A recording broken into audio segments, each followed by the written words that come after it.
in this webinar, we're going to look at things pertaining to using Maya and Rhino 7, kind of back and forth, and I'll explain why I'm using Maya and not just Rhino 7's sub-Ds. Before we start, I just want to point you all, since you're all kind of interested in these kind of topics, to our master's degree program, which you can find on our website, Design Morphine Masters. It is a 9-month fully accredited master's degree online in computational and advanced design, taught by leaders of the industry, people working at various different places such as Hadid, Nike, Big, etc., etc. So please go and take a look through all of that. If you are interested, please feel free to reach out. The other thing I want to point you at is we also have a conference coming up at the end of January called CD Next, which is hosted by Parametric Architecture. If you know them from Instagram, please go check that out as well. I'll be there along with Arturo Tedeschi, Hamid, and Sushant, and we have a lot of great guest speakers, and also webinars as well for Maya and Grasshopper and other software. So just wanted to point you in that direction. And also, if you are interested in our master's degree, we have a master's open day, which you can see here. You can join now to register for it. It's on January 10th, and there you can ask us in person on Zoom any questions you have about the masters.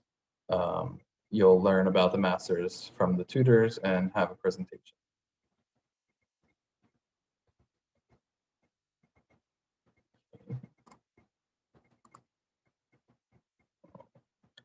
Let me just check the chat here.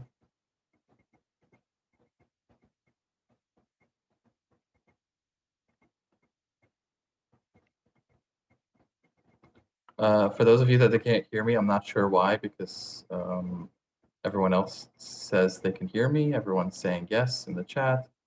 So it might be an issue with something on your end. Discord, we don't have a Discord for this. The reason is it's a short webinar. You have the recording, and quite honestly, like our tutors are all kind of like working at Zaha and this and that, so they don't really have much time to keep up to date with these people that are actually working these places. Don't have much time to keep up with these Discords. Webinar duration can be found, duration, recording, all that information. I highly advise you to check out the website. All information can always be found on our website. Duration for now should be about 4 hours, might go a little bit longer. There will be a recording. You cannot use Rhino 6 for this course, as stated specifically on the website, Rhino 7. If you ever see on our website, we say like software and then above, that means that for a reason. So yeah, just follow like what we write there, and you'll be good to go.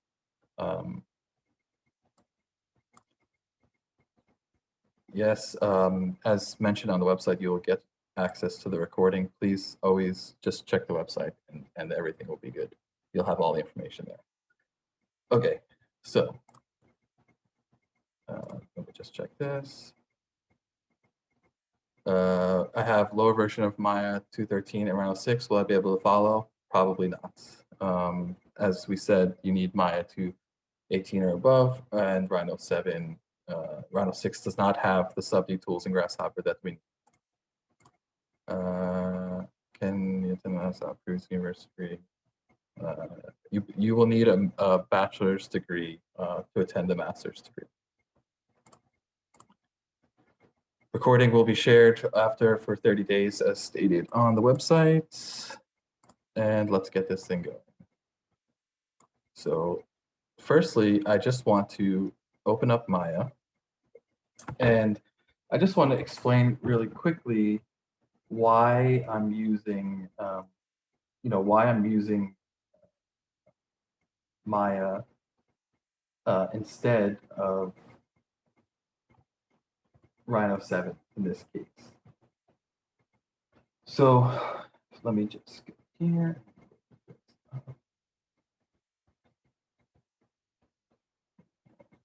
Okay, so I'm actually going to turn off my camera just to make sure that things move more smoothly. So I'm going to just turn off my camera for now. And move this zoom bar here. Okay, so you don't have to follow along with this part. I just want to quickly explain why I'm using Maya for a small reason, which is mainly instead of the Rhino sub-Ds, which is because of the local transformations. So if we look at Maya and I just drop a box here, right? What Maya allows me to do is I can select the faces.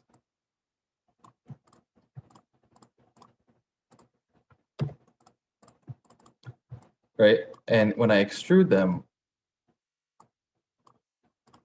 right, the main thing is I can extrude them all towards a normal, their own normal, so that's like their local normal, and I can also scale them to their local normal. Okay, so that's a very important thing because it seems small, but it saves us a lot of time in modeling. It hasn't been added to Rhino 7 yet in a great way. If I look at the sub-Ds here in Rhino 7 and I create a, let's just say 1 by 1 by 1 box. So I just create a sub-D here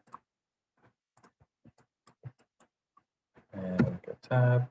And if I select the faces,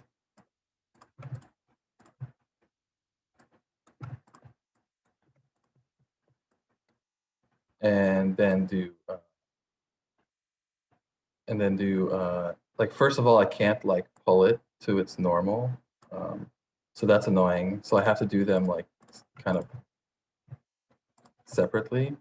The one thing you could do is you could do like extrude sub-D, and then you have to go here and change this to UVN and then change the direction to N. And now I can like extrude it to the normal, but it's like, you can see it's just very annoying. And then I can't scale these like, I can't scale them uniformly in place. You see how they want to scale inward like that.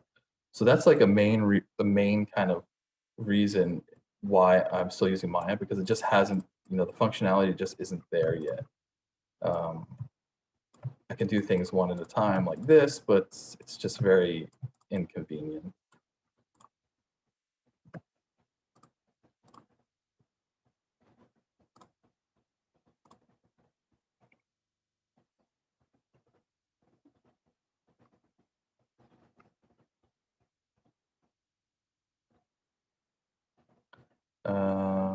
What is this group thing? This thing here?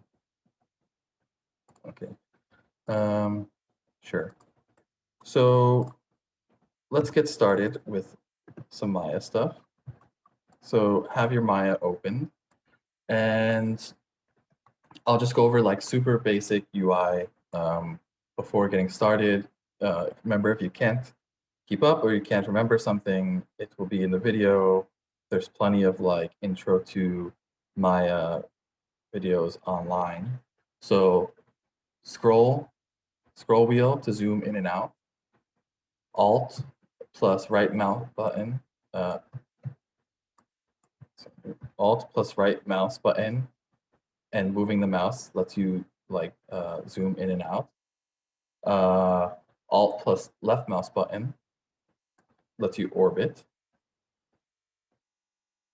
Alt plus middle mouse button lets you pan. So you're always using Alt to navigate, and then the different buttons. One thing that's important is we want to go to create here, create polygon primitives, and make sure interactive creation is checked. I think by default, if you haven't used Maya before, it's unchecked. And what that does is every time you want to create something, it just automatically creates it in the center at a set size. But we want to create we want to create things like where we want them. So just to create polygon primitives, interactive creation. And then so when you go on to create something, like if I click this box here, and then it'll ask you to like drag and drag. Okay. The next thing that we want to do is make sure your wireframe is on. So there's this button here. Like you see, when I click it, it's just easier to work. So make sure it's on so that you have the edges on.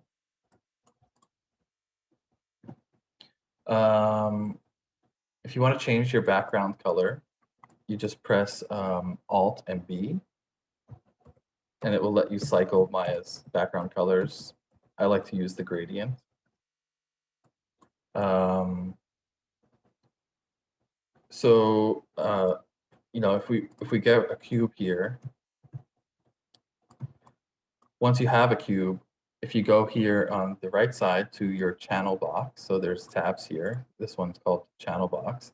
You can change the divisions of stuff, and like whatever tool you're using, there'll be different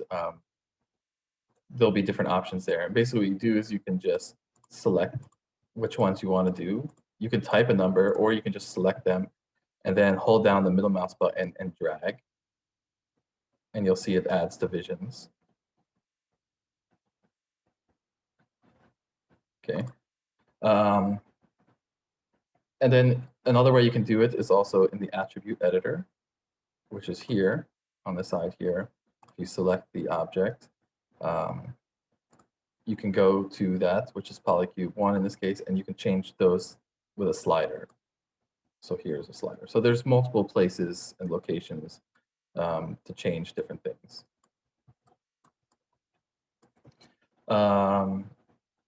For zooming, if you're in Maya and you're like kind of lost over here, just press F, and it will zoom to all things in the scene. If you want to zoom to a specific thing, just select it and hit F. And that works at the component level too. When we get there, like if I had this vertice selected and I hit F, it's going to zoom me to that vertice.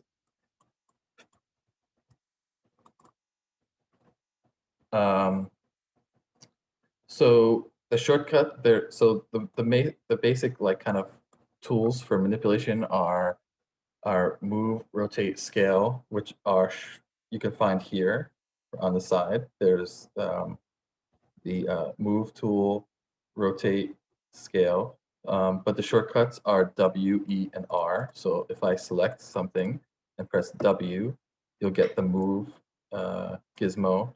E, you'll get the rotate gizmo. And R, you'll get the scale gizmo.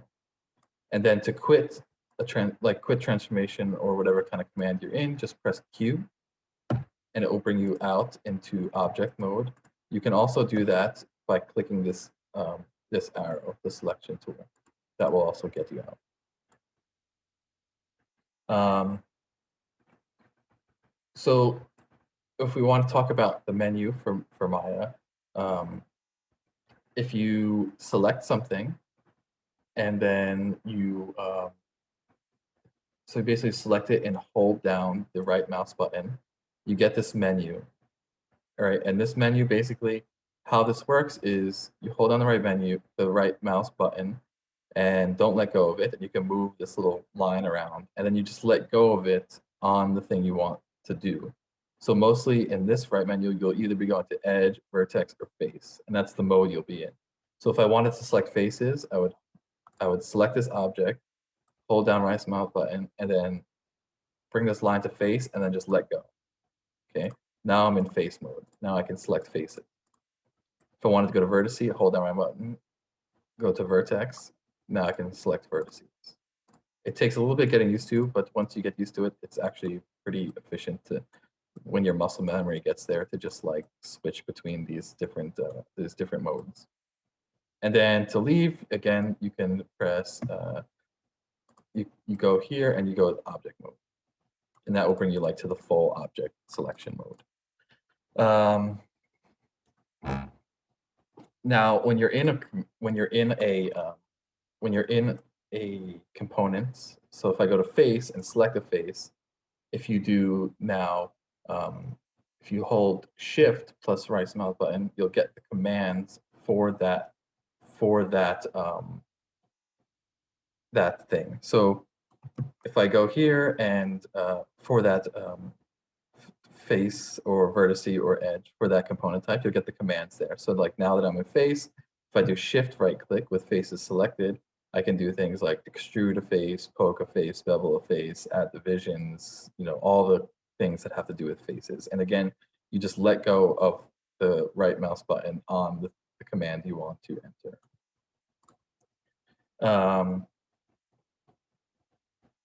So when you're in a mode, faces and edges, let me just give this some more divisions.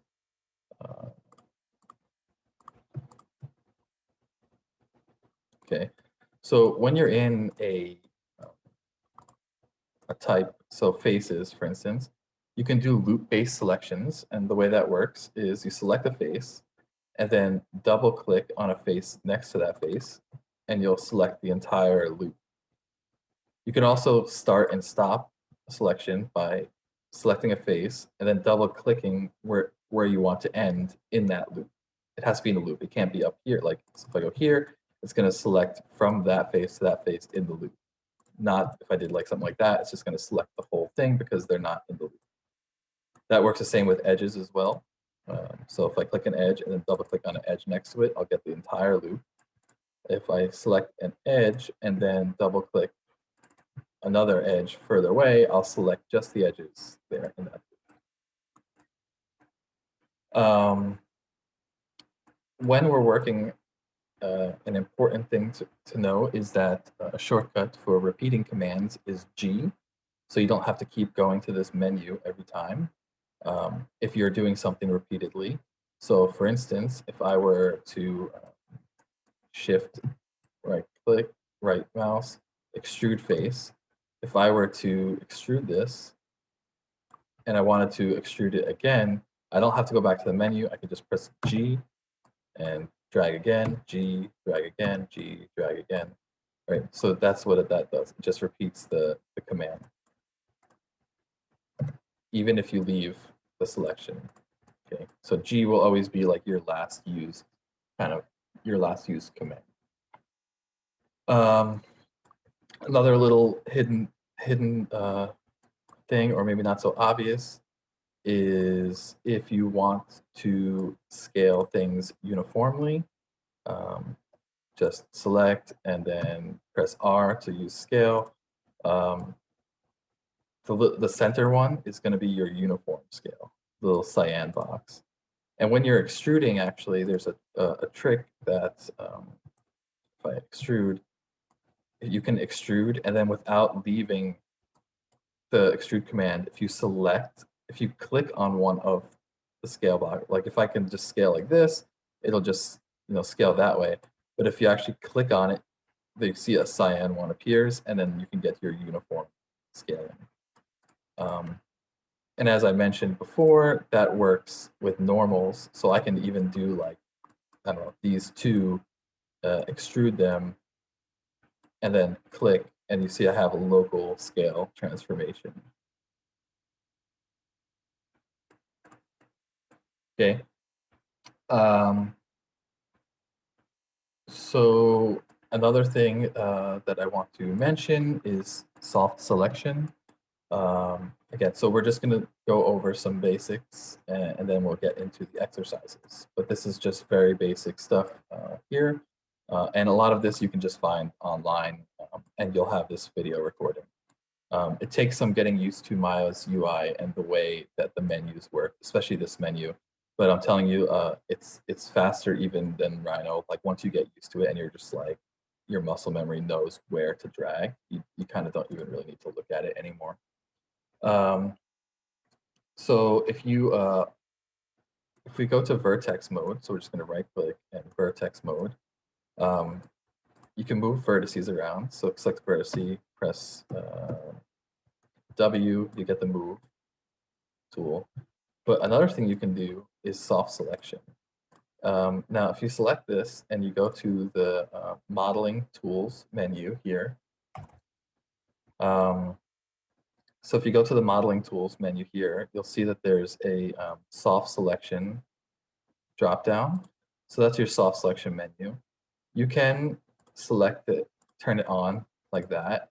But the nice way to turn it on is just select a vertice, hold down B, and then hold down B and your middle mouse button and drag the mouse. And you'll see how it's starting to select. So it's like kind of a gradient fall off of selection, right? So now when I move this, right? So now I'm moving in that kind of gradient. And then you just press B again to turn it off. So now that it's off, now I'll only move this vertex. And here's a fall off graph. I'm not going to mess it now, but that graph will determine like how the fall off goes. You can make waves and whatnot. And that's not just for vertices too. It's for faces as well. Okay, so again, select the thing that you want to move. Hold down B and the middle mouse button and drag. And to turn it off, just press B again. Okay. Now, since we're in Maya, the unique thing with Maya is that it has a smooth and not smooth preview mode. This is the kind of polygon preview mode. And the way to switch between them is to press, so this is 1. If you press 2 with the thing selected, you'll get a smooth mode with the polygon mode as a skeleton. And if you press 3, you'll see just the smooth mode. Okay. So if I take a face and move it, right? So you're in the smooth mode, but really, like if you go to 1, like that's what's happening, right? So you switch between kind of those modes often as you're modeling, depending on what you're doing. It's important. Actually, we'll see it now. Let's see. Yeah, we'll get to that. Another thing is to copy something. You just select it and hit Shift D, and you can drag it over. And that's how you make a copy. You can do Control C, Control V, but the nice thing about using Shift D is that if you don't leave the command and you just then keep typing Shift D afterwards, it'll keep doing whatever that kind of copy was. So that's really interesting because you can do like Shift D this, and then if you change with like E to rotate and R to scale, again, without ever leaving the selection. Now, if I do Shift D, it's going to keep repeating those transformations in the copy.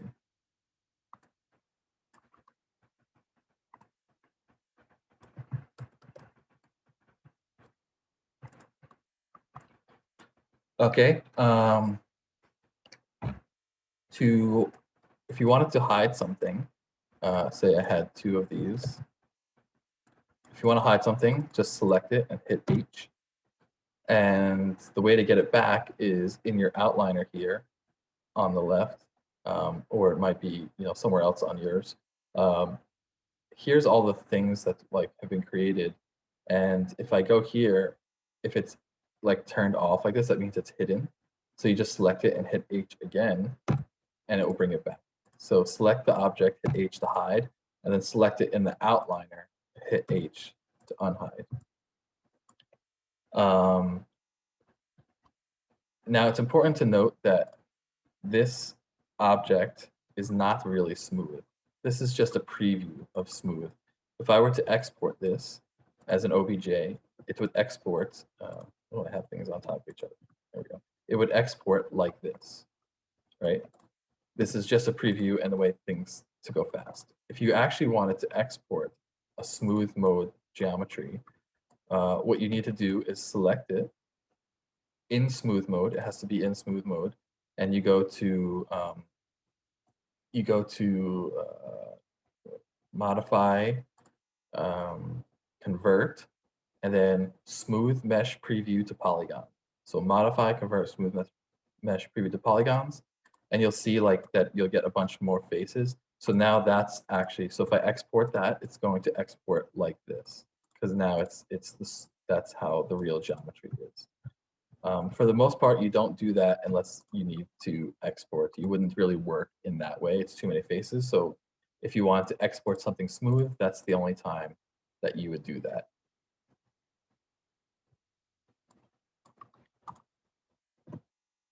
Let's see here.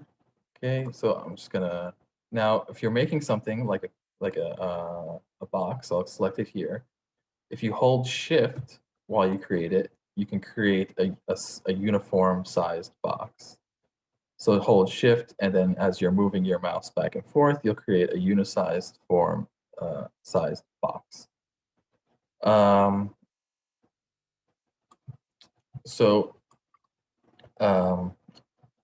As you do that, there's other things I don't use too much, but there's symmetry mode. You can turn symmetry, and you can do like object X, let's say, and then right click, go to faces, and you'll see like when I select this face, it's selecting both sides. So like whatever I do to one is going to happen to both sides. I don't use symmetry so much just because, you know, I don't know. I just find it not as, I don't know. It's just something I'm not used to doing in my workflow, but so you know it's there. Let's see. So some other just quick things to note is that Maya keeps track of like transformations and history and all that. So as you're working, if you want to reset the transformation, and what that means is if I come here and I've created something and I move it, you can see here and translate Z, like how things are moving. So I can actually, I will always go back here to translate Z and hit 0, and it will go back to where it was before I moved it. Same with, like if I rotate, you see how the rotation is changing there in the side here? If I put those all back to 0, it's going to go like it was before I rotated. So it remembers all of that stuff. So if you did something like this, you rotated it and moved it, what you can do is then go to modify and then reset. Oh, sorry. Modify, freeze. So if you reset the transformation, it's going to clear the transformations and bring it back to where it was. If you freeze the transformations, it's going to clear all these numbers, and where it is currently is going to be the new zeroed out state. So now I can't go back to where it was before that. You do that when you're sure you don't need to go back, because the transformations can take up quite a bit of memory, like keeping record of all that. Okay. So the next thing is, let's bring this back. So the next thing is the deleting history. So if I select this and I go to the channel box and edit and delete history. So that's just going to delete like the history of other settings, like divisions, stuff like that. Again, these are all things like you just do like when you're modeling for a while, and like you know that you don't need to really go back because they do take up they do take up memory. The other important thing is it's not the situation currently, but a lot of times when you're modeling and doing different things, center pivot comes off. So you can go to modify center pivot, and that will, if it wasn't centered, that would recenter the pivot. See.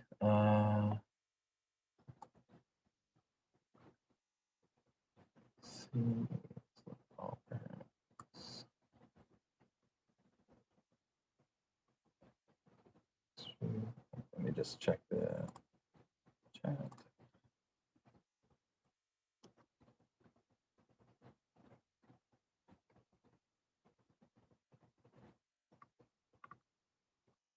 Yeah, I mean, if you're asking something not in English, I won't be able to understand you.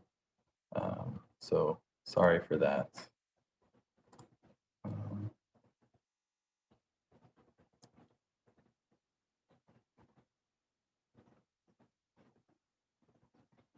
There's not a way to sub-D just selected faces unless you disconnect them. Let's see. Extrude and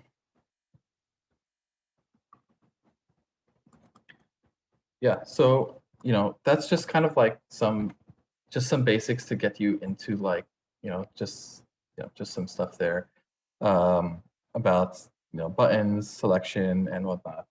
So what I want to do first is I want to make with you some basic units.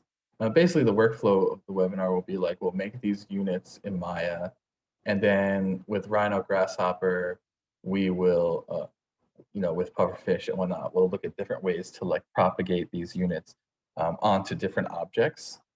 And then after that, what we'll do is look at how to render these objects in KeyShot quickly. So I'm going to just before getting into it, the file that I'm using right now is the file that's in the Dropbox link that I've sent you all. Same goes for Rhino and Grasshopper. So as I'm working, I'm going to be continuously saving. So if any moment you feel like you're behind, just re-download the file and you'll have like at the state that I'm at. Also, just want to remind you, as you're working and doing stuff or watching this webinar, some people like to just watch it and then on their own time in the recording go do it. That's perfectly fine. Just make sure to tag us on Instagram at DesignMorphine in your screenshots or whatever you feel like sharing. We love to see it. So let's get to it.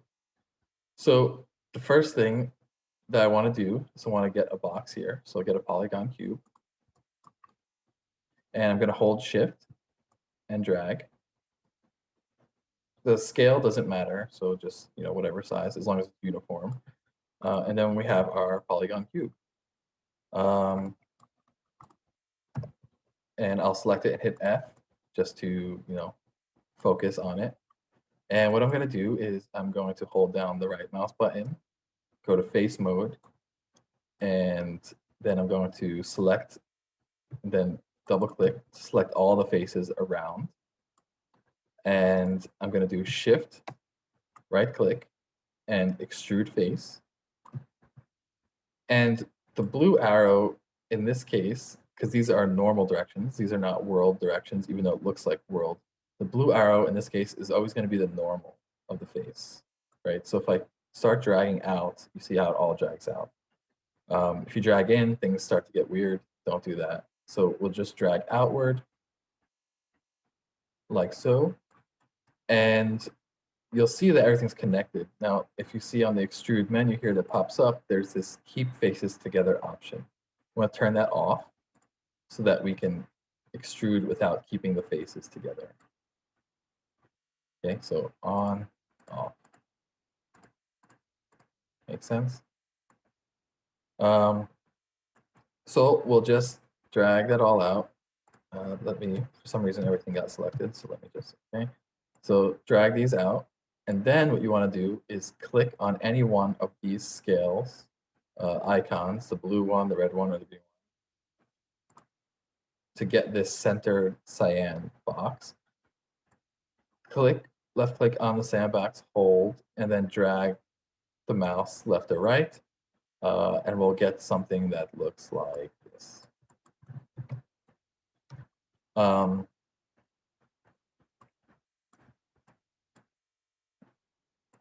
So now that you have that,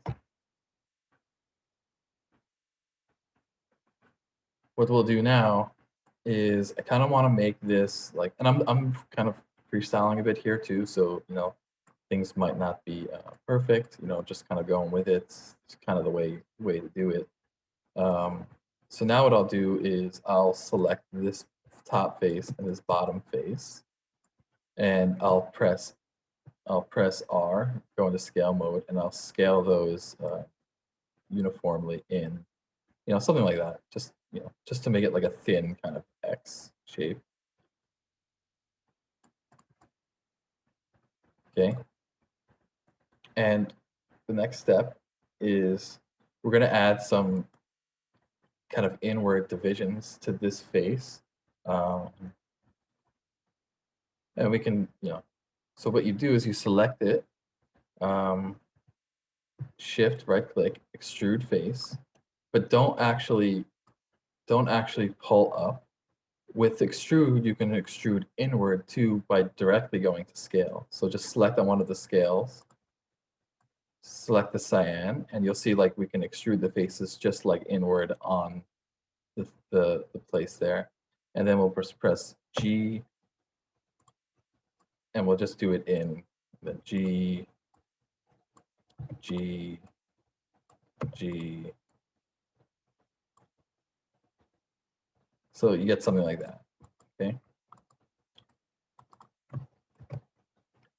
So you should have something that looks like that.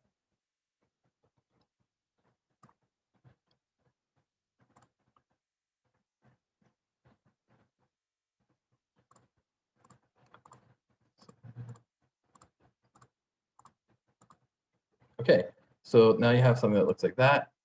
And what we'll do is we'll make a copy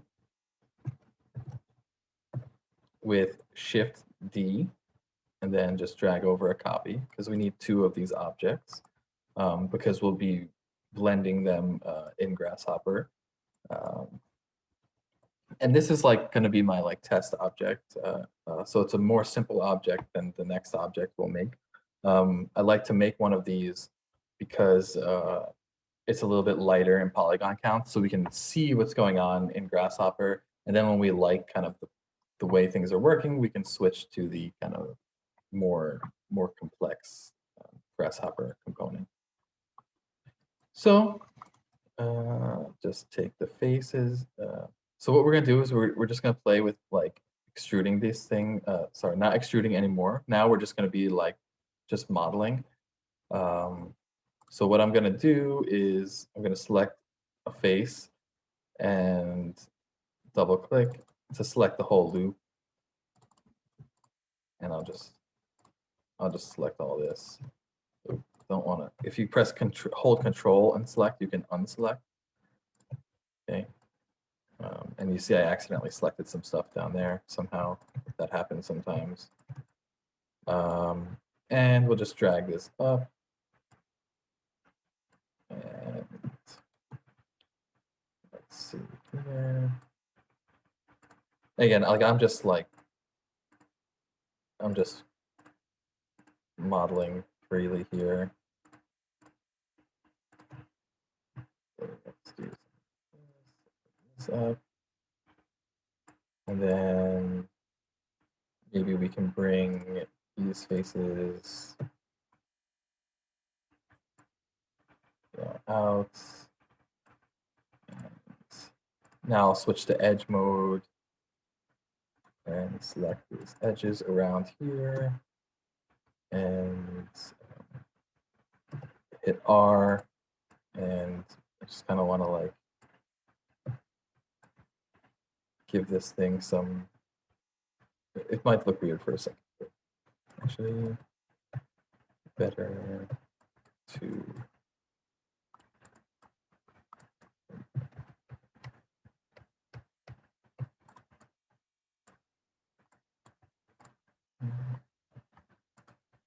I want to actually select these edges.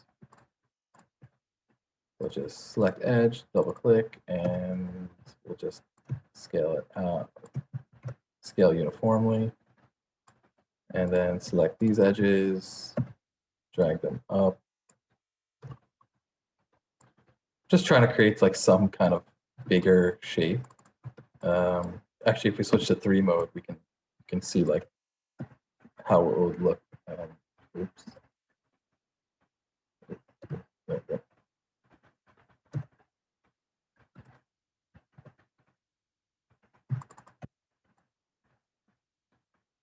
So we just make some kind of donut-looking thing here.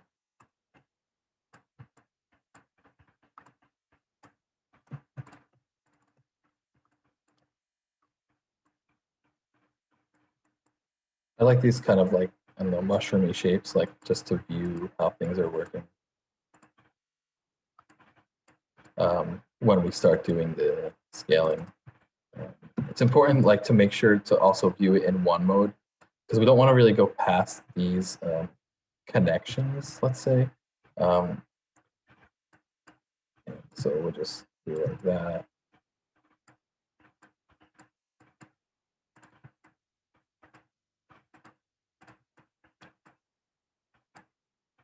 And 3. So we got some kind of like mushroomy thing.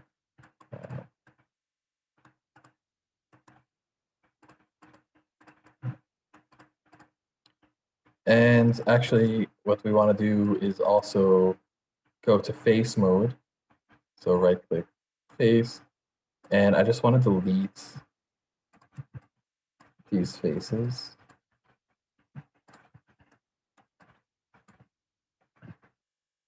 So that they're open. So I'll do the same for this one. Face.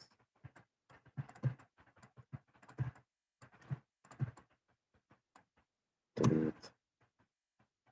So now we have like open, you know, tubes there. Okay, so that's our first shape there. Let me save it. And I just want to check something real quick.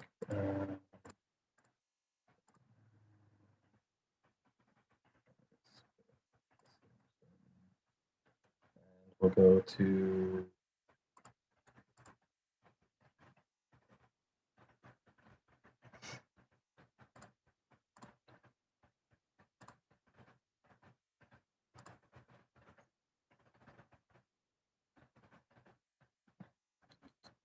trying to find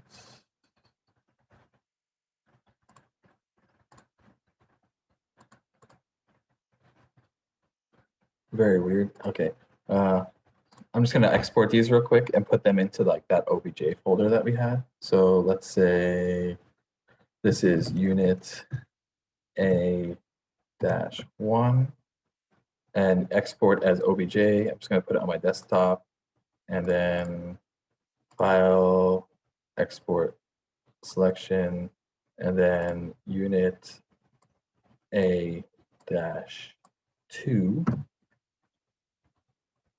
export.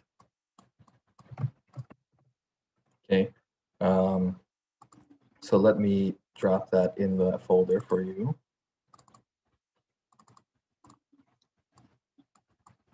In case anyone doesn't have it.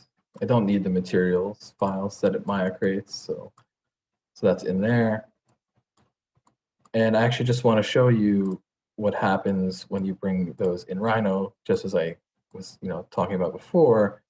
If I bring one of those in, import, firstly you want to on OBJ import, you want to, when you get to this menu, select map OBJ Y to Rhino Z, because in Maya by default Y is up, not Z, so we want to map Y to Z so that when we bring it in, it's the same orientation. So you see how it brought it in as the unsmoothed version, right? And that's because of what I mentioned before, is that you need, if you want a smooth version, you have to convert to the smooth polygon. So bring that in, import. Okay. So again, you see how it's not the smooth version. Okay. And I just want to test something real quick, just to make sure I did not mess up. You don't need to copy. You don't need to do what I'm doing right now. Just testing something. Then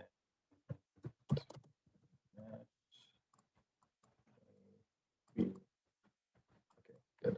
I was afraid that if I deleted the faces afterwards, that the topologies might not match, but it seems okay. This is what we'll get into later. This is just the blending in Pufferfish. So we kind of blend between those two geometries. Okay, so let's just here. And I've saved this. So if you want to open that Maya, go for it.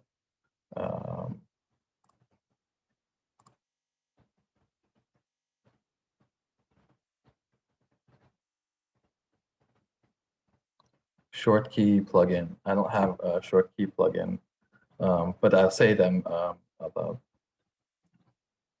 And also the video has auto transcription, so it will have transcription also in the recording. Here, to get the camera to center on just the object you're working on, just select it and press F. Okay, so I think this is a good time to take a, don't want to do that. This is a good time to take a very short break for 5 minutes and let you model, just explore a bit what I just did. Open up my Maya file if you don't have it already. And just try to create something very simple like this, and we will come back in 5 minutes.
Okay, we're back.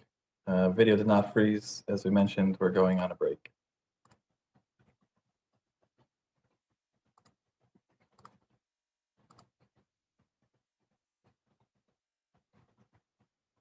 The G file is empty. I don't know what G file is. Sorry.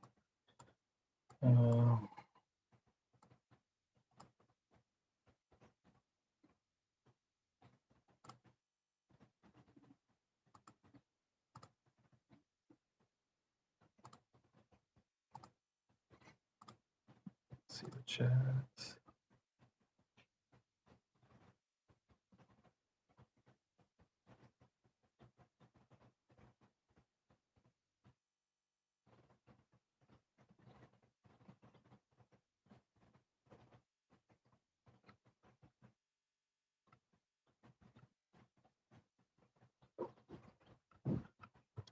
Okay, so now we're back. Okay, so you can do, as someone mentioned, you can do all these things in the modeling toolkit as well if you want. Modeling toolkit, and go here, and you have things like face, whatever, selections, and then you have the different options like extrude. But I like to use the menu. It's more efficient. So if you just go face, and then again, like you just hold shift and right click, and you can get to any of the different commands. So extrude face, just let go on extrude face, and you'll extrude the face.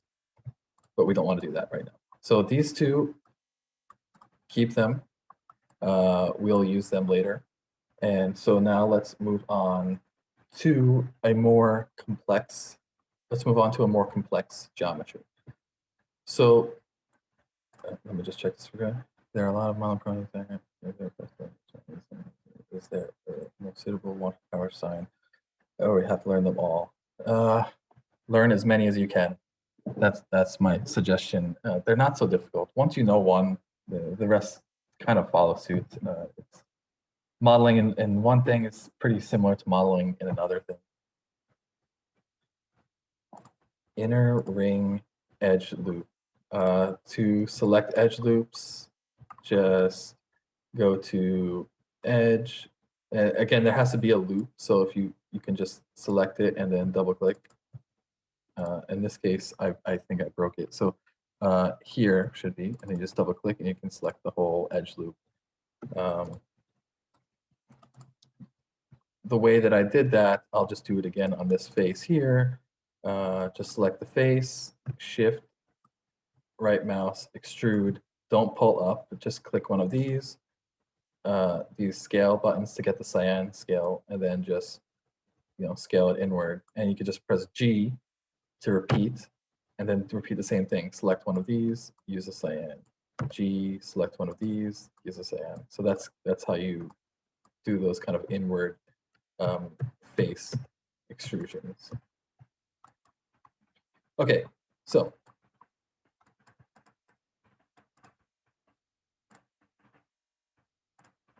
done. Okay, so now if you want to, we can get a box here. From here, the polygon cube, and hold shift when you create it. I'm just going to create it like somewhere over here out of the way, and just get like a cube like this. And so we start in the same place. And what we're going to do is select the faces. Actually, I'll do this in like kind of a progression, so maybe it's easier for you in the future. So I'm just going to do Shift D, copy this over here. Okay, and go to faces and select all the faces around. So again, select and then double click to get the edge select, like the loop of faces around, and then shift right click to extrude face, and make sure that keep faces together is off. And we're going to pull it out, something like that. And I might have to move this over, but let's just work with it for now. Select that, and then I'm going to select one of these scales to get the cyan scalar, and then scale it down. So you get something like that. And I'm going to do that, I don't know, like 3 or 4 times. So press G and do it again. So you get something like that. And then select one of the scale icons and scale it down.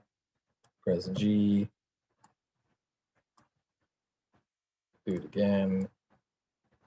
And let's just do it one more time for fun. So something like that. Right. So you should have something like that. And I'll just move this over.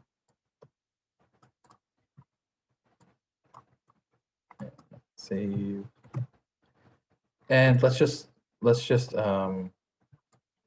remove the faces at the end of these connectors. So we'll just go face, and let's just select the ones at the ends here, and hit delete, and we'll delete them. And if I look at this in smooth mode, you'll see you have something like that. Okay. So let's copy this over.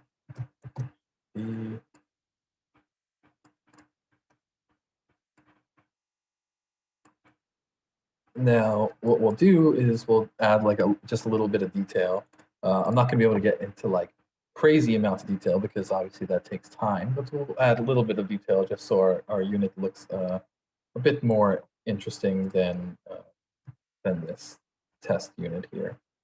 So we'll just select the face. We'll select just this center face here. And what we'll do is do Shift, right click, and we're going to go in this menu here. We're going to go to add divisions to faces. Right? It's going to bring up this menu. We only want this many divisions, but if you wanted, when you hover over the division name here, it brings up this kind of left-right looking arrow. And if you click and drag, you can see you can add, the subdivisions like that, or you can just type the number. But for now, 1 is okay. So now we have something like that. And then what we'll do is select these, and we will, so you select those 4 faces in the center, and you'll Shift, right click, extrude faces, drag it up, and keep faces together off. So you get like these 4 bumps.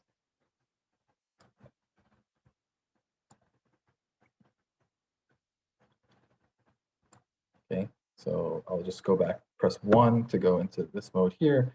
You see how it's hard to see in one mode when you have it off. It still looks together, but if you press 3, right? So what we'll do is then just select again one of these scales here and do like that, right? So now you're scaling them all like locally to their face. So we just separate them a bit, something like that. Okay. And then we'll select these top faces. We'll do extrude face, and we'll go this time like we did before. We'll just directly go inward. So select one of the scale buttons, and then the cyan one, and go inward. And do that twice. So press G, then select one of those and go inward. And we'll drag those down. So you created this kind of like pit. So if I go into 3 mode, press 3, you'll see you should have something that looks like that.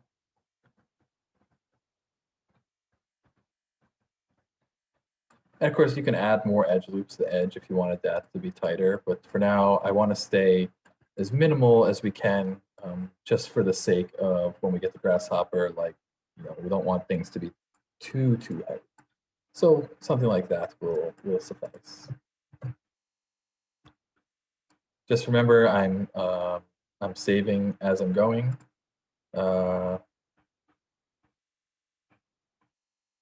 yes, the recording will be accessible. So, yeah.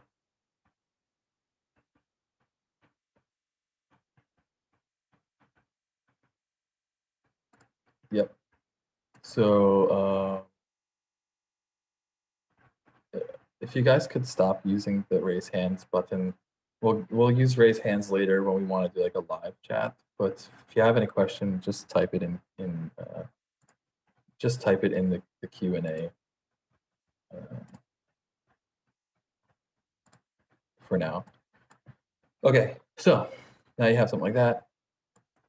So the next thing that we want to do is we're going to create like a kind of another object in these empty zones that could be interesting.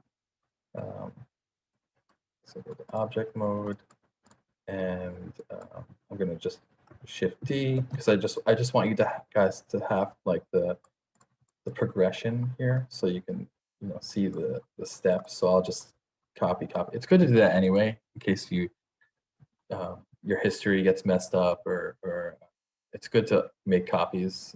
You can always go back to. Maya keeps history and all that, but it's not always perfect. It sometimes messes up and sometimes has bugs. So why does it look much easier than Rhino? It's just I'm telling you, it's just those local options, like the local transformation options make such a huge difference. They're such a minor thing that makes just such a huge difference. I think they'll implement it in Rhino at some point, I hope. Okay, so I'm going to go to one mode, and then what we're going to do now is we're going to select like these interfaces here around. So remember, all you have to do is just select and then double click. So if I select here and then double click here, you can select that whole inner piece. And then just do that around the whole thing. So we just want like this inner stuff here. So now that you have that selected, what you're going to do is Shift right click, and you're going to go to duplicate face. So duplicate face is a bit confusing because it's really it's basically like offsetting faces, right? So you duplicate the face like that, and you get this, and it's the same logic as like the is extruding, that the blue arrow always goes to the normal. So if I pull this blue arrow, see how we're like creating an offset duplicate of those faces? So that's what we want.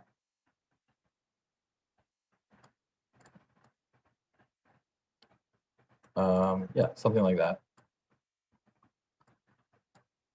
Just gonna move this over. Oops. Just move this over. Now that you have a duplicate, now you'll see you have separate objects. Okay, at some point we'll make them all one object, but for now we want to group these four things that we created. So we'll just select them, and we'll Shift and select them, and then Shift, and then we'll go to combine. So Shift right click and combine. So now when I select, see that all of them are selecting, and then we have this one separate. Then the next thing we want to do is we want to delete, like, because we're going to create like a connection across. So we want to just delete these end faces so that the connection is inward of this this opening on the other object. So what we'll do is go to face mode and just select the end face of all of those inward pieces here, and just delete. And so now they're one face less. And the kind of last step for these pieces is just like, because of the offsetting, the thickening we'll be doing later, we want to reverse them, the normal. So if you see here, there's like, you can see in the back when things don't have a thickness, they're black. That's like the back face. We just want to flip that for the extrusion later. So just go to face mode and select all the faces of that object. Again, it'll only select that one because we're in that object, not this object. And then do shift, right click, face normals, and then reverse normals. So I'll do that again. So again, select all these faces, do shift, right click, hover over face normals, and it'll bring up another menu, and then go to reverse normals and let go. And now they've reversed. And the way it should look is actually I did it twice. It should look like, why didn't it reverse? Let me see. Let's see here.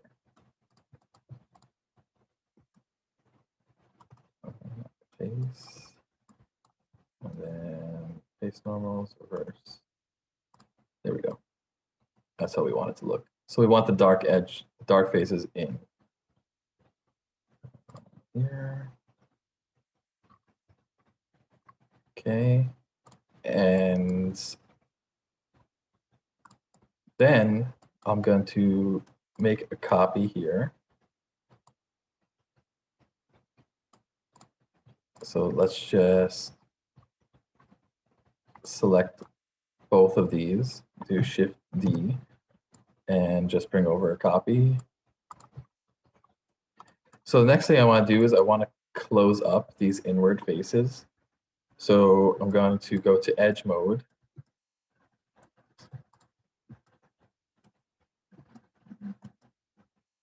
Edge mode. So just hold down Shift, go to edge, and we're going to bridge. Now the annoying thing with Maya is it can be like the selection is not so obvious when you're at the back face, but you can actually select it. Versus like when you're looking at the front face, it like highlights red. It's just like an annoying little thing. But you can actually select it. So just, we're gonna do select edge. So you select those two end edges. And you're just gonna go Shift, right click, and you're gonna go to what's called bridge. So just go to bridge and you'll connect across. And we want some faces in between. So you'll go here. You can either go here to where it says divisions and click on it and drag. So see how it's adding divisions. Or when you're in that command, you can just hold down the middle mouse button and drag. So we'll go to 3 divisions. Seems like a good amount. And we'll just do that everywhere.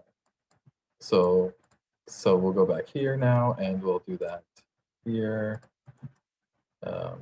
Shift, right click, bridge, 3 divisions.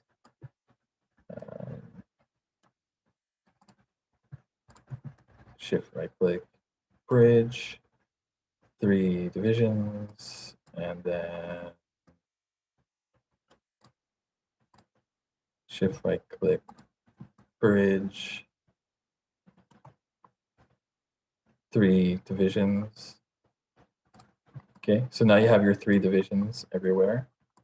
So if I, now, and also now that these are 2 separate objects, you can do them like, they'll go in smooth mode based on what you select. So if I select this one and go 3, that's going to be in smooth mode, but this won't be. Or I can do that 3 and this 1. Again, these are just previews. So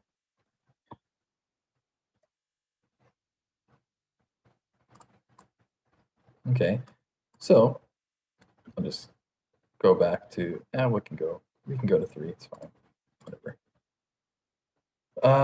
Okay, so next thing we want to do is we want to give these little like ribbon things some thickness. Since they're one object together, you don't have to go to face mode. You can use a different kind of extrude, which is an object level extrude.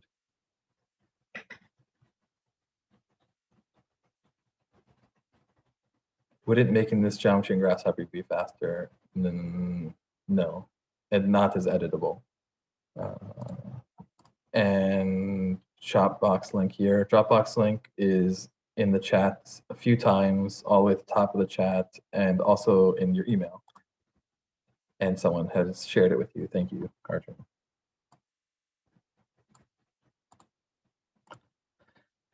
Okay.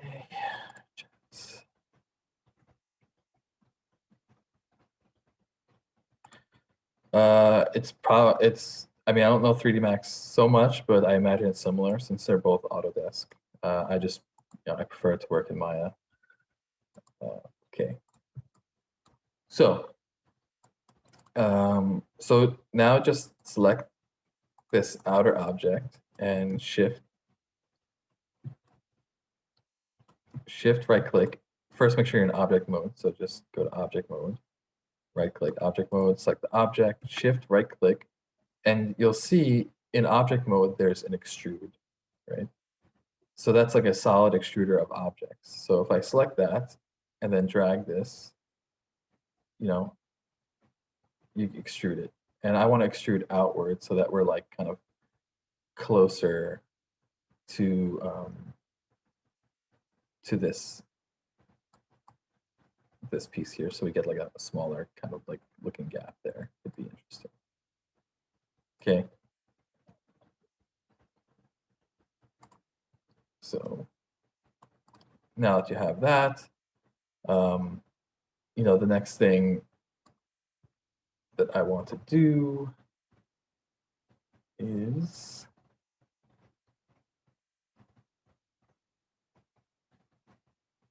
just look at the time. Okay. So next thing you want to do is I'm not liking like how thin this like little piece is here. So what you can do is we can go to edge mode and let's just select those like elbows there, the inside edges.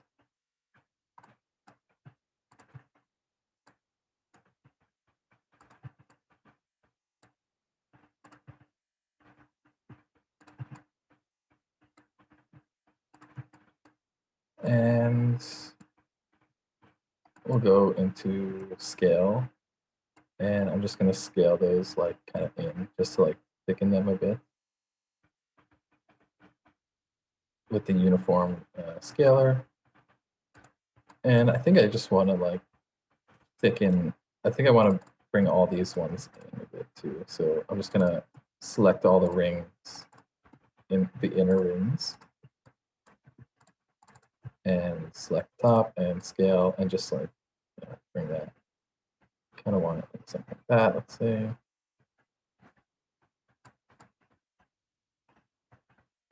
Okay. And then, so let me copy this over. Save, so it's there for you, okay. And then D.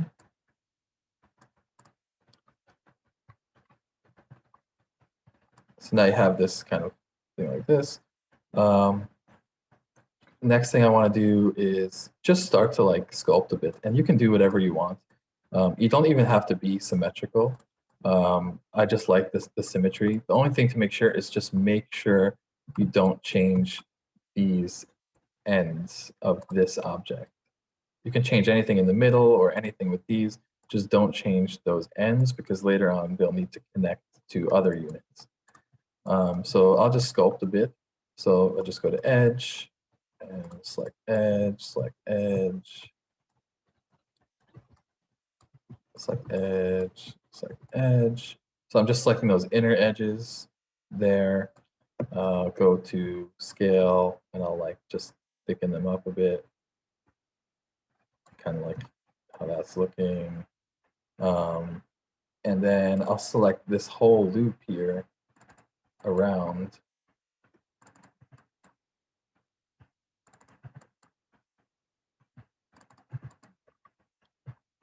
And I'll bring those like in, like bend it a bit. So let's get like a little bend going on there.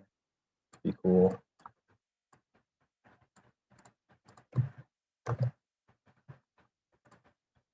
So something like that. And then we can really like exaggerate this thing too. You know, I tend to like more exaggerated geometry. So, you know, maybe you can just, let's say, like select the outer, like this, just one edge on the outer part of the bend.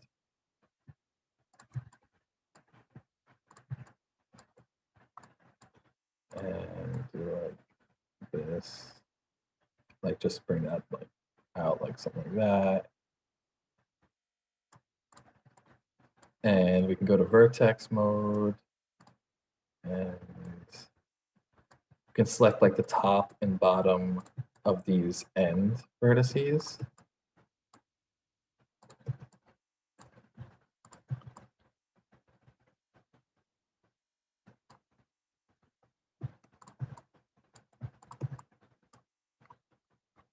So as long as you have those top and bottom selected, just scale with the green scaler.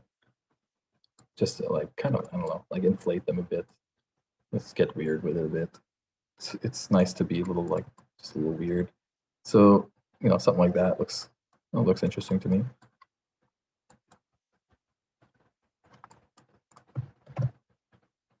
Okay, select it and Shift D over and save.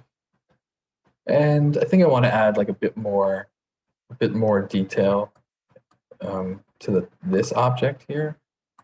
So we'll just do something very simple, which is we'll just go to face mode.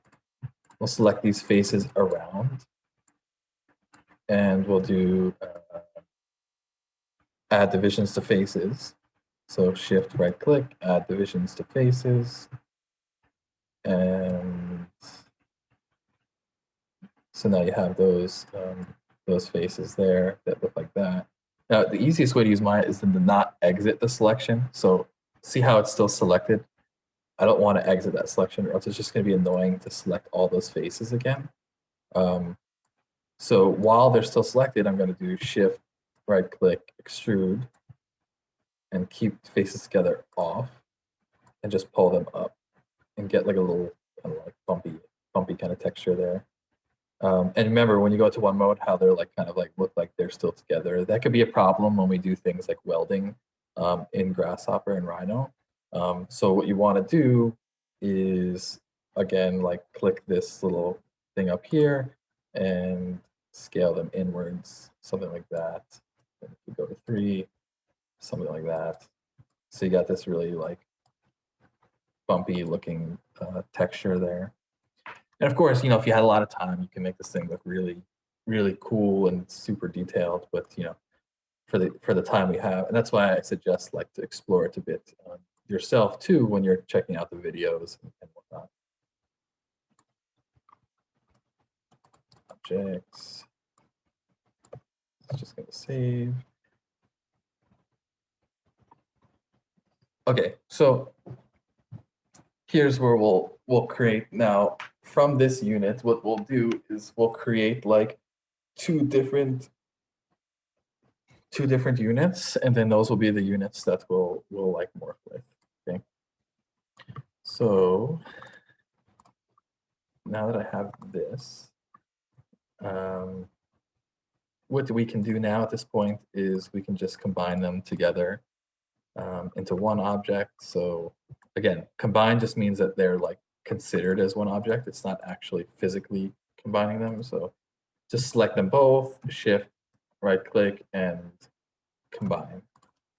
And if you ever wanted to separate, you can do shift right click separate. And basically what that does is it takes any, see it's separated these also to that level. Basically what it does is it separates any mesh that's not physically combined, like physically joined to something else. So that's what like separate does. But for now, we just have them joined, and then I'm going to do, I'm going to do 2 copies.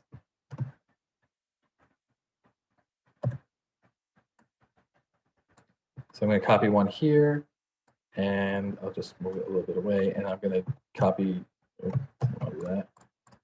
Shift D, I'm going to copy one down, and we'll do different things to each one of these, and then when we use them in Grasshopper, those are the things that we will be blending between. Okay. So let's look at this one first. We'll make this like our more dramatic one.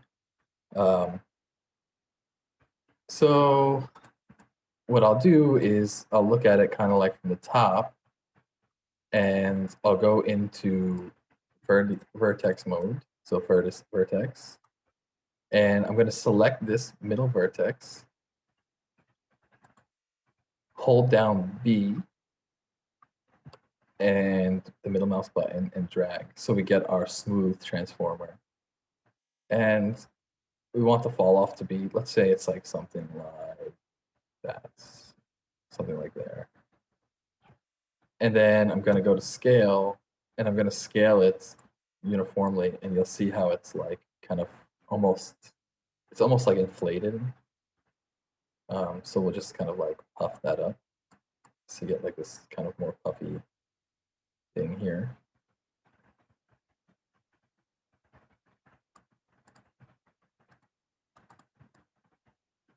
And the other thing I want to do is I want to exaggerate this a bit. So let's just select these faces. Press B to turn off the smooth selection.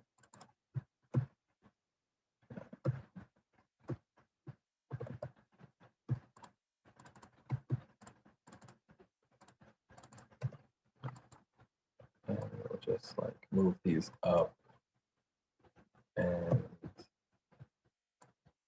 we can do like something like that, like scale them out, just like really exaggerate it.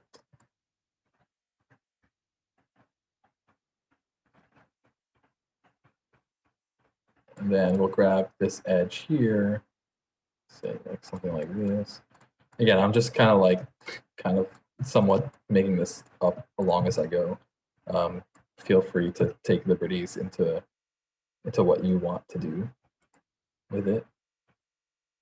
So I don't know, something like that. Maybe I'll move that down. Create something like that.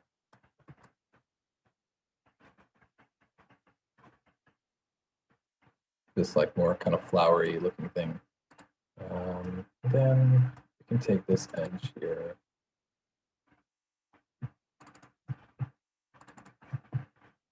And things don't have to, again, like these things don't have to be so symmetrical either. Like you can do this one. Let's take that inner edge of there, and we can do something like that. Like maybe this one is like thicker, and then take this one, and maybe it's that, and then maybe this one is like that, and then this one is like thin, something like that, right? So they don't have to be symmetrical. I'm just, for the most part, modeling like those things in a symmetrical way.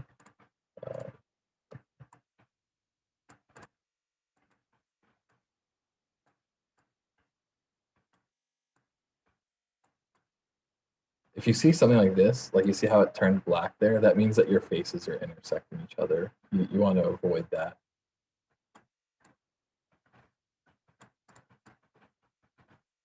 So yeah, I mean, something like that is okay. So let's stick with something like that. So object mode, and I'll just save. And for this guy down here, let's make this one like maybe a more thinner. Well, maybe we can add like some twist to it or something. So for this one, I actually think I might bring these edges back in, just so that like the transformation from one to the other is more dramatic. Keep in mind, like once we're at this point, you shouldn't be doing any operations that add or remove. So you shouldn't be doing any more subdivisions, shouldn't be removing vertices, removing faces, removing edges. Don't add edges, because we need the topologies to match so that when we blend, the correct faces go to the other correct faces. All that kind of adding, removing, divisions, that should all happen in this phase here. Then once you're got the topology, then you go into this phase here, which is where you deform the unit into like 2 or even more types of things. And this is a common practice in all kinds of modeling. And this is what they do for like movie animations and stuff, is like they'll model a face, and then obviously once you have a face, that like once you've modeled the face, it doesn't need any more divisions or removal of stuff. And then what they do is they just change the topology to make like different facial expressions, or close the eyes, open the eyes, whatever. So it's all about changing the topology to make the facial expressions, and then they can blend between the facial expressions, and that's how that works. When you see a 3D character going from a smile to a frown, someone's not modeling every single one of those. They model the smile, they model the frown, and then they're blending between those two to switch between them. There might be a few, depending on what's needed, there might be a few steps between, but for the most part, it's those, they just model the face once and then change the then model what you call deform the topology, not like add or remove from the topology. So anyway, select these end ones here, and let's just do something. I'll just bring this back in. I just want to make it more dramatic so that like this is super thin, and then as it transforms, it goes to like something super thick there. And another quick fun thing we can do for this one, I kind of like this one like pretty much as it is. What we can do is we can twist it. So if we go to vertex, select this middle vertex here and do the same thing, B and drag. Something like that. Now, if you do that, if you go to rotate, you see how it's like kind of twisting, but just be careful, like you don't want to get it to a point where things are like, you see how that's like all intersecting itself. And, so just give it a slight, slight twist, could be fun. If you have some intersections, it's not the end of the world. We're not 3D printing this, so we're not too worried about it, and we're just going to have more of a fun time in this webinar.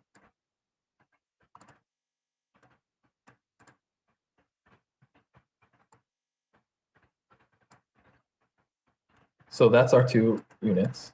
Let me save. And let me check this.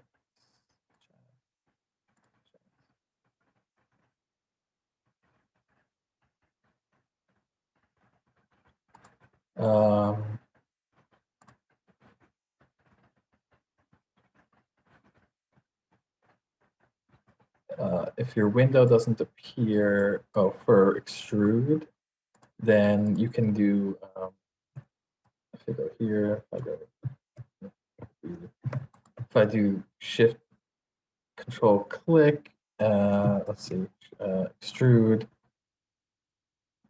you mean like this, if that window is gone, then you can, I believe, if you go to extrude face, but go to like this box here, instead of this, go to like a little box next to it. And you'll get also a menu, which I don't see that it has. It doesn't have the keep connected. I'll have to look into that because honestly, I've never had that menu go away, so I'm not sure. If anyone else knows, please feel free to let me know. It's just not something I've ever experienced. So I'll have to look into that, or maybe a quick Google search on your end might give you an answer. In the chat, repeat the last part. Can you be a bit more specific? There was quite a bit of last parts. if you can just tell me, like, was it the rotate or something else?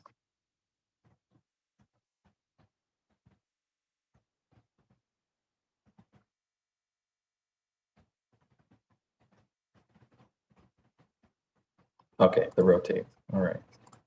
Sure. Let's repeat that. Let me just go back.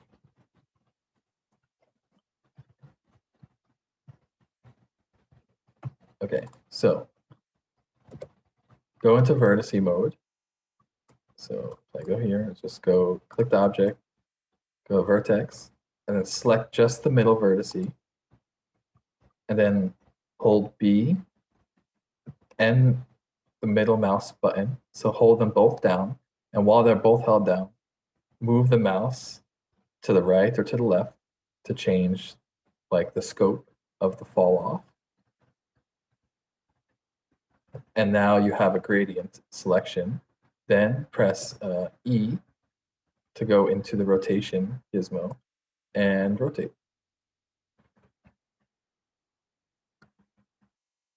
And then you can just press B again to turn it off so you don't have it on by accident later on.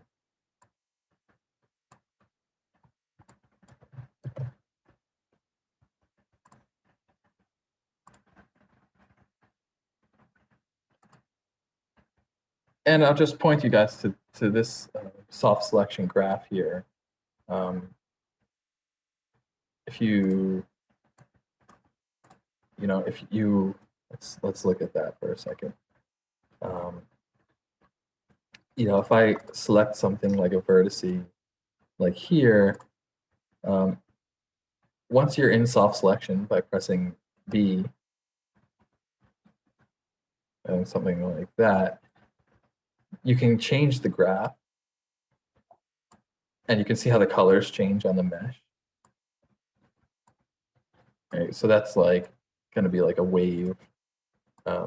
So you'll see, like, it looks messy here, but you'll see like it's kind of a wave of rotation. I mean, this isn't the right geometry for it, but you can see like how there's kind of a ring here that's rotating more than a ring here, but then this ring here is rotating more. And you could just reset that by hitting reset curve to get back to like the regular fall off, which I believe is a Gaussian fall off, but I'm not quite sure. Yeah. So, that's how that works. So object mode. Okay, I think what I'll do is I will export these, and then we will take another short break to give you all a minute to, I don't know, play, model something. You saw how I deformed it a bit.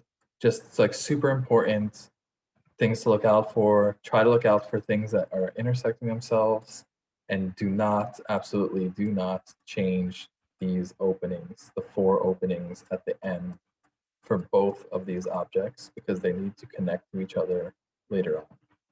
Everything else is free range, free game, go for it.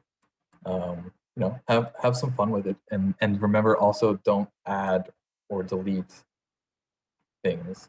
Don't delete faces or add faces, or delete vertices or add vertices. Topology needs to be the same. So let me export these.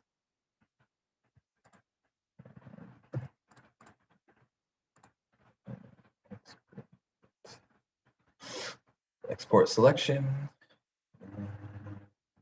We'll call this unit B1.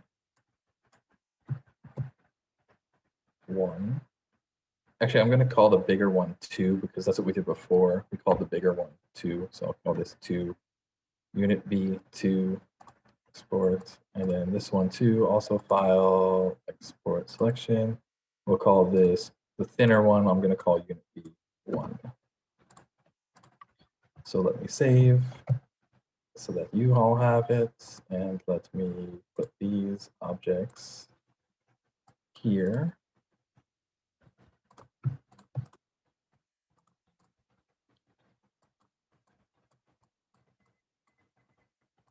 Okay, so those are all there for you. Let's see here. Glad you all are having fun. Let's see. Oh, you're making it. We're going to need it further. I'll move my. Oh. Hi, Diego. So the Dropbox links I've sent you, the files that are in there are the files I'm working on now. So literally as I save them, I'm saving them every few minutes. They're there, and you can just take them. And so now, if you go there now, you'll have um, this. Okay, so that's kind of the way I'm working now. So that anytime you get behind, you can just re-download those files.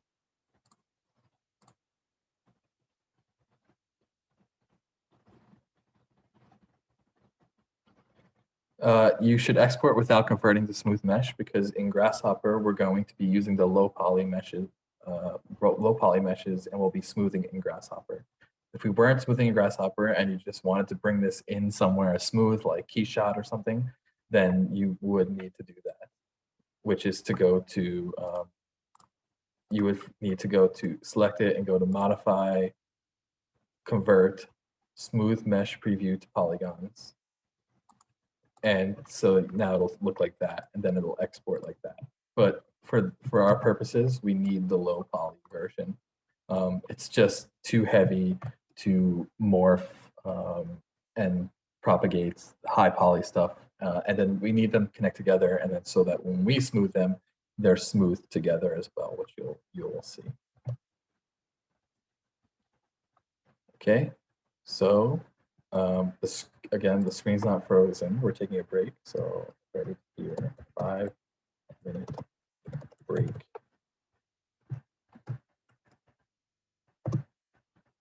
Okay, so I will see you guys in about 5 minutes, and in that time, please feel free to play with some of these forms.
Okay, I'm back. Why is the Maya file empty? Well, it's empty at first, but it's as I said before, it's the file I'm working in. So as I save it, by file save, now if you re-download it, you'll have this one.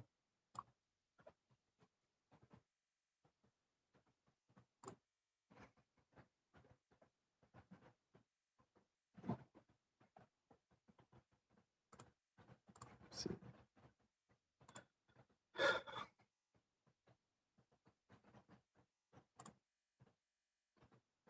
Yes, there'll be a recording. It's on the website. It tells you that there is a recording.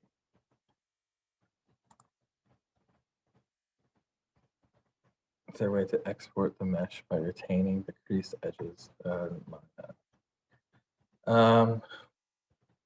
It depends. I don't really use creases because they don't really work well anywhere except for Maya.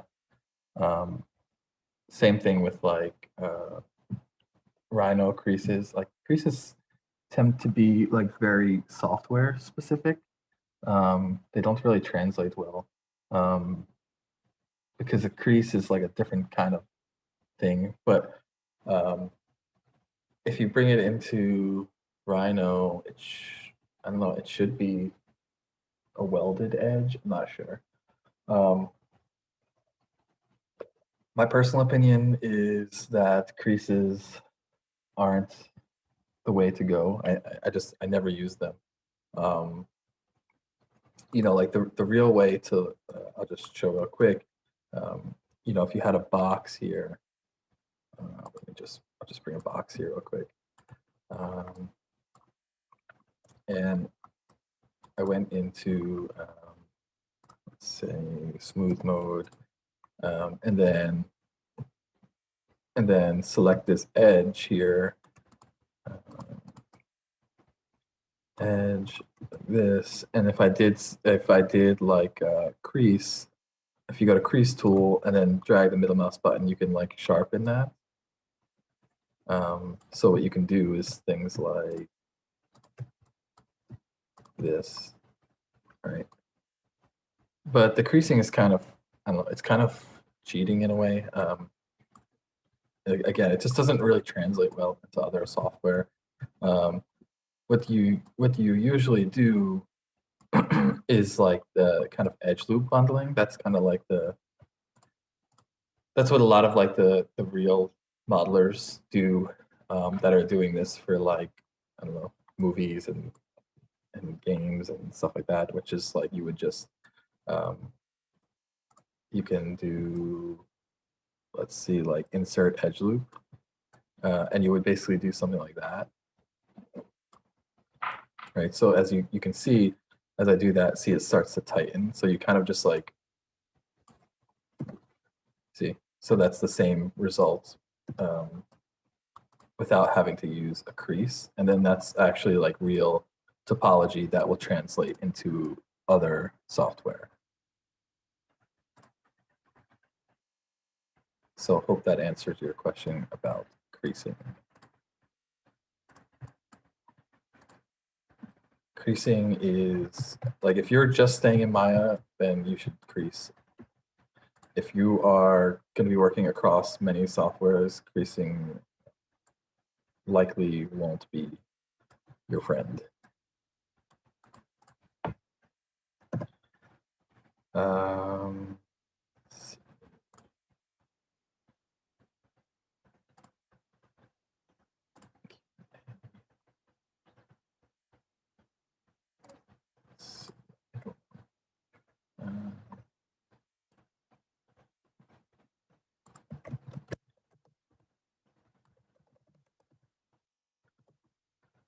Extrude menu not showing.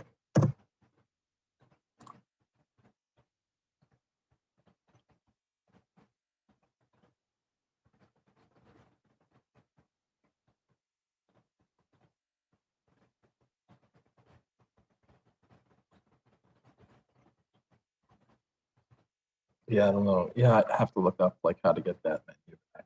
It shouldn't go away. If it is away, that's something that's not correct.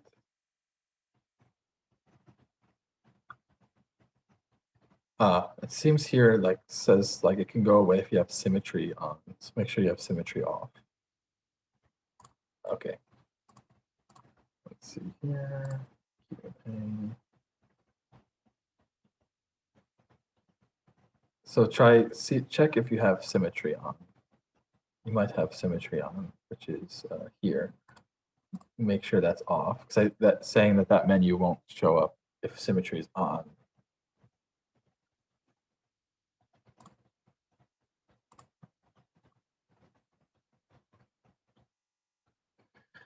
Yeah, so okay, so export, yeah, so basically, all right, so we have this. Let me just save this, and let's move over to Rhino here. Okay, so get your Rhino open. Rhino 7, again, 6 will not work for this, for what we need. Just close Grasshopper for a second. So when you have units, when you have these things, import, remember to put map objy to Rhino Z, because your Maya Y is up. Okay, so we have this here, and let's put the other unit A in. Okay, so you have those two, then B import. Okay,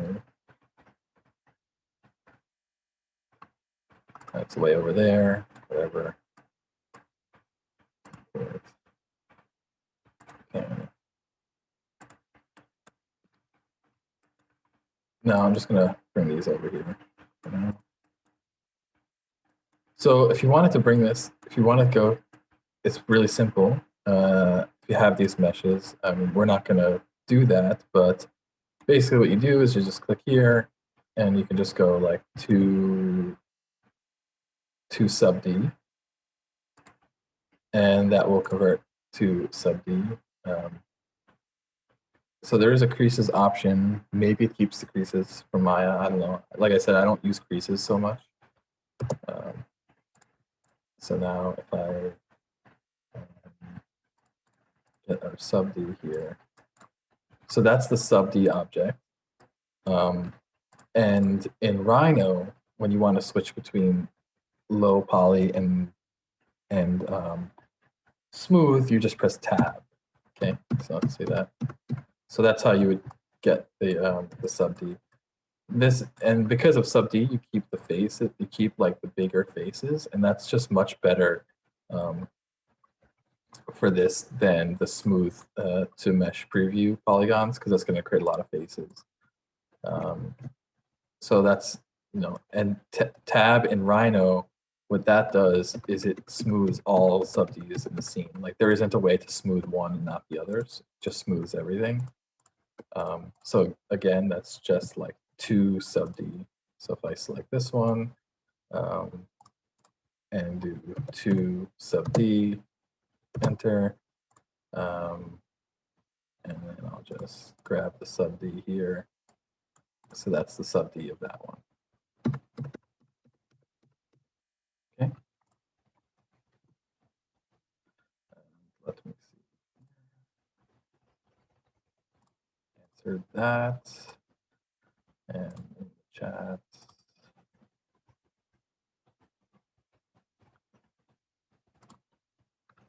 Yeah, you'll lose the sub D data, yeah. And also like in Grasshopper, it's super hard to keep the creases. Like I haven't found a way to do it. Like it's just not there yet.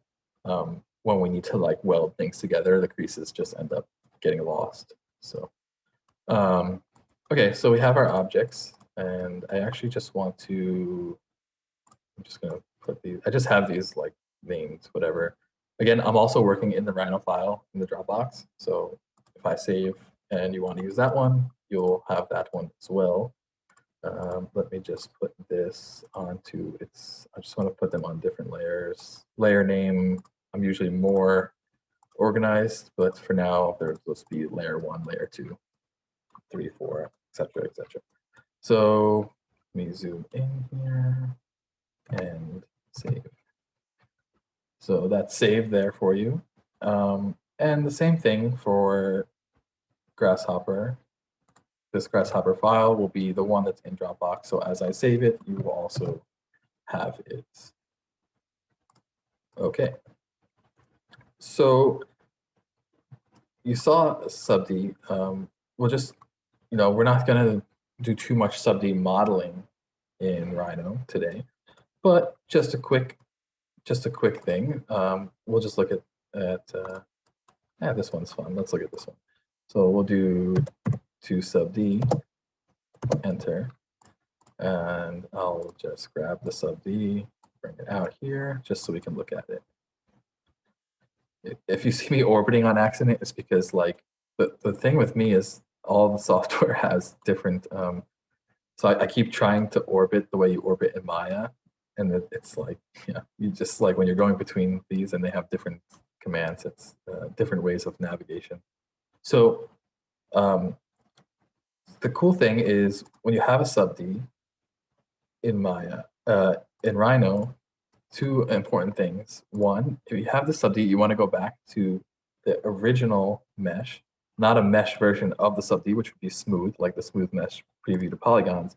You can just select it and do extract, control, polygon. And now you have back the mesh version, like the true mesh version of it, not like the smooth mesh version. So that's extract,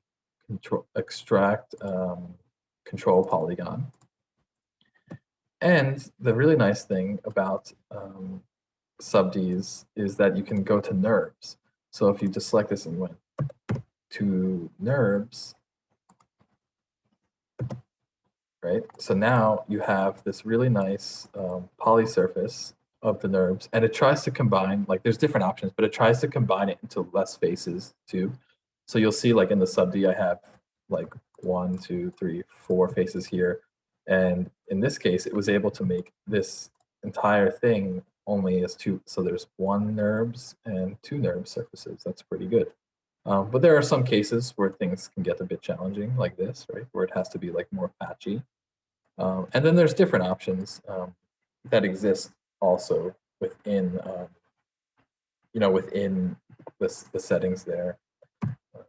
2 NURBS. So there's like sub-D options, and you got faces packed. If you turn that unpacked, what's going to happen is it's going to directly translate. It's going to, see now there is a divisions there from the sub-D. I like the packed faces option because it just makes less NURBS. So that was here and then packed. Okay, and so then that makes it like we said. So that's how you go to the to and from. And if you want to edit this sub-D, you just do in Rhino, you do Shift and Control, hold down Shift and Control, and you can select different elements.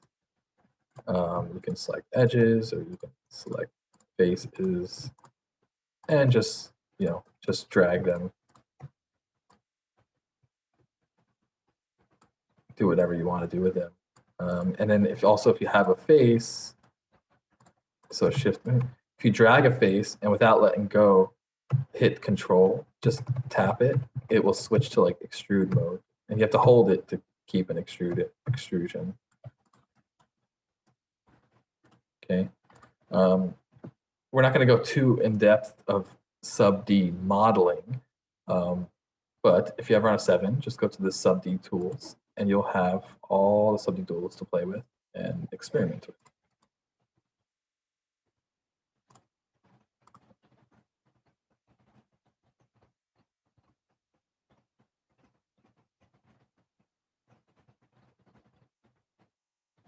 Full screen. What do you mean full screen? Yeah, I don't know. If any, I mean, if you're watching a webinar, I believe you can see on the left side the screen, and on the right side, like me or my camera that's off. If you just like hover between the two, you can you'll see it becomes like selectable, and you can just drag all the way to the right, and it'll make like my camera part very small and the screen very big. Where can I get Rhino 7? From McNeel.com. Mesh Paint has Rhino 5 version 7. It works for 7, even though it says 5. So don't worry. Yeah, actually, you know, let's just like make sure everyone has that installed before we go into the Grasshopper, because that will be part of it. So if you go to Food for Rhino, also I just want to point out, as we go through Pufferfish, clearly we can't go through everything. We can't explain everything. We can't look at everything. There's just too much. So please, on your time, go here, Pufferfish examples. There's an example file for every component, as well as workflows. And they're all annotated and everything. So please check that out if you're interested in looking at all of that. Lagging, I'm not noticing any lag, so it might be on your end. Just keep in mind that like everyone doesn't see the same thing in the Zoom meeting. So yeah, everyone sees their own version depending on what their internet connection and whatnot is. Is everyone able, are others able to see okay?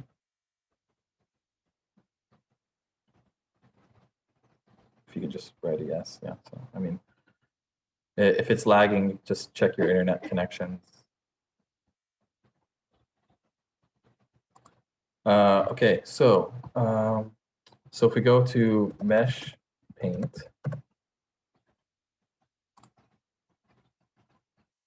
Mesh Paint 3D, and if anyone's asking, like, if you're asking, like, where do I get Rhino, whatever, I've sent, everyone got an email that's here, so just check your emails. It has downloads for everything. So Mesh Paint 3D. So I will, when you download it, you're gonna get, this is just because some of you might not be familiar with how these kind of plugins work, this kind of RHP. So just bring it to your desktop, Mesh Paint RHP. Just download it, whatever. Now, this kind of file needs to be read every time you open Rhino, or else it won't work. So like you can't, it's not the type of thing where you can install and delete it. So what you need to do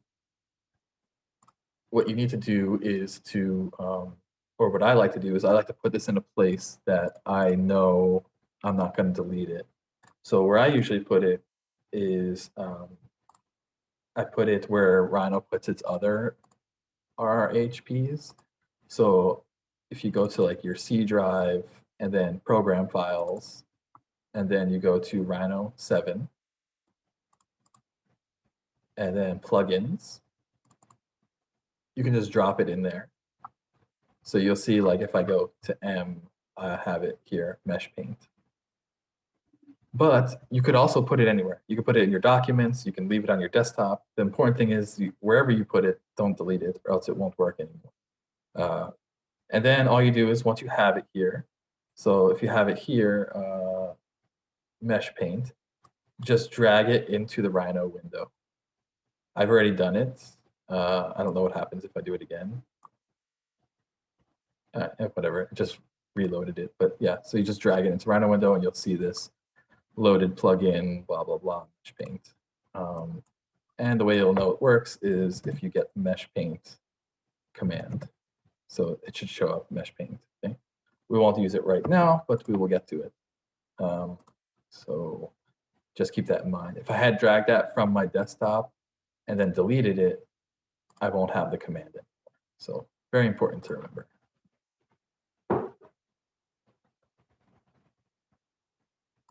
Yeah, so yeah, okay, yeah, that's another good point. There you go. So if I get that back here, make sure if you might be blocked on your computer, so just right click it and go properties and unblock, apply. Otherwise it won't work. Depends on like your download restrictions.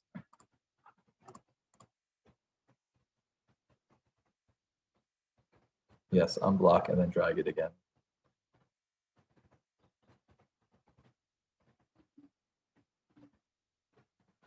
Rhino beta was Rhino 7. That's how the betas work. How to subdue model in Rhino symmetrically. You can do it. In my opinion, it's not great yet, but there's a button here. Reflect. It's called reflect. And then you just select well, you need a subd object, so I'll just make a sphere real quick. Subd sphere, then go to reflect, and then you have to draw the reflection plane. So if it's something like that, and then pick a side to keep. Do you want to keep left or right? We'll keep left, and enter. So now that's how it looks in Rhino. Like you can edit one side, and then the other side's like dark gray, and it like updates afterward. It's just still missing a lot of stuff in my opinion, but that's how you can do it. And then if you want to turn it off, you just run the command again, remove existing symmetry, and then it'll go back. That's how you remove it.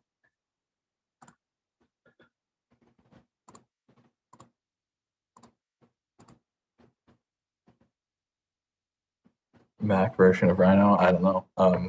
They've released Rhino 7 for Mac and Windows at the same time, so it should be okay. Or if you mean mesh paint, I have no idea. If not, then you can, I guess, just skip that part. I don't know what else to say about it. I don't know. I always use Windows because it's just like the Mac is just too restricting in a lot of this software I find in terms of like plugins. So people tend to neglect Mac for some reason. My opinion on Blender versus Maya is that I don't use Blender for no other reason besides that I know Maya.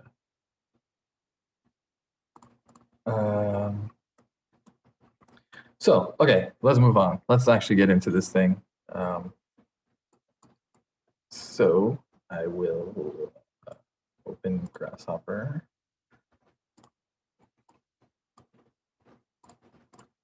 And make the Rhino window a bit smaller. Just want to make the Grasshopper have more canvas. Okay, so first thing we're going to do, or what I like to do, is to create like a little tester when working with these kind of units. And I'll just move these parts so you can see. What that tester is going to do is just make sure that we didn't mess up the topology when we were modeling. So we're going to go here and we're going to get 2 mesh components. And we're going to get from Pufferfish I tend to type them, so I forget where I even put the stuff. We'll get the tween 2 meshes, so tween 2 meshes.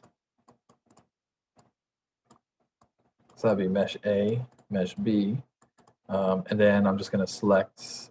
First, we'll start here. I'll select this mesh and right-click, set one mesh, and then I'll select this mesh and right-click, set one mesh, and we're good. No errors, and we'll get a slider, and the factors are 0 to 1.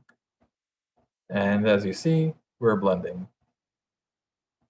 So that's great. That one is working great.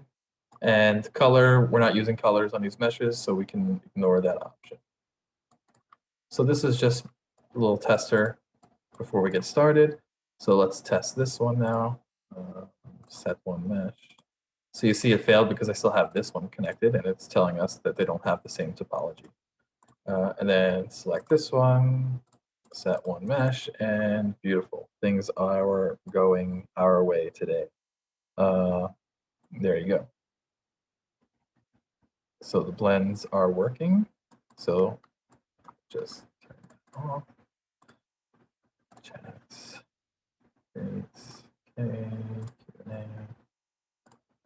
Done. Okay.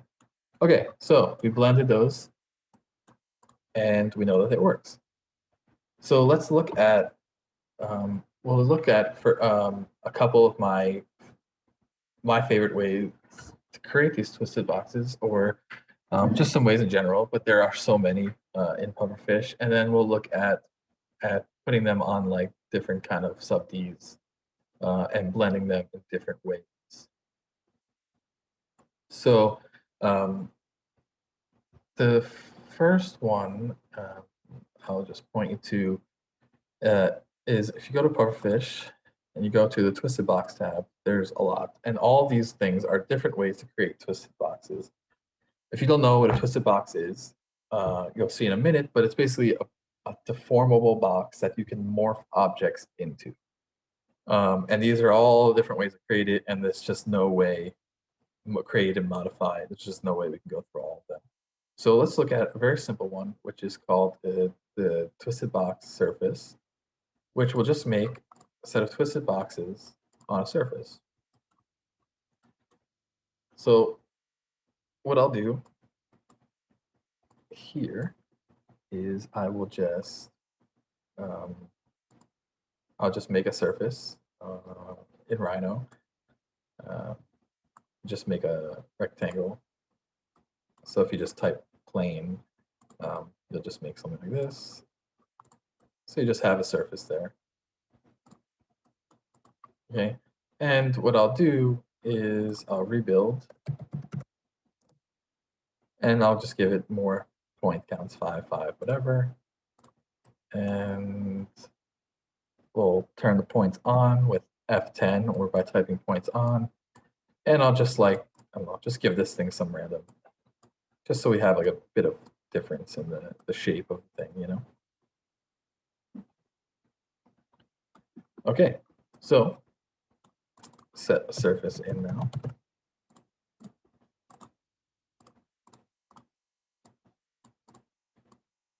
So you'll see that these little boxes got put on the surface. Those are the twisted boxes.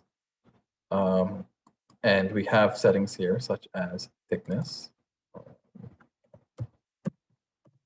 Just that, right? So you see that's the thickness of those boxes. And then you have parameters. And what parameters are, they're like division counts, but we can manipulate them in a way that is more free, meaning that they don't have to always be equal. So if I get a range, so the parameters are going to be from 0 to 1. And basically what that means is like 0 is one side, 1 is the other. And you know, if I put, in this case, it's 0, 0.25, 0.5, 0.751, that's going to be like 0, 0.25, 0.5, 0.751, right? So that's how that's working. So if we create a range, we can create a range of numbers with a domain here with default 0 to 1. So we just, you know, we can specify like how many we want.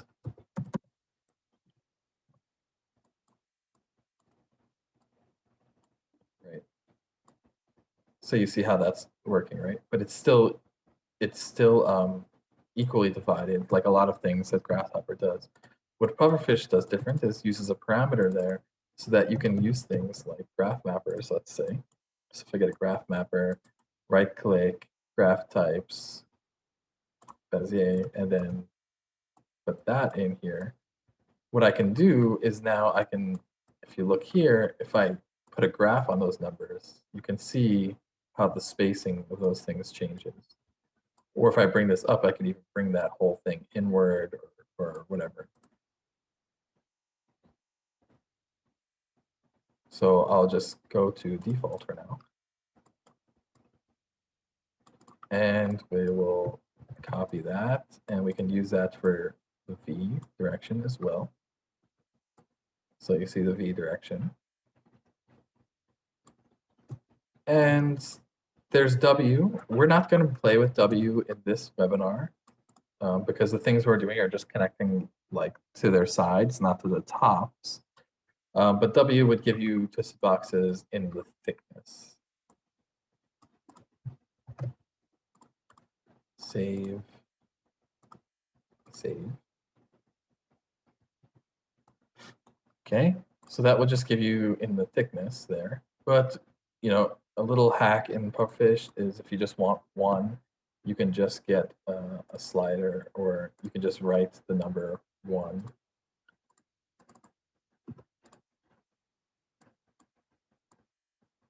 And it will just give you 1.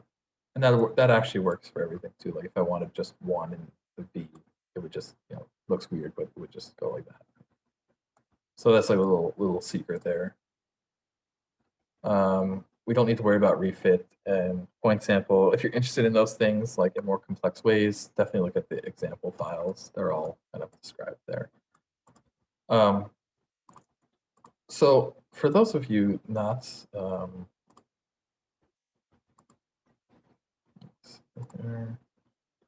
everyone's following along, that's fine. I don't see any questions, so I'm hoping so.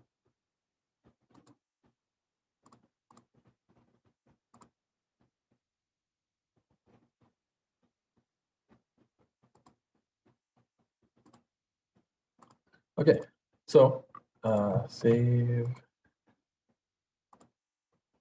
and save. So if those of you not familiar with twisted boxes, basically what it will let us do is take a geometry like one of these and morph them into those boxes. So, you know, just to show you a very simple, most basic example is we can get a mesh, and we can set one of these, like let's just use this guy here. Set one mesh.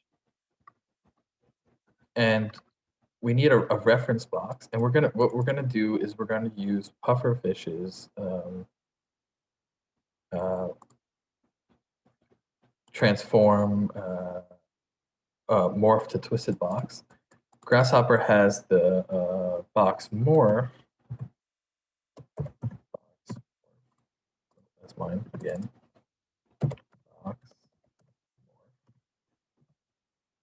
Box morph.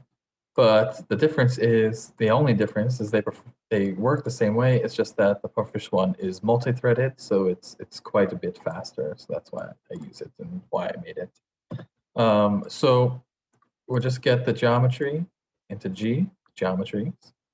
And the reference, we need a reference box. So we need a box around this, and then the twisted boxes are the targets. So that's where we want to morph to. And the quick way to get a reference box is to just use a bounding box. Oops. So if I come over here and we look at this, just unpreview all this stuff here. So now you have all these things mapped on there and connected. Very kind of simple, boring, because we haven't done any kind of blends or anything like that, but it's all, you know, if I do this, or if I want more or less, or if I want to change the spacing of anything. Okay.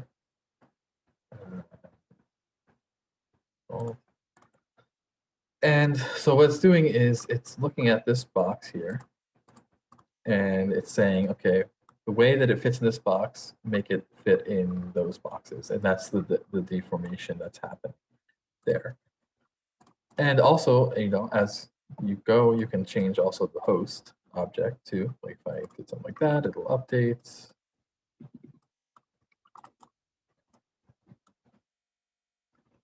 There we go. We'll update. And, you know, the reason why we made all those connections, that I'll just show real quick, is, you know, if I then weld this together, what we do is actually just join the meshes so that they're one join thing. And then in Pufferfish, we have a component that saves me daily, which is the rebuild mesh. And this mesh will prepare your get a Boolean toggle. This component will prepare your mesh to be properly smooth. So we have like recalculating the normals, culling unused faces and vertices, unifying the normals, flipping if you need it, combining identical, and then the main one is weld, which I worked on with David Stashik recently, and I think ours is the only weld working now in 7. They changed some stuff, and even the mesh edit weld is throwing a lot of errors. So it's very, very good. And it usually, if you have an invalid mesh ever, this component usually fixes it. It's like, yeah, it's my favorite component. So welding requires it's welding by distance, so it requires a proximity. And usually it's basically a tolerance. It's going to say like if vertices are this close, like, but not exactly touching, just join them, just weld them together. So I usually do something like 0.0001 welded. So once you have your welded mesh, what we'll do is a few things. We can do a catch mole Clark if you want to mesh, right? And you can set the number of levels. 3 is the suggested highest you should go. So 3. Okay, and we can actually just preview this.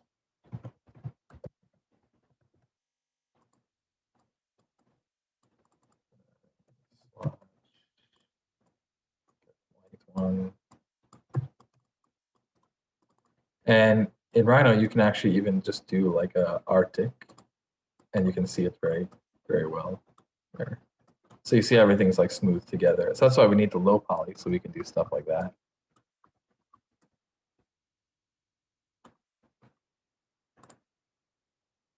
What is Catmull's function? It's to smooth the mesh. Catmull is the name of an actual person who created this algorithm for smoothing meshes, smoothing geometry.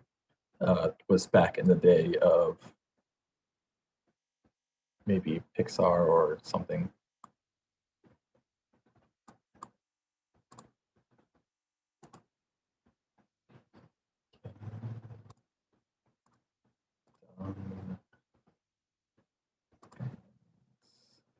Let's just check the chat. Okay, so now you have this, and you can preview it, and it's all updatable, of course. If I just like do something like that, it's updating. Now the other cool thing we can do in Rhino 7, well, actually before we do that, I'll show you 2 things. So kind of 3 things I like to do is Catmull Clark. Another thing that I like to do sometimes is a mix of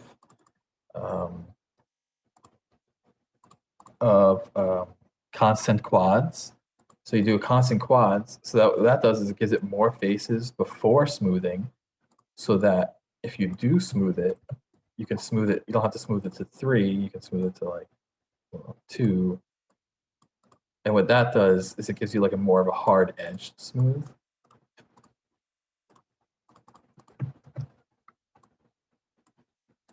Right, so that's another thing I like to do.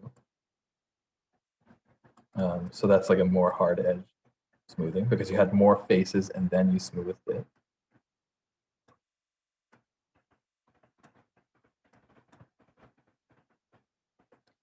And the other thing that we can do exclusively in Rhino 7 is we can go directly to sub D. And in Grasshopper Rhino 7, if you go to Surface, there's a little sub D tab. And there's just very few sub-D tools, but they're useful. And you can go from mesh, sub-D from mesh. So once you have this mesh that's joined and welded, you can just go directly to sub-D. And if I preview that, so you'll see there's the sub-D geometry. Okay, so that's actually a sub-D. So if I just put this on, just put this on another layer.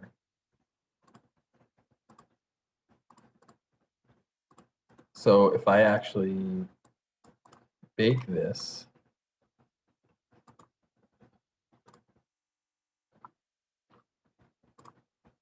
that's actually sub-Ds, which is really cool to me. If you just think about how your meshes work well, you can get these really nice sub-Ds, and then you can go in and you can, edit all these things locally, or whatever your heart desires. In this case, I don't know. Maybe you wanted, like, I think there you can do like a, let's see, sub-D tools. You can do like a bridge.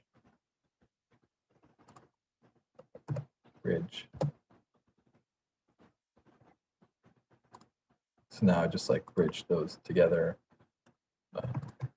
All kinds of fun stuff. But the important thing is that, like, you can get these sub-Ds directly out of Grasshopper from meshes, which I think is really cool.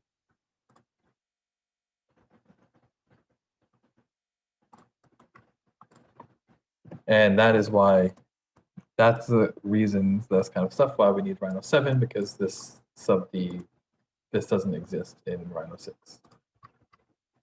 So that's kind of basic overview of, twisted boxes. So now let's move in. I'll just show a few quick more ways to create the twisted boxes before moving into the blending stuff.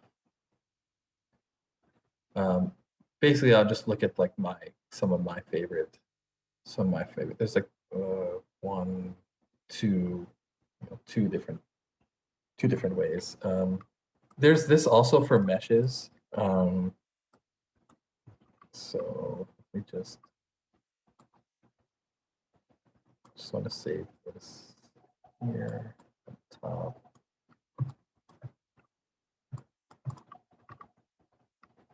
I want to create like a kind of array of these things that we can use later.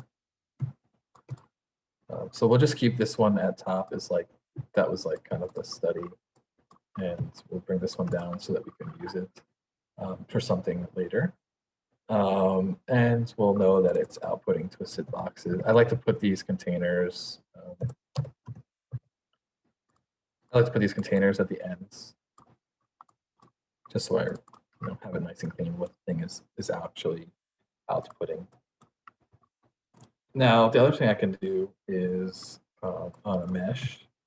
So I'm just going to copy this down, and we're just going to look at the twisted box creation for now, and then we'll play with it more. So I'm not going to do any more morphing right now. I'm just going to look at strictly creating the twisted boxes. So in this case, if I make a mesh, so if I go to here to mesh tools, and just, I don't know, just make a mesh anywhere.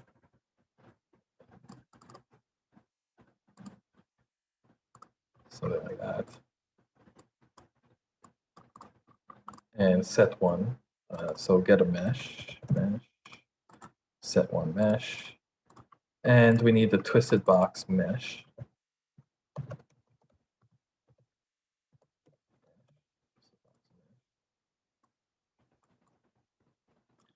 And so mesh only has thickness and W. And remember, we're keeping W as 1. That's because it doesn't have UVs like a surface does. It's just following the faces directly. So whatever your faces of the mesh are is going to be where your twisted boxes are. So I'll just delete this and this. And we could do this, like, and then you can change like the levels and the height. But like we said, like we're only going to be doing one thickness for this webinar, for the things we'll be doing in this webinar. So let me just bring this here.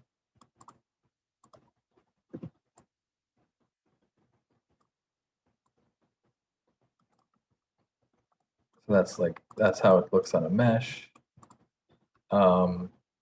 The other one, and I also want to note, and we're not using it right now, but the twisted box, finished twisted box, you can also do this like between two surfaces, between two meshes, through surfaces, through meshes, again, all in the example files. So please check those out. Otherwise, we'll be here for days, days, days. Weaverbird. Weaverbird doesn't work in Rhino anymore. It only works in Grasshopper. Just that's probably what you're noticing. It doesn't work anymore in Rhino, or they haven't updated it for Rhino, but it works in Grasshopper.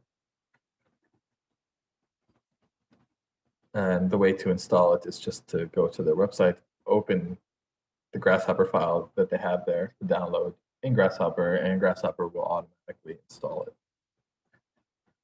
Change the size of the hole shapes in a panoramic coordinate distance. Yeah, we'll get to that. That's why we're going to do blending.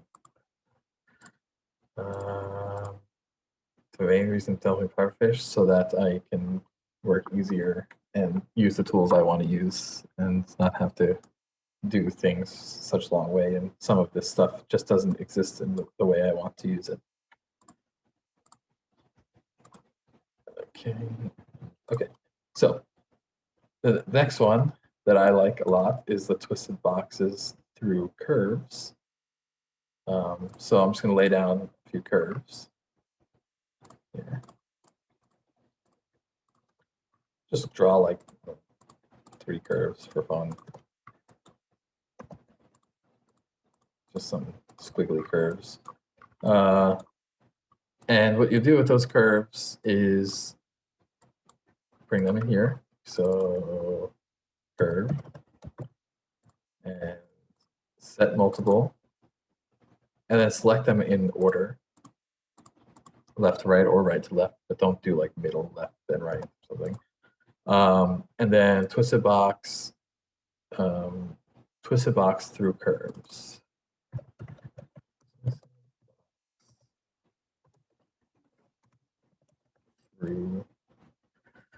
Through curves. It's a big component. It looks intimidating, but a lot of the stuff you don't need to mess with.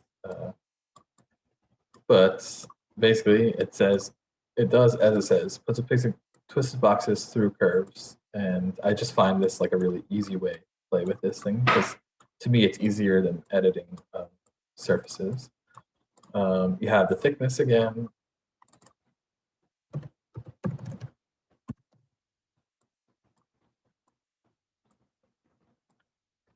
So depending on curve direction, things might go down or up. If they're going down and you want them to go up, you can use a negative thickness or just flip in Rhino the curve directions. And you can see how you've got the thickness there. And it uses the same UVW. We'll use the same thing from here. It's very much like the surface in terms of like its creation. It's just that it uses curves as the driver instead of surfaces. So something like that. And then it has these other options. Normalized, you don't need to worry about. If you're interested in it, just look at the description and the example files. Equalized will basically try to make the spacing more, you see how it's like, it'll try to make the spacing more uniform. See how it's like shifting a bit? So that's equalized. Weighting will weight the spacing based on the curvature rather than the parameter. So you'll see here it's based on the parameter of the curve, but if we want to base it on the curvature of the curve, you see how it like it's going like that to like follow the curvatures of the different curves we're using. Okay. Interpolation gives you different types of ways to go from one curve to the other to the other. I have it default at normal, but you could do, you know, if I put this to straight, you'll see like it's going to be really straight till it hits this curve and then straight back down to this curve, where you can do like normal or tight or uniform, right? You can see a little bit, like if I zoom in, you can see it's shifting, like the curvature is not so extreme, but there's a little shift there in the type of curvature in this case. If the, you know, if this was like maybe more extreme, maybe we'll notice something more different. Let's see. Yeah, you can see a little bit more there.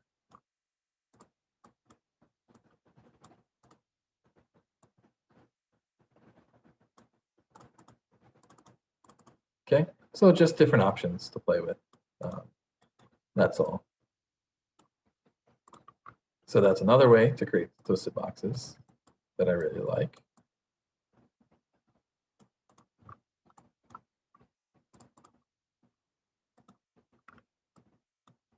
Let's see here. Question.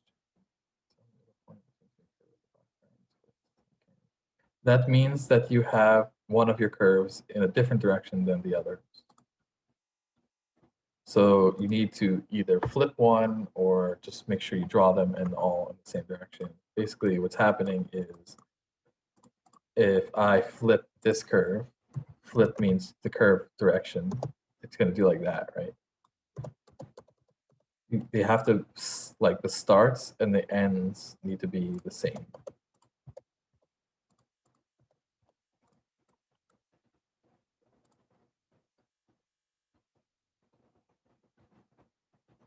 Yeah, maybe at the end after we get through, we can talk a bit more, we can chat live, whatever you feel.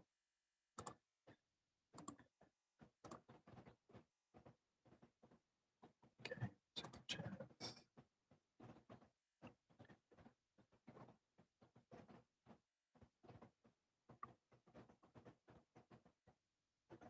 Okay, so one way.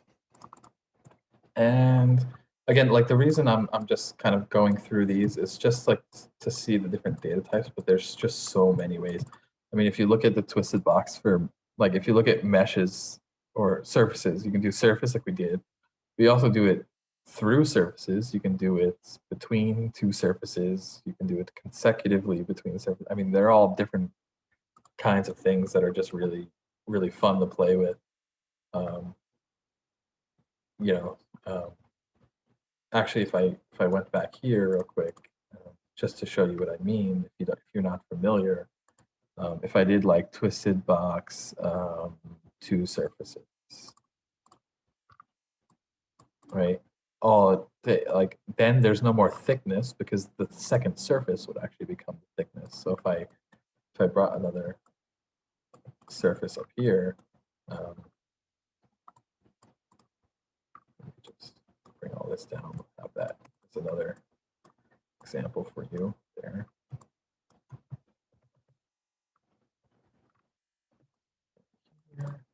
So if I instead of using this one, I use, if you don't know, Shift Control, you can unplug and plug somewhere else. And use that, and then U, V, W. And the only thing I need now is another surface instead of a thickness. So the other surface is going to be the thickness. So just get this surface here, set one surface, and plug that in. And then you'll have like, see now it's like riding between those two. So you can do like, that's how you can get like variable thickness instead of like always having the same thickness. You can just do it with another surface. So if I wanted it to be like really tall over there and like more tiny over there, do something like that. And then if I go over here and we look at that, also note that the sub D from mesh is a bit heavier than most things. So like if you notice I have all of these plugged in, so it's kind of getting a little bit heavy, but we'll just look at this one here. So if I go now to RD, so you'll see like the heights were now controlled by like those two surfaces, right? So now it's like much taller over there and like squished over here. So I think that's pretty cool, and you can do that through like multiple surfaces as well. Just experiment with the example files, and it's just like so quickly to get such interesting stuff, especially when your unit gets more complex.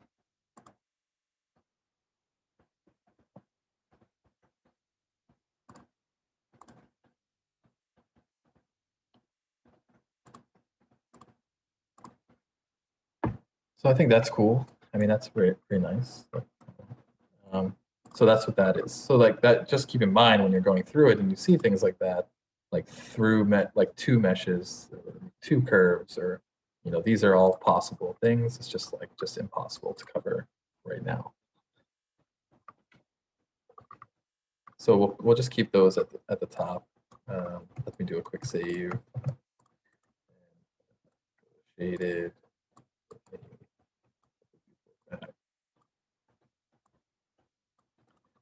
Do a quick save here, so we all have stuff. And I'm just gonna be fancy, and I'm gonna draw a line here in this file.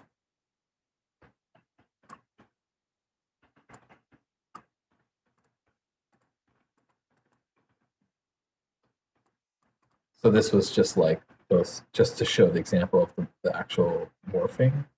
And then this is just our tester, and then like this stuff down here we'll like use throughout in a more like as we go through the blending stuff, we can switch between different types of ways of creating those things.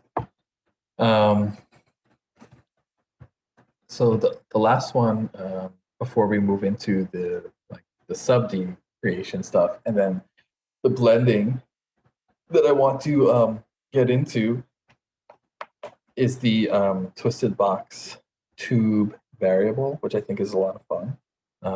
So there are some components. It's a more complex component, so it might, it takes some getting used to, but it allows for a lot of variety. So there's some components which are called variable. So, and this is one of them. So if you see, there's twisted box, the twisted box tube. Let me find it.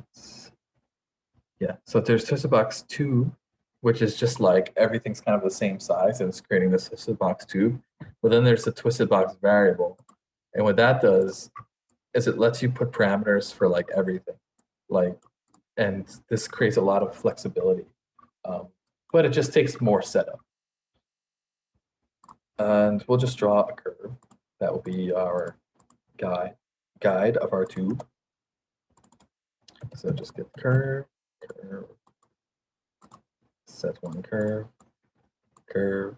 and you'll see already by default, because I have always defaults in there, it's created this twisting tube here of twisted boxes. Twisting tube of twisted boxes. That's a lot to say, but that's what it is.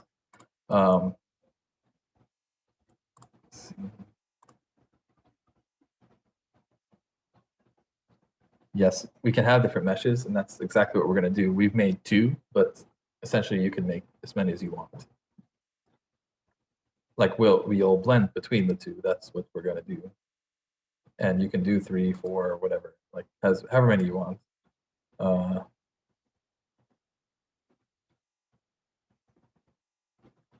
Is it possible to use ground plan instead of modeled forms when making the boxes? I'm not sure I understand.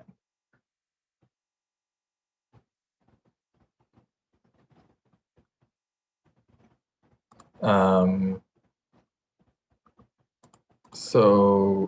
not sure what to say about the clicking. For me, it's looking smooth. And I'm only clicking on things I need to click on, so I'm not really sure. Are others seeing the stream okay?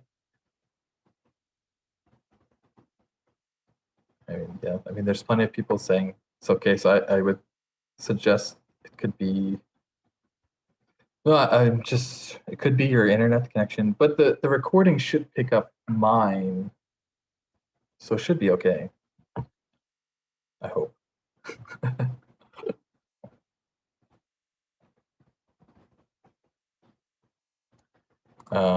But I'm not trying to overclick or anything. It just is what it is.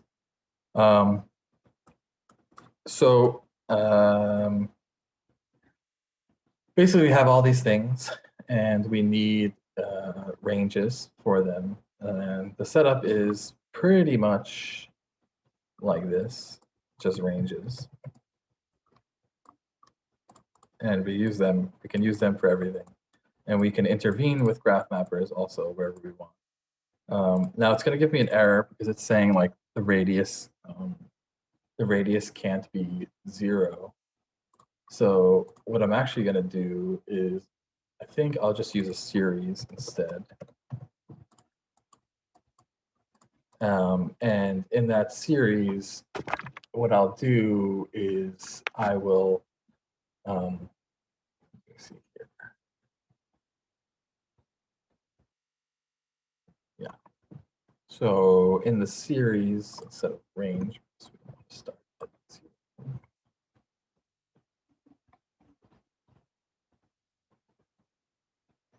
Is we'll just make it like 1 to start. So I'll just set number and go to 1. So we'll start at 1, and then the number of steps.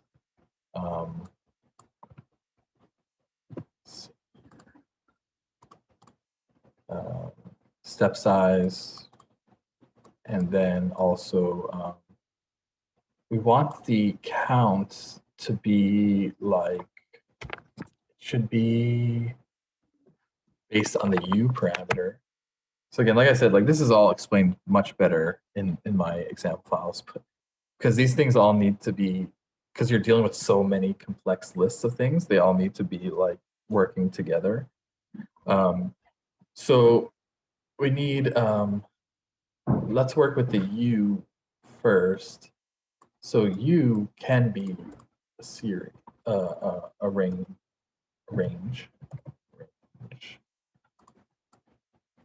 And 40. And it's going to give me an error, so don't worry. But I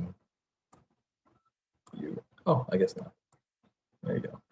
Until I go less than the amount of twists and stuff. But you see, that's like U is creating how much along the curve, and then V is going to be creating how much around the curve, and then W is going to be creating the thickness of the curve.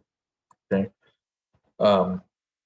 But this number here, the U, how many divisions along the curve, needs to be attached to things like rotations and offset, because, for instance, you need a rotation for each division. You wouldn't need more rotations than there are divisions, because that would make sense. You would run out of divisions, and if you had less, it just wouldn't be enough.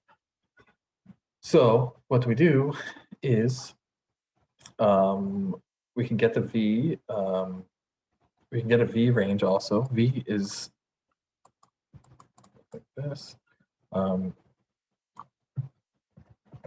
V is also independent of this division count, because V is just the divisions around each one. So it doesn't matter, how many. So that's just like how many. You see how it's, if I zoom in here, it's creating more around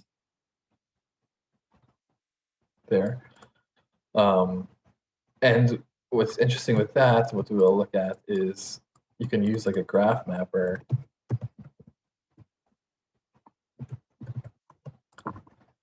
Graph mapper, graph type.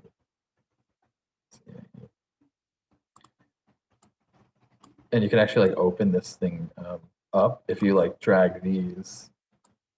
See how I like opened it? So if I actually put this less, just trying to show you what's there. It's hard to see, but you can see that it's like kind of opened up there. Or if I bring this back down, I kind of complete the chain again. So that's fun. So we need our radiuses, our radii, and our radii needs to be connected with the this step count because we need one radius for each division. So what we'll do is I have a simple shortcut component in Pufferfish x plus 1. It just adds 1. And that plus 1 is going to be our count because we're starting at 1 and also because lists start at 0. If you don't understand that logic, just like look at some intro to Grasshopper courses. It's a bit much to explain all that stuff here. And the radius. Okay, so now you see how the radius is, how we're creating this kind of like spiral right here.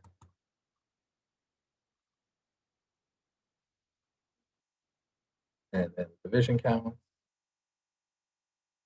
And when the error is there, it's just telling me because like I can't have more thicknesses or more rotations than you because the default of rotations and thicknesses are set to a number that isn't equal to the number of U divisions. So we just need to change that.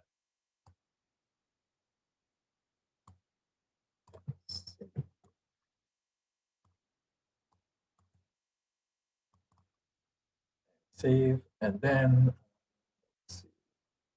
we need a thickness, and thickness will follow suit of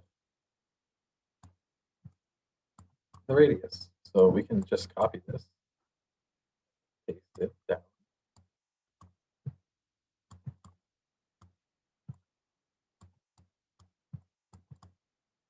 And that's going to be our thicknesses. So you see how that changed? So you see how it opens and closes, and it won't let you self-intersect. Like something I put into the code, it won't let you self-intersect. So once I get to this point, like even if I increase a slider, it won't go past where it's like fully hitting itself. That's just part of the code, so that kind of self-intersection stuff. And then we need the remaining items, which are we just need to connect the orientation, the offsets, and the rotation. And those are all going to be the same situation as this. And again, it's always connected. The count is always connected to what we're setting for the divisions. Because again, if you have a division, you have 25 divisions, you should have then 25 rotations and 25 offsets so that they all correspond to each other. And that's why we do that. So like here and put this into offset. So that's going to actually offset it from the curve. Right.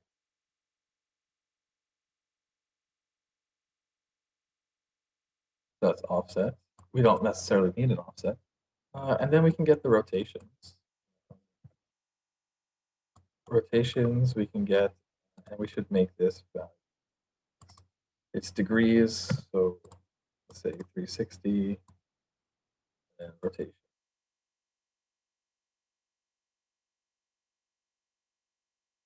Okay.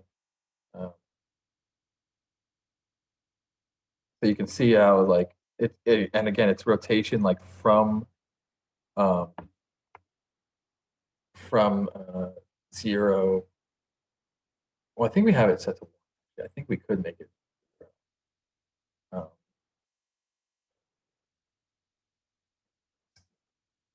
Yeah.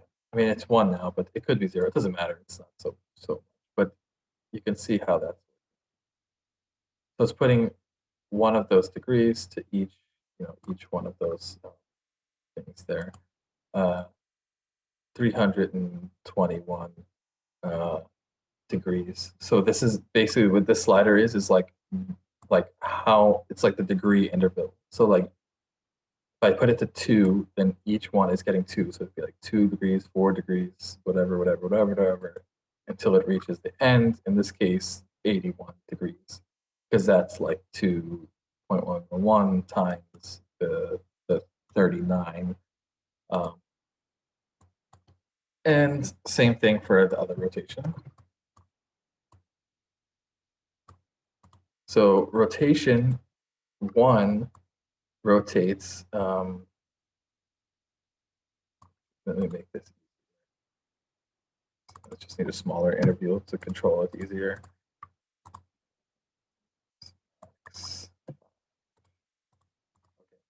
So this one here will rotate. Show you. Oh yeah, we need the offset. That's why. So if you have an offset, this rotation here will rotate around the source with the offset, whereas this rotation will always rotate around the section. So see, it's saying around the section, whereas this one's going to rotate around the source curve. Okay. So those are with the 2 rotations. If you have this to 0, then they're going to look like they're doing the same thing, because technically they are. It's just that when you offset, you can rotate. If I increase this actually, if I do like this and then do like this, you see how it's like swirling around the curve, versus this one here, which is only rotating the section around themselves, basically.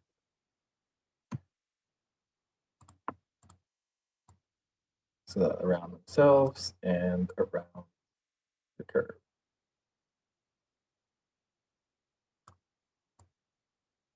Okay. And then you just have these options here. W is default 0.15, but remember, like we said, we're not using anything in this case that has a thickness. So what we'll want to do is just do our little hack there where we just put 1. So we just have one thickness. And the weighted is just a Boolean to determine like the offset. So if I see how it changes a bit, it's like just if the divisions are parameter based or normalized length based, basically, and that just depends on the curve, like the guide curve's curvature.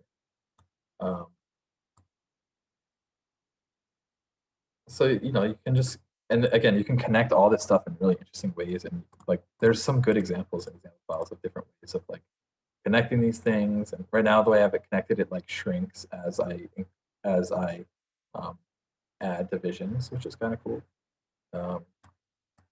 And then lastly, of course, if this is if I take something like this, which was like our little morphing thing that we're doing.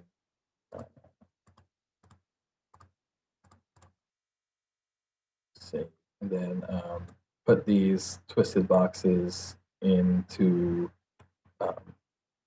here, and that came down.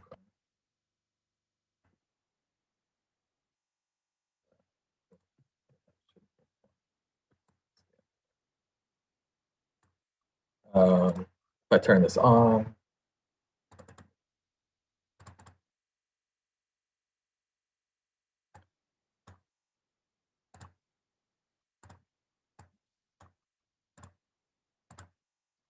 if I preview this and then go to Arctic, so you see here, like we created this kind of like spine, which is kind of cool.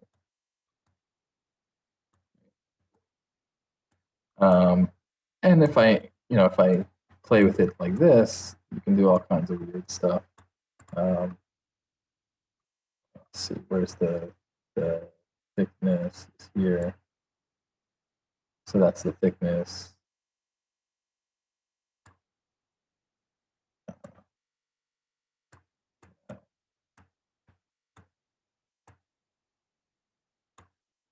So that's basically like what that's doing.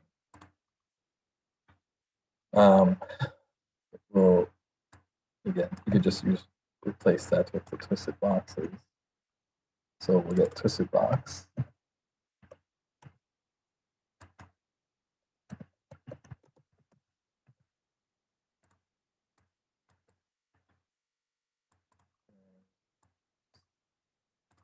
That.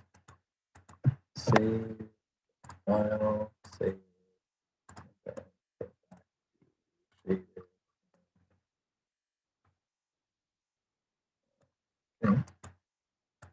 Okay.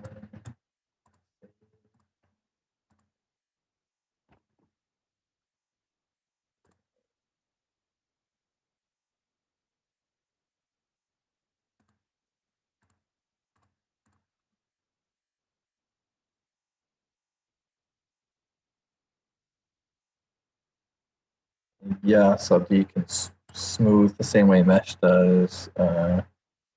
Yes, there's a recording. What happens without series inputs? Well, if you don't use a series, basically what's going to happen is it's just going to put the same value for all the stuff. So, for instance, if I just put a slider instead, then everything is just going to have the same radius. Series is creating the variable radiuses. That's what it's doing. So we're getting a list of radiuses here for each division. Whereas if I did something like just a number, you're just going to get, they're all going to be the same because it's just going to put that number to all the sections. So these lists are what's determining like how those things are scaled and rotated. And, yeah.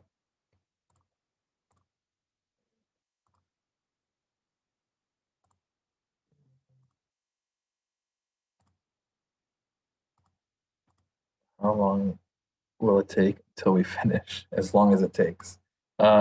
Probably will be longer than the intended time, but that's okay. I mean, it's recorded. If you want to leave, you can leave and watch it later. Let's see.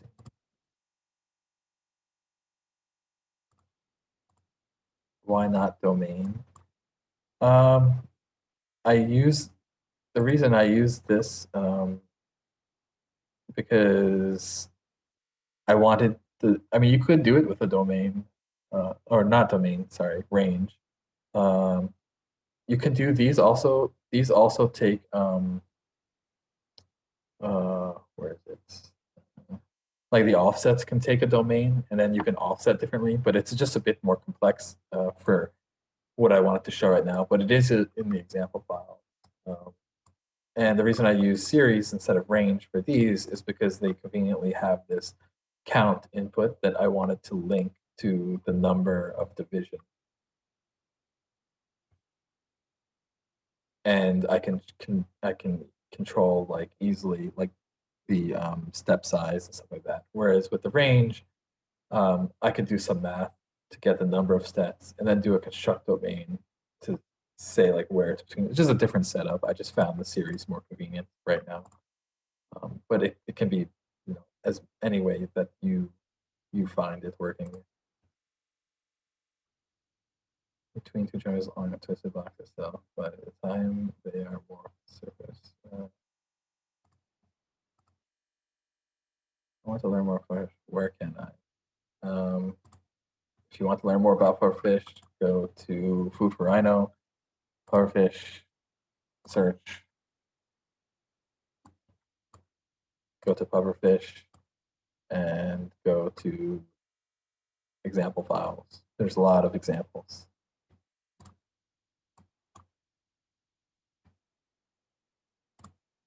Did you change the series expression? The only thing I changed is I set the start to be 1 because for things like radius, you can't have a radius of 0. That would be nothing. So I just have them as 1. First number in series, 1.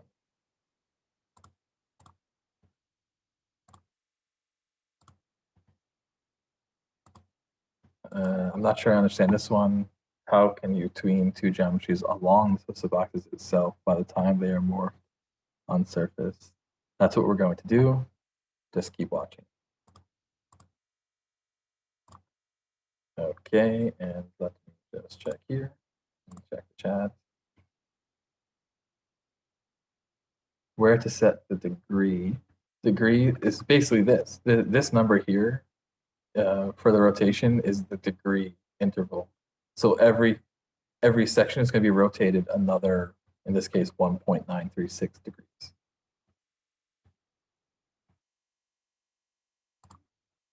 Okay, so I am going to save.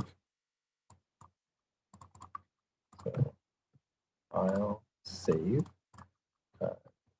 I'll save. Okay, so those two are saved. Let's take 5 minutes. Get those files if you don't have them already, and open them up, play with them, get the Rhino and Grasshopper, or if you need to catch up.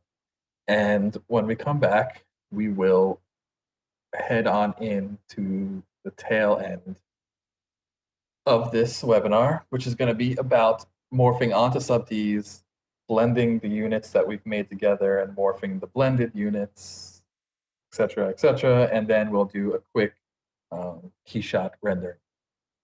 So we'll be back in 5 minutes.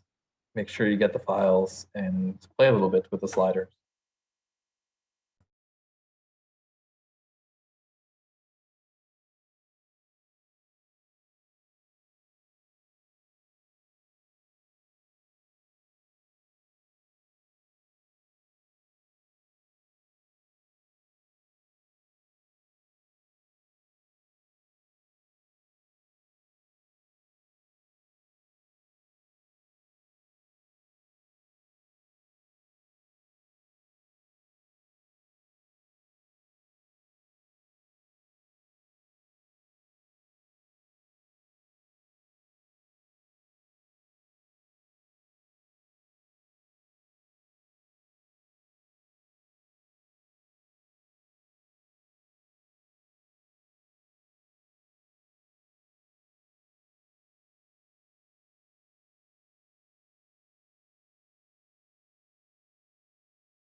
Okay, hello, we're back. Let me just check here. Yeah, the files, they're they're in Dropbox automatically. As I save, they go there. And I tend to save often. It's just something I do. So at any moment you feel behind, you should be able to just grab the file again and you'll be good to go.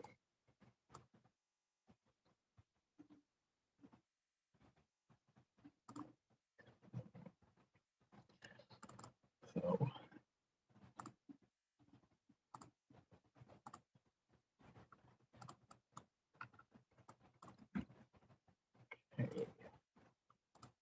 okay, so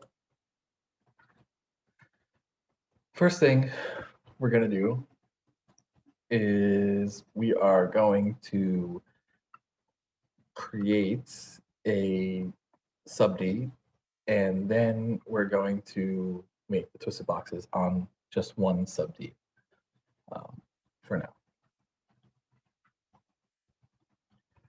So if we go here and we just go to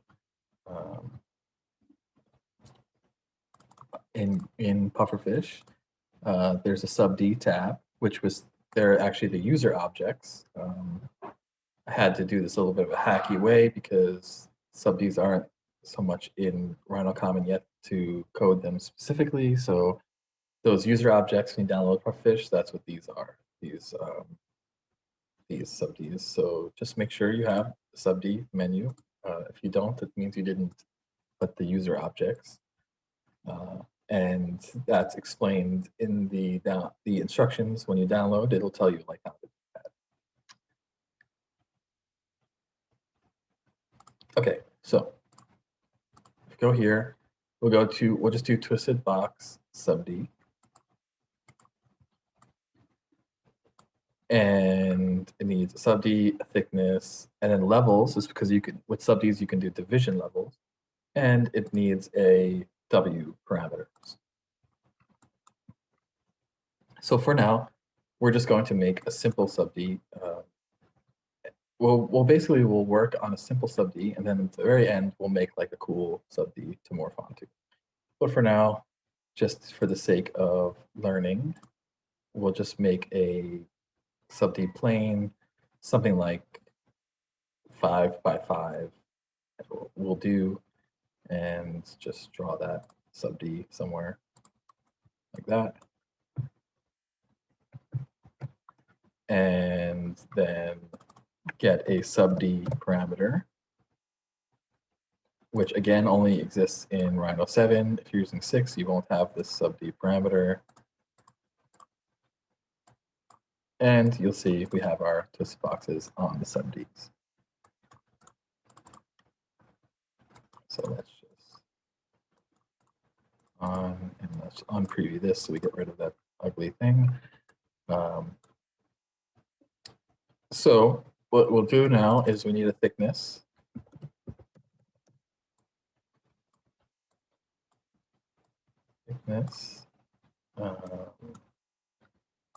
Just as we did before. And like I mentioned, we're just going to do one level of thickness in this case. If you want to see like multi-level thicknesses and things that connect top and bottom, just check out the example files. A lot of good stuff there. So we're just going to do our little one hack there. So we just get one. Now the thing with sub-Ds is that it has division levels. So what you can do, because sub-Ds are kind of like a mesh, but kind of like a surface. So they have division level. And basically that lets you subdivide the sub-D, right? You can't go in one direction and another divisions like you can with a surface because a sub-D doesn't have UV parameters. It's just a different type of thing. And so that kind of thing doesn't work for this. I cannot save it Rhino 5 format because it just wouldn't make sense because you can't do any of this stuff in Rhino 5 anyway. It's a sub-D. Sub-Ds won't even work open in Rhino 5.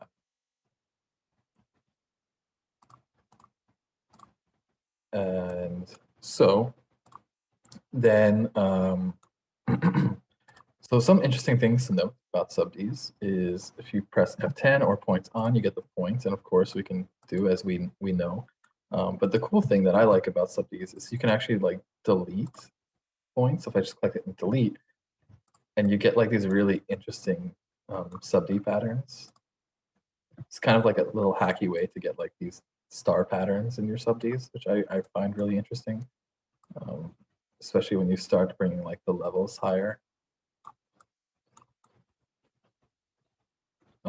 So that's a kind of nice way to like break the grid a bit too.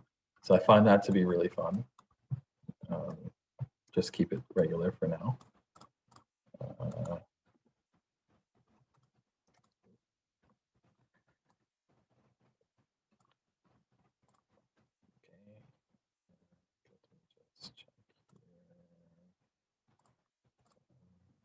SMD menu on Pufferfish. You have to install the user objects. It's explained in the description, but if you go here and download Pufferfish, you'll get this download here, and then just bring it here, right click, properties, unblock, apply, okay. Then extract it here, and you'll get the folder. And in that folder has a README. This tells you exactly what to do to install everything if you follow it step by step. And you'll see in here, there's the GHA, but then there's also this Pufferfish work in progress subd components. And it has the subd components. They're user objects. So the way you install user objects is you go to File, Special Folders, User Objects, and this brings up your user objects folder, and you just take these and copy them from this folder into this folder. And that's how you'll get the subd tab.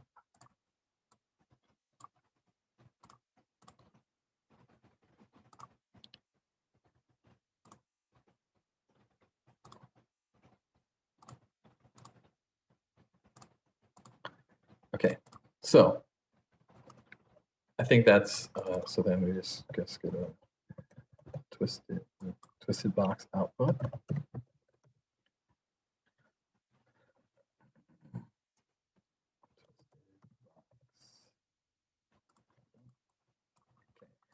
So let's now look at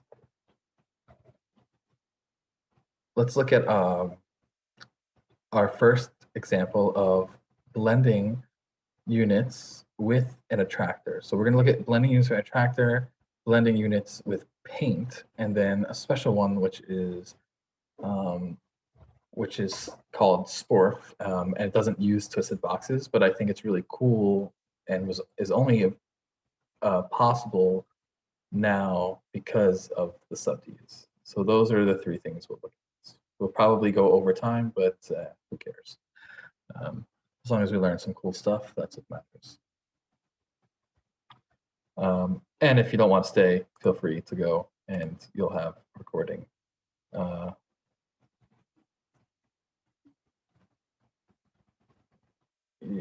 you might have to restart. Sometimes sometimes things are weird if you don't restart. Okay, so these are kind of like twisted box creation stuff. I'm just gonna like draw a line here.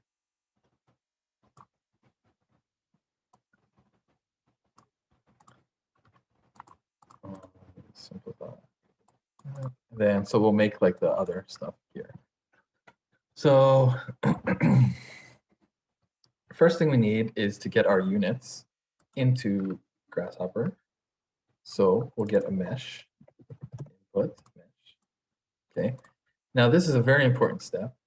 Before we put our units in, they need to be exactly on top of each other so that we can use one bounding box for them. So what I'll do is, for instance, if we're going to use these ones, which is like our little tester, we can copy it. Just copy them over. And then move one, like, so take this one and move it from one of the openings directly on top of this one, right? And the openings should all line up. It's almost like you can't even see the other one. So they need to be on top of each other.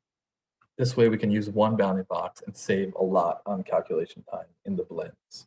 Otherwise, we'll blend from one to another, which looks nice, but then we would need to calculate a bounding box for each one of those blends. Whereas if we do it this way, we only have to calculate a bounding box one time, which really saves us a little computational hack there to save yourself a lot of time. Calculate once instead of for every blend. So we'll do set multiple meshes, and I'm going to set the smaller one first, and then the bigger one, and hit enter. And now they're both in there. And first thing I'm going to do is I'm going to get the bounding box. The way I like to do this, it's not always necessary, but I use the rebuild mesh just to make sure that my mesh is closed definitely everywhere except for those openings. This is just like a little check just to make sure that things are in fact closed, because we only want those openings to detect as openings. So we're just gonna, like, basically what we did before with the rebuild is just like clean this thing up. And I think it is pretty clean. I think it's probably pretty perfect because it's simple and we did it easily in Maya, but this is like just in case.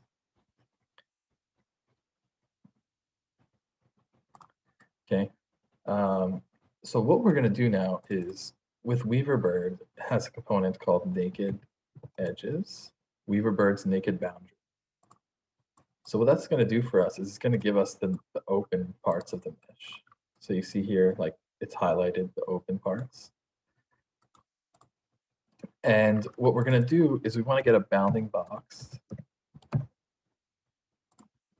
around that, and make sure that you put this to set it to union box, not per object, union box.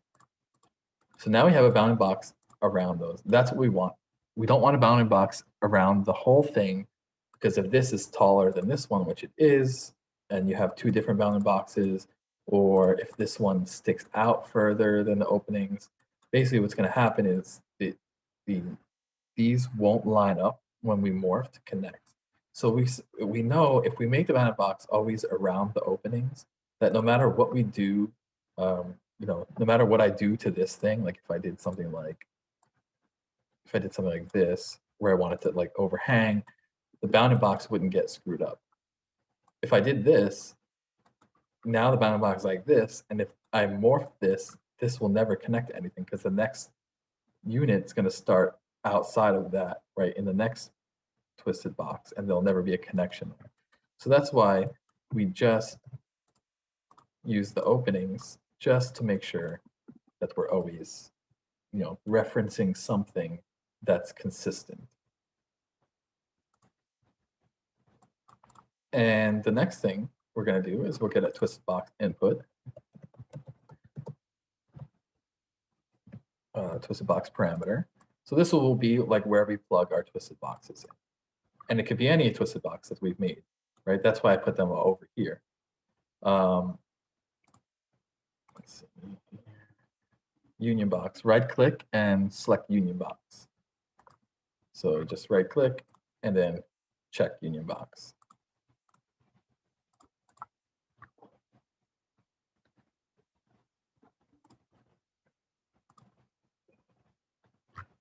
Okay, and then, so this is where we input twisted boxes. So any of these twisted box outputs, it doesn't matter how we create them, we're going to input them there.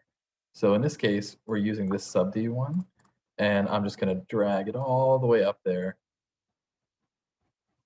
into there, right? And if I wanted to use this creation method, I would just use those. If I wanted to use this creation method, I would just use those.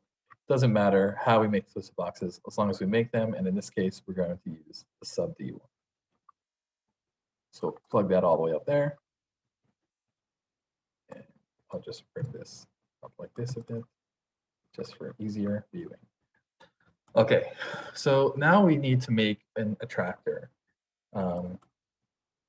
And that attractor can be anything, can be curves, points, multiple curves, multiple points, a mix of curves and points, or any other geometry, the way that we're going to do it. So in this case, what I like to do is I like to get a geometry, because if I just get a point container, I can only use points. I want to be able to use whatever I want. And just make some layers. Okay, so we'll put our attractors here. I'm just gonna put them on like layer 5. Save. And for like right now, we'll just use a single point. So I'm just gonna put a point, and I'm just gonna select that point and do set one geometry. So now you have your point in there. And we're basically gonna measure from the center of twisted boxes to that point.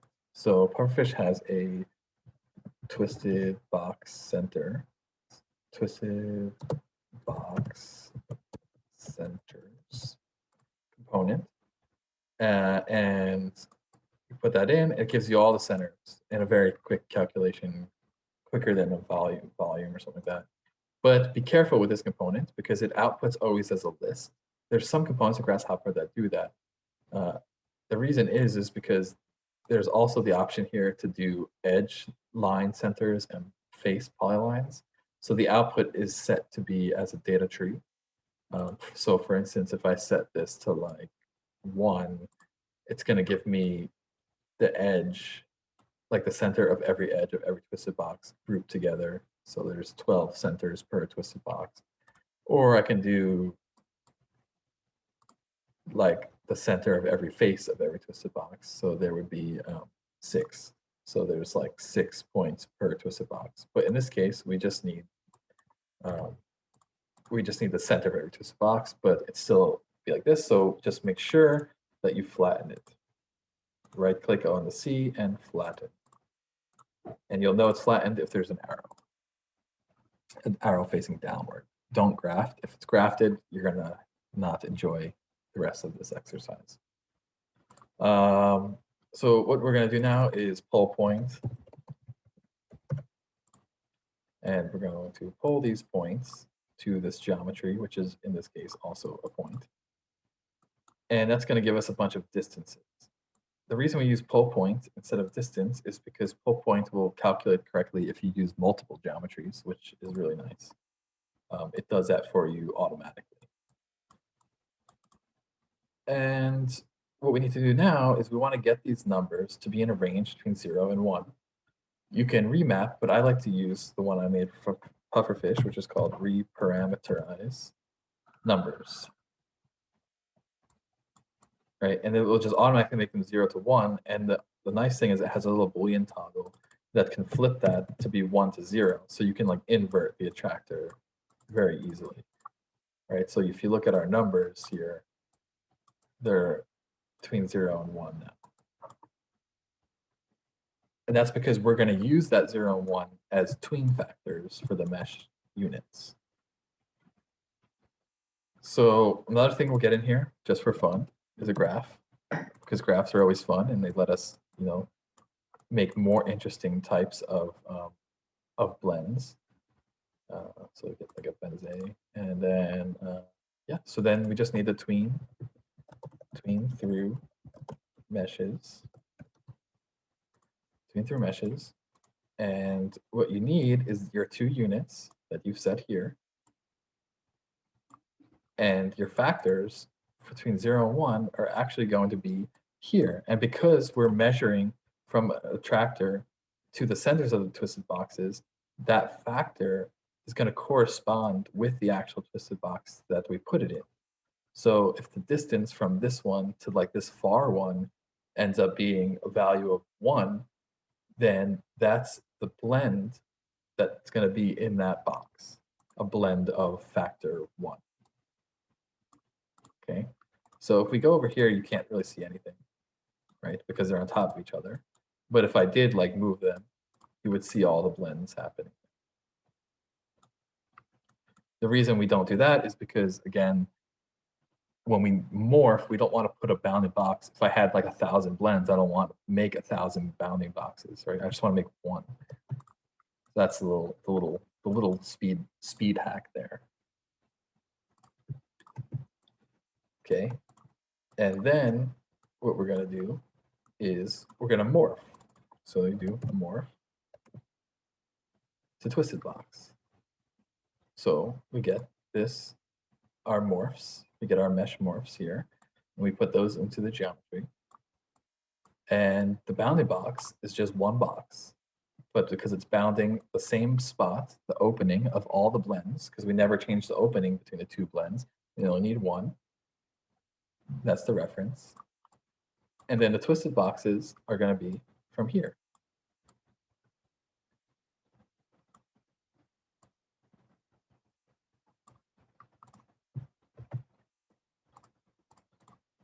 So if we go here now and look, so you'll see it looks a little crazy. And I'll tell you exactly why that is. Let's see what we got here. Best 4 hours you ever spent. Well, thank you. So it looks a little crazy. And let's look at why that is. So I'm just going to get a quick preview. And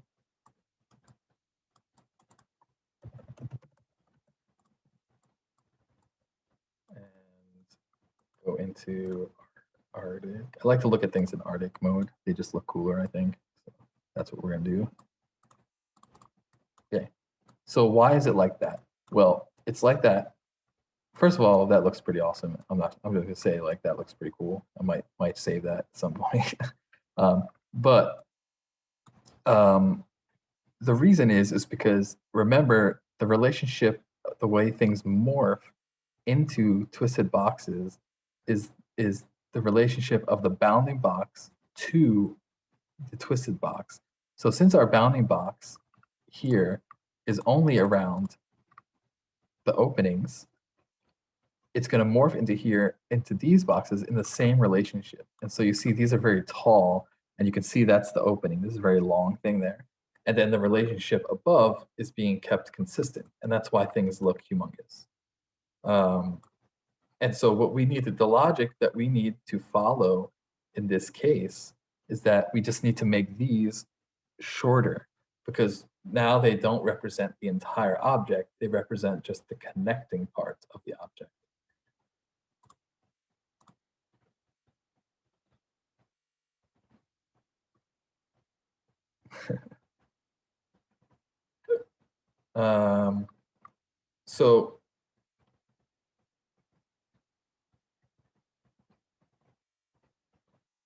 So basically what you do is just go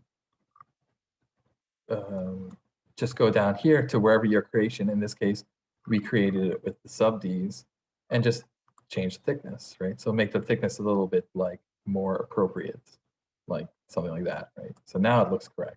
I mean, correct based on like the unit, something like that, right? And you can just like, whatever, you can move the attractor around however you want. And because we never changed our connections when we were doing the different types of modules, like morphing, like editing them, we didn't mess anything up. Like they still connect, even though the top parts are like changing size, which is the point. Yeah. Okay.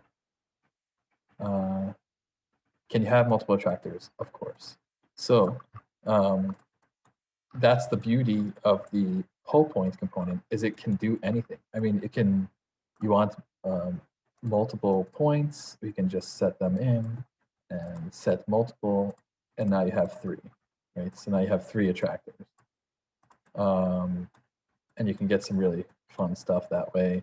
You can also invert it with the toggle of the reparameterize.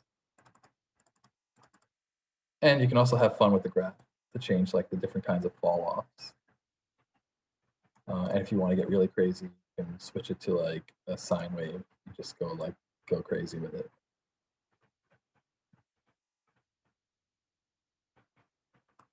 Right. So that's basically that's how that works. And you know, you could also have here remember the division levels. So if I change this like 2, see how you're going to get a lot more. I think that's like pretty awesome actually. This is like looking pretty sweet.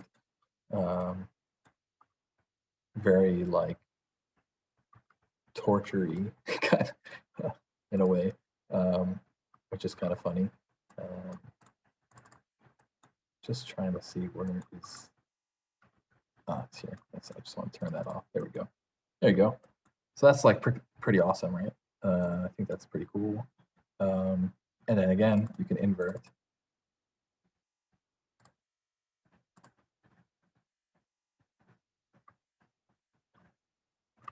And then, you know, like you want a curve, like why the heck not? So like if you want to put a curve in there, why not? You can put a curve. So let's just set that one, set 1, and now you have a curve, and you can do a wave. If you want a sine wave with that curve, or you just want to use the curve, you can just go to there and then go to defaults, and then you have the curve. You want to put a curve and a point, just set them both in there. Now you have a curve and a point.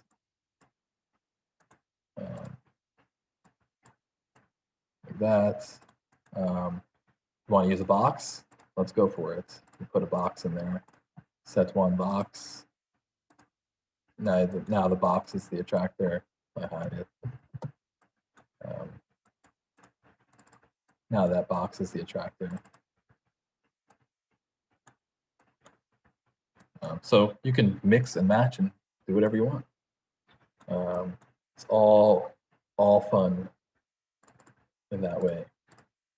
But I kind of liked. I thought it was fun with the points. So I'm just gonna put these points in here again, and I'm just gonna get rid of that box before it comes back to haunt me.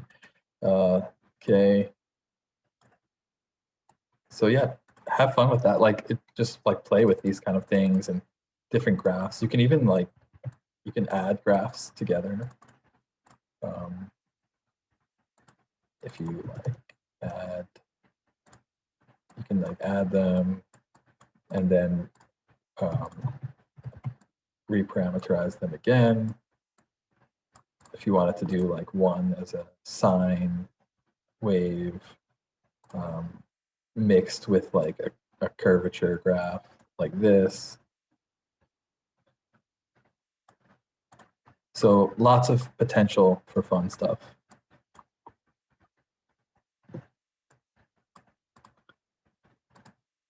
Okay, so let's move on.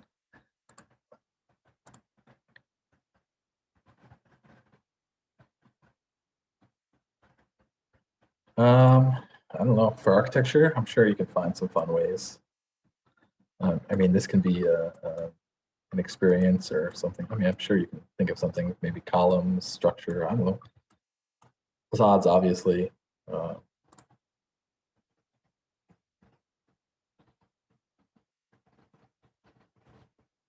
The base mesh room doesn't split on 2 meshes. We can define a triangle curve like a point, right? Yes, I showed that. Is there a way to make the connectors more discrete? They're more pronounced than the design, an example. Yeah, it's just by practice. Like the way you design it, the more hidden it will be. Or you can just not even have connectors. Like you don't actually even need to have connectors. I just like to have them so that everything connects together, but you don't even need to have them. You know, if you don't want your things to connect together, everything will still work in the same way.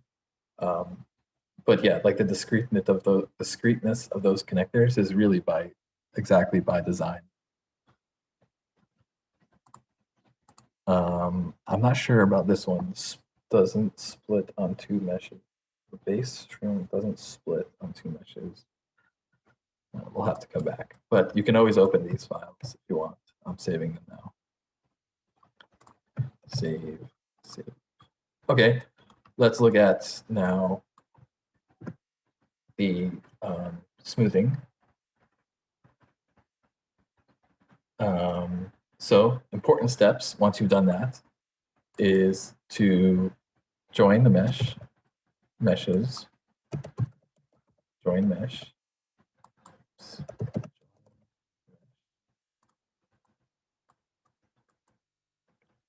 join the mesh, and then rebuild, build mesh. Again, our best friend here, the rebuild mesh, Boolean toggle, and I always do this. Like I always recalculate. So recalculating is sometimes Rhino messes up the viewport display, and so that will just like recalculate it. It's really weird, but you can override it that way. This just gets rid of any unused faces or vertices we might have. Unify the normal directions, and that is combining exactly identical points. Then we can go through and combine almost identical points within tolerance. And you can actually see here you can actually see how this works in a really easy way if you just plug this mesh in here and then plug it in afterwards and look at how many less vertices we have. See, we started with 32,800 and then all those overlapped vertices because like when, for instance, like when the connectors touch, right? That's two vertices on top of each other. We want to get rid of that, right? We want to combine them into one. So that's kind of thing why the vertices are so much smaller afterwards. The vertice count. The other one is if we look here at these ends here, they're open. If you wanted to close those, in Pufferfish we have a close mesh component, and it will just find those opens and close them. So now they're open on they're closed on the ends. So if I just bake this, see how they're closed now, versus before that they're open. So if you wanted just a quick way to just cut, shut those, that's the way to do it. Okay, now let me make Grasshopper bigger because I feel like it needs more space. Here.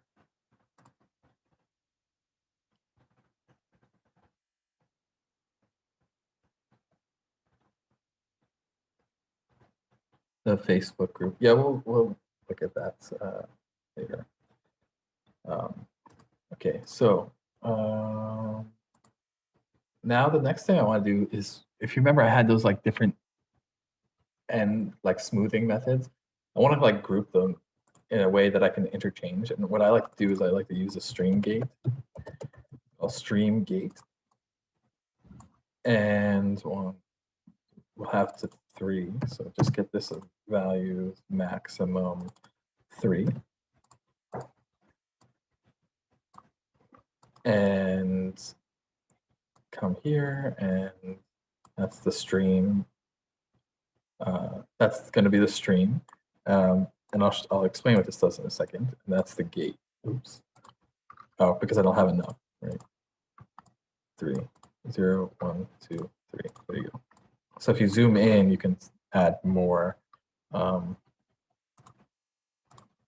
basically what this does is it's going to output whatever we input in one of these outputs based on like this number. So if like I go to 1, you'll see that now the mesh is there, but it's not in 0. If I go to 0, now the mesh is outputting from 0 and not in 1.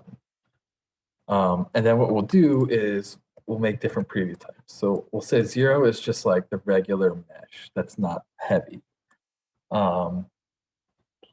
And we'll say that 1 is maybe the Catmull Clark.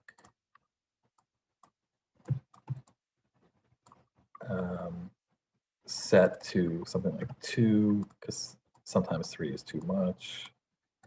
And then we'll say that 3 is like the one where I did a constant quads. And then, smoothed it like this.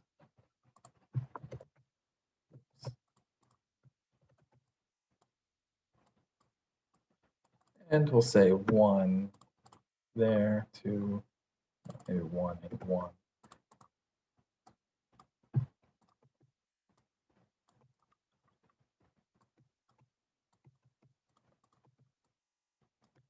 And then the last one will be the sub D. So sub D from mesh. Okay, so those are all the different things. So like you'll see if as I switch through them, that I can, and you can see a change there. It's off. You'll see like now that one's highlighted, and then if I go to 2, now this one's highlighted. So it's just telling it where to send the data so that we can do different things with it easily without having to always like unplug, replug. So just something I like to do there. And then we'll get a stream filter, and we'll zoom in and add, and then you can add the same amount of stuff. So 0 to add them in like that, and it should follow the same number as the gate. And so what that's going to do is it's just going to send it like to a unified output. So we only have to output it once. Again, just so we don't have to replug, like unplug and replug stuff. So that's like a whole thing there that now it'll output. And if I change this to 1, let's say, this, what happens is the mesh goes in here, outputs from output 1, which we've determined is our Catmull Clark, inputs to the filter as 1, and outputs, and you see it's changed here S1, and we have a single output now. And these are all just like tricks that I learn and do through the years just to make things easier and cleaner. And then we'll get the geometry. We want to use geometry output, not mesh, because we do have the case of a sub D, which isn't a mesh. And preview. Geometry and swatch. And turn off all this previews.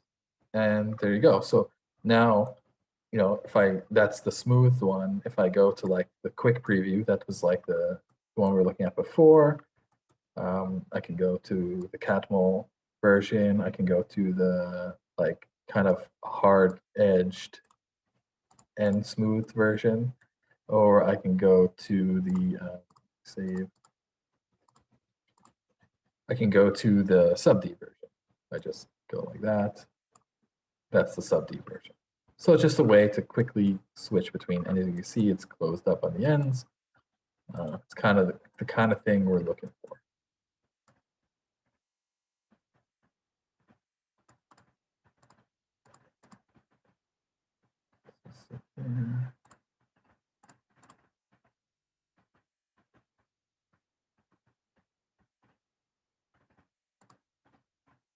Chat.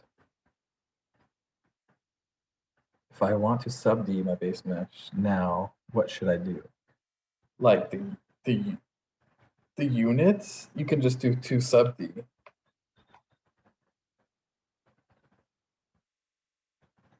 Well, this one right now is watertight, so we closed it. So that's how, like, just paying attention to the connectors. This one is watertight. There's no openings in this one. So, I mean, that's kind of like what I'm thinking about as I'm doing this. So we can even say like open. I think I have it in Pufferfish. I don't remember what I make half the time, but let's see. Is mesh closed? Let's see. Yeah, true. See, so it's closed. It's watertight. This. Yeah. It's good to go.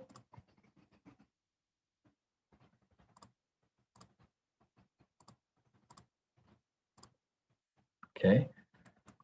All right. So now that you've done that, you could do, and I always suggest to be in this mode, for like this this like smaller mode first, just because things could, depending on how many polygons you have, how many of these things you're doing, they could get heavy. You know, for the sake of this webinar, I don't feel like waiting and freezing, so I'll tend to stay at lower counts and lower polygons. But, you know, when I'm doing stuff like things you see rendered on my Instagram stuff, you know, then, you know, if you want to make something that's really nice and detailed like that, you just have to like wait it out. It's not usually too long of a wait, but, you know, I don't want to spend, you know, 15 minutes waiting for something to smooth on a live webinar. So that's why things stay a bit like low. So what you can do now is, if you would like, I'm going to lower this count just for the sake of this explanation and things being easier. Our other units here, we can do the same thing that we did there, which is to just want to move all this out of the way a bit.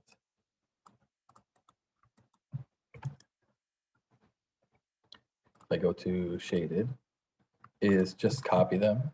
So copy them over somewhere and put them on top of each other. Right, so put this one by its opening to the other opening so that they're exactly on each other. Okay, it's going to look like a mess, but that's okay. We don't care about that. We care about the efficiency of the algorithm running, so that's fine, as long as these things work well. So now what you can do is go here and do set multiple meshes and change it to these meshes. So I select the smaller one and then the bigger one, hit enter, and now those are going to be here. Now you might have to change the again, because of like connections and the, you know, this geometry is bigger than this one. So some, you know, when you switch geometries, you have to kind of balance it out.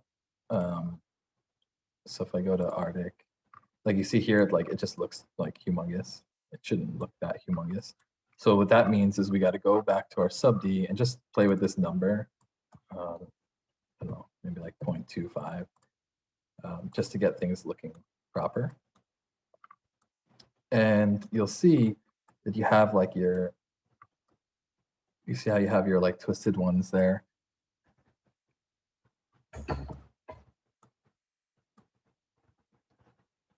Right, so you have your like more twisted ones over here, and then like your more flowery ones somewhere over here, wherever the opposite of the tractors are, maybe like someone over here.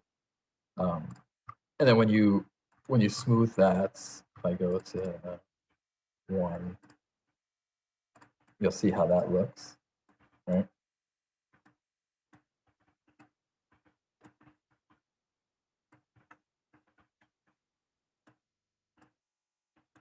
Maybe a bit bigger. 0.25. Let's check. I think that's looking better. Just got to play with the numbers. It's a numbers thing, and also like with the underlying sub D.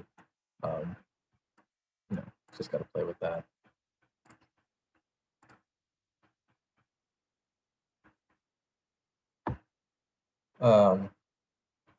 So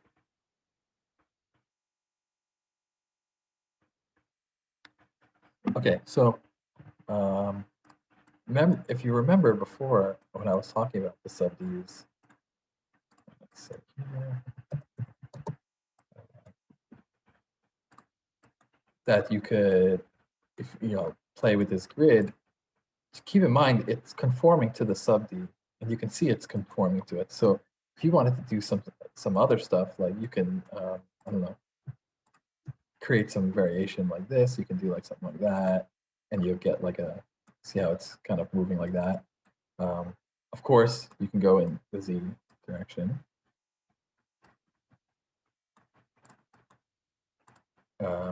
All that kind of stuff. It's pretty fun.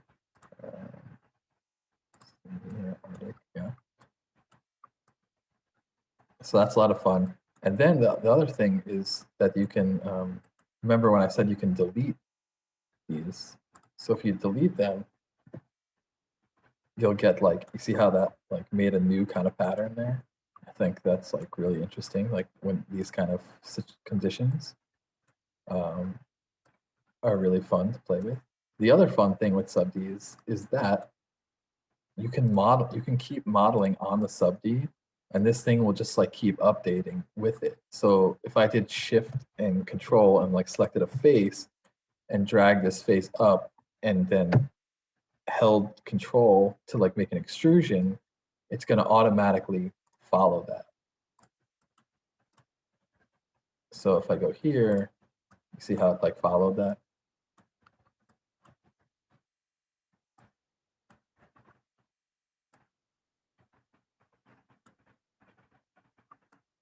I think those kind of things are just a lot of fun to play with.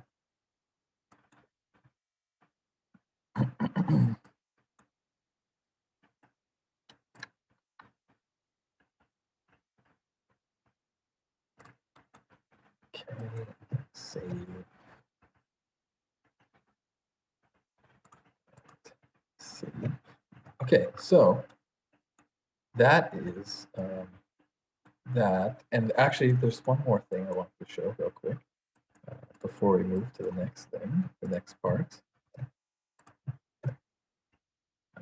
Just come down, back down here. And let's just get this back to where it was.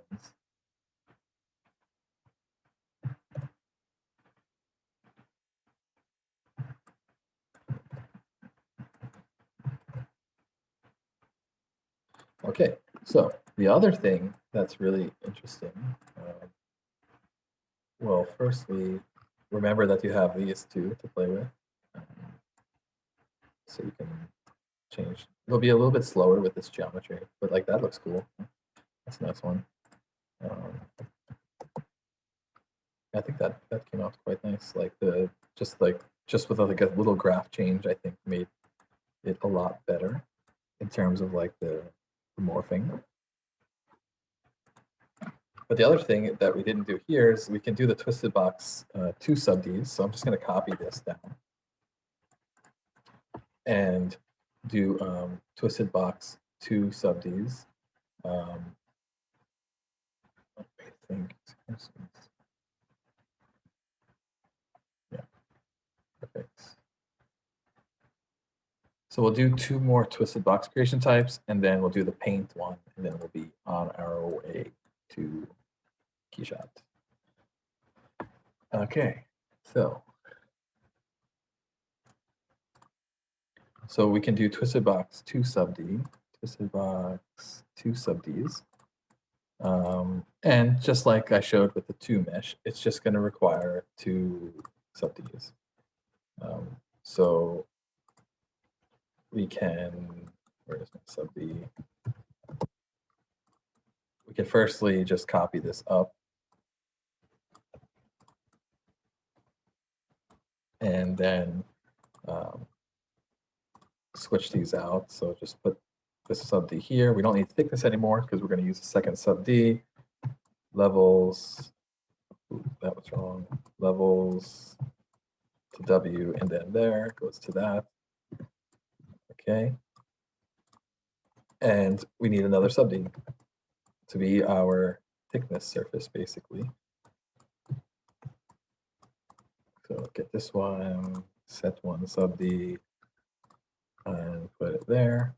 And so now it's going to conform to that. So we just got to bring this guy up there. So use this one instead of that other one. And it's going to be huge because, again, this represents the thickness. So what you want to do is you want to kind of like start low.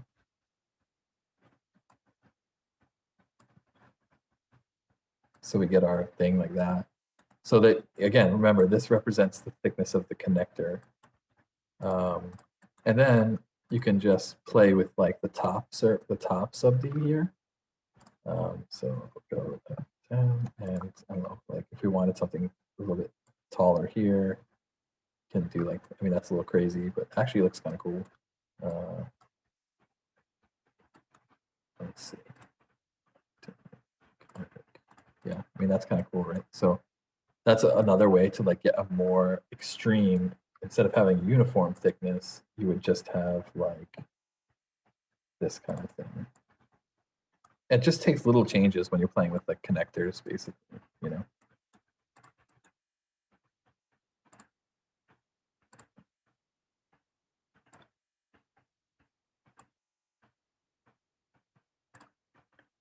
Something like that. It's kind of cool.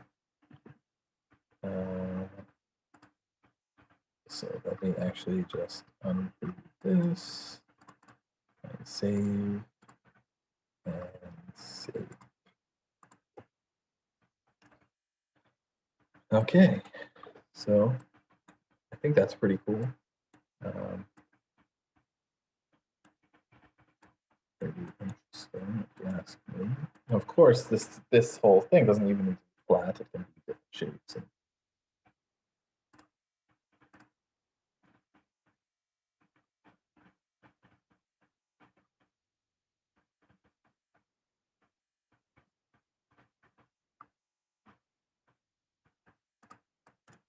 you can delete a point, of course, but just remember, in this case, you will have to delete it from both, or else things will go crazy. So if you want to like do the whole delete point thing, just make sure that you grab it from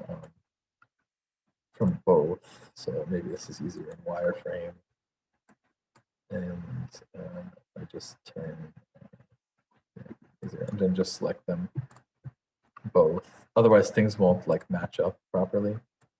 So if I like delete that, you'll have something like that. Turned it. Then hide that. So more like something like that, which is kind of cool too. Kind of liking that. Fun stuff. I'm always surprised when I, do these things because you never really know what to expect.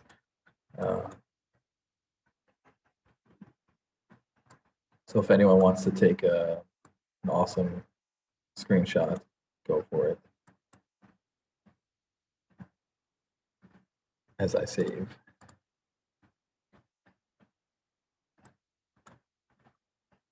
And of course, it's saved. So if you want to just download this, go for it also. Save.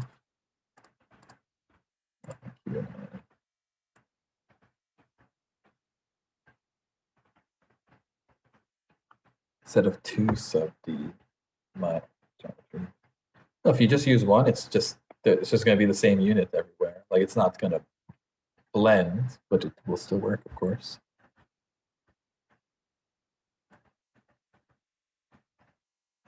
Cut the output into multiply. It's just something you would have to do afterwards, depending on like what you would need it to be cut. Of course, I mean, you can always just split up this geometry anyway with traditional ways. Put some planes in there, do a split command, and just split them up how you need them.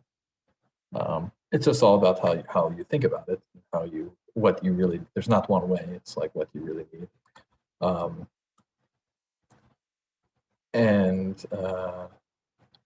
Yeah, so that's cool.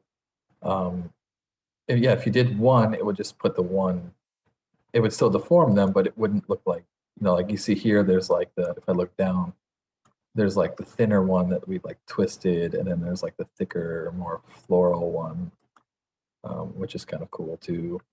So you're blending between them, and also keep in mind that the way that we've set this up is parametric in that this does not need to be 2. It can be 3 or 4 or 100, doesn't matter, as long as the connectors are in the same place. Can be as many as you want. Even if I did on like our little, let's see if I go back to shaded.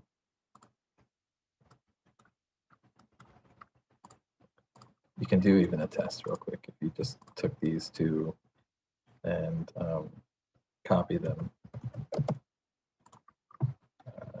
over here. If I make another one of these, I'll just copy another one over. And we can change it. We don't have to go back to Maya to change it if we don't want. We can change it here. Doesn't matter. I just find Maya easier to model like the base thing because of those local transformations. But if you wanted to do something that looks like that, maybe one that's like upward scooped. And oops. It's also really annoying to select things, I find, in sub D and Rhino sometimes. So if I did something like that, and let me just do that, what you can do is, again, just move them on top of each other. So we can go from like that to this to this, let's say. And we do here. I'm going to switch back to this other one just for the sake of, I know that the height was okay, I think. Maybe not. But we'll see.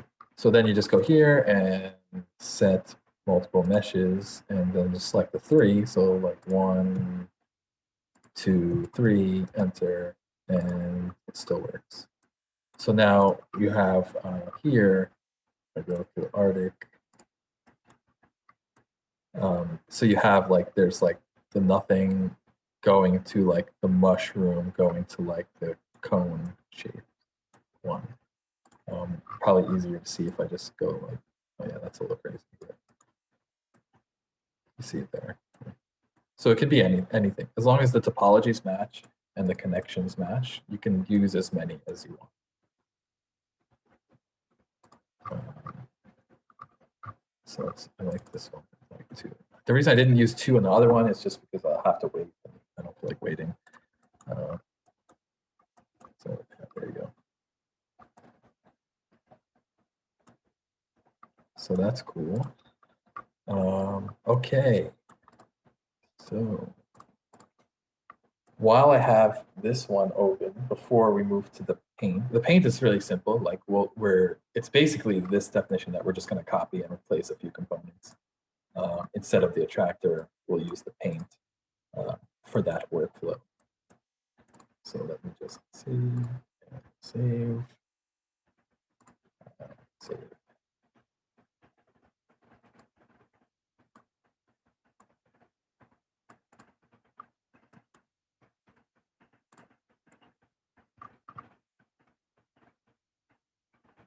In Rhino, Shift Control select to modify faces and points in sub D.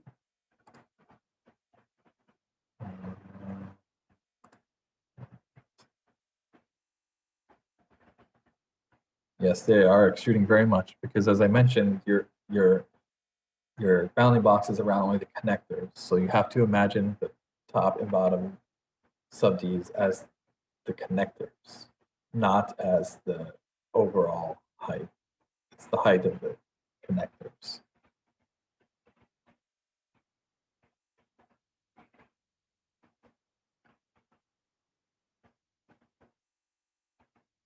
Okay.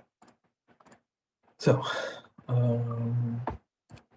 another interesting thing we can do while we're here is we can take the sub D, make it into a mesh, modify that mesh, and then use the twisted box mesh to create like even more variety of the pattern. So actually, let me increase this a bit. I want it to be a bit more dramatic in this case. And let me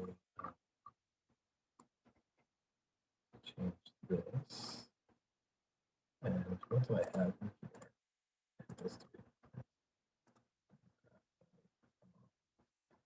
Maybe sign. No, that's kind of funny. And we can maybe bring that a bit.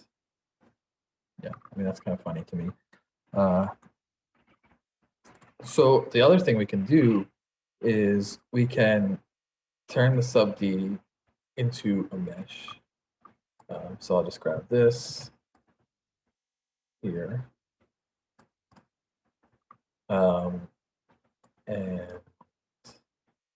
let's just start the sub D. And we can get the control polygon. So get the control polygon sub-D control polygon. And this is looking at the underlying thing. So actually, let me just turn this preview off real quick and display preview mesh edges. So that's our mesh edges right now. Just move this out the way. So that's the current mesh edges of the control polygon of that sub-D.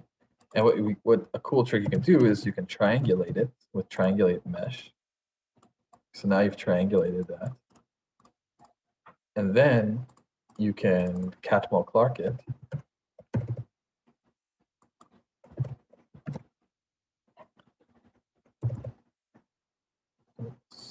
Catmull-Clark. And you get like this really interesting patterns. And then you can use that, like, so that's a way to like change the mesh pattern, let's say. And then you can use that to get the twisted boxes. And then of course the levels here, I don't suggest, the 3 might be a lot. Let's see. Yeah, that might be too much, but you can go to like 2, let's say 2 or 1. And then do twisted box mesh. Twisted box mesh. And so now you created all those there, and we'll do our little W hack here because we only want one height. And thickness, you can use like something like this, like from before. And now we can use those as the twisted boxes. And you can create different kind of patterns. So if I plug that in and go here, and we go to Arctic, you see.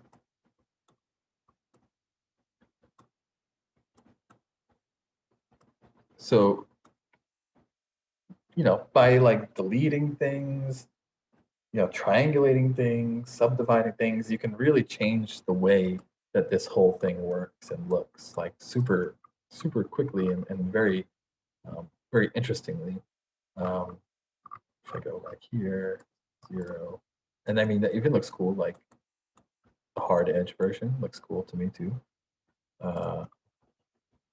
And you can, let's see, yeah, if you did like less, you see.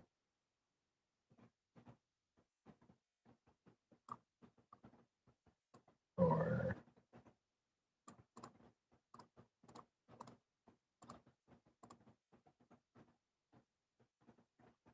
yeah, so and then let's see, 2, yeah, or like the hard edge kind of soft way. Just starts to look really interesting stuff, I think.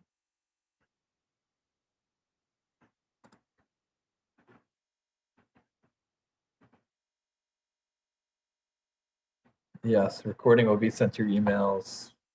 It usually takes like a day to process from Zoom. So.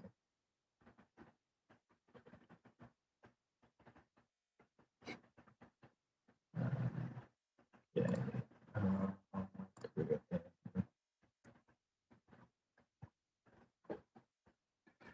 Yeah, we Patrick Allen.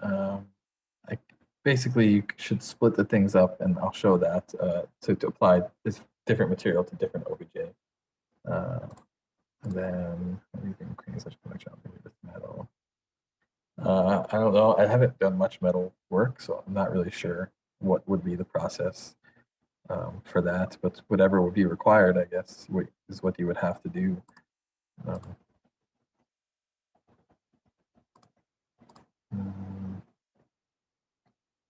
Yeah, of course, you can develop a space truss or anything you want. Just set up the twisted boxes and the unit correctly, and you're good to go.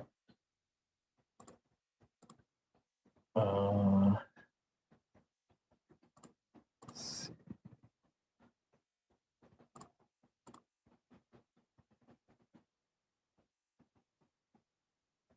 Advanced models, which were made with Pufferfish. Yeah, I mean, just look at all the stuff on Instagram and whatever. I mean, it's all these kind of situations, just more detailed.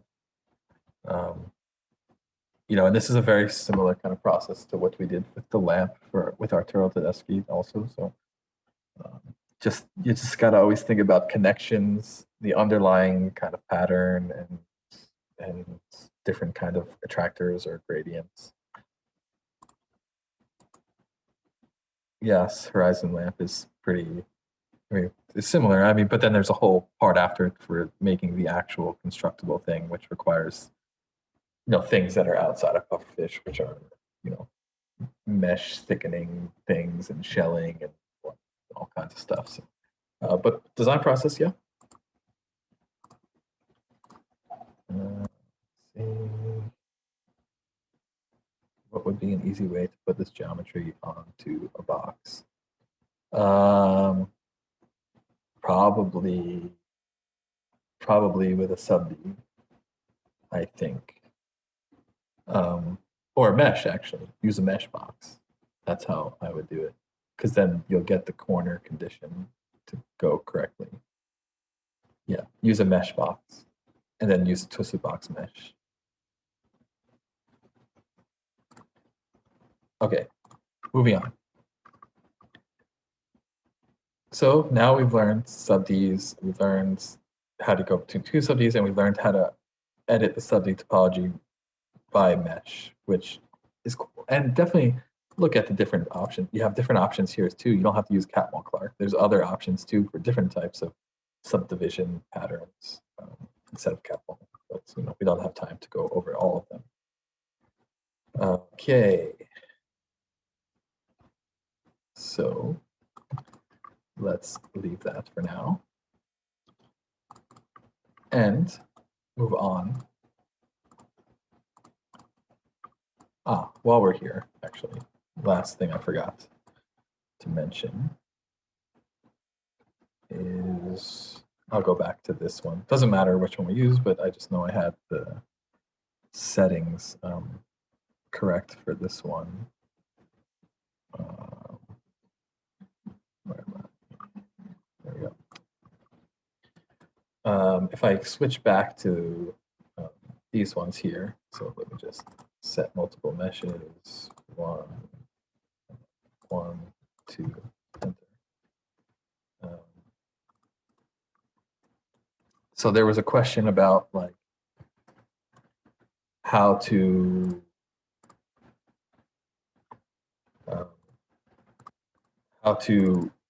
get like different things of different materials, let's say, on the exports. And what you would do is at the end here, if you remember in Maya, we had this combine and separate meshes. Well, you have a pretty similar thing here with in Grasshopper, which is called disjoint mesh. Just be aware, it can take some time. So for now, I'll just show it like with a lower, let's see, is this the lowest I can go? Yeah, 1. Let me just save and save. And I'm gonna do it with the not smooth for now. Or a less, let's just say a less smooth for now. And basically this disjoint mesh, you just plug your result into disjoint mesh. And what that does is split mesh into disjoint pieces. So that was pretty quick. Now, you'll see, if I look at these numbers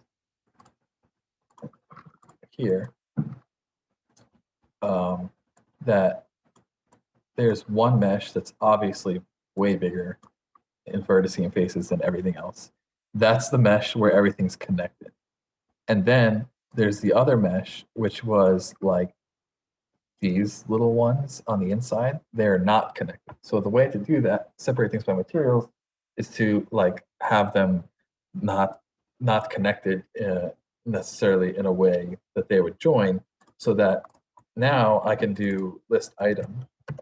And the biggest one is always at the top, I've noticed. So list item, so that's going to be all the connected part of the mesh. And then I can do cull call index and 0. And it's already default 0 on this item, but I'll just put it there anyway, just so for clarity. And that's going to be all those other pieces. So what you can do is you can bake those separately and then render, these as a different material than this whole like interconnected piece. And you can even see that if you went to a preview here and just change the color.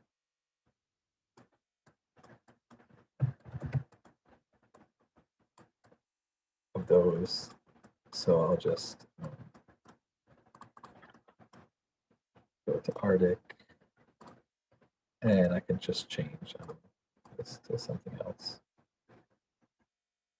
It can be like, I don't know, maybe white.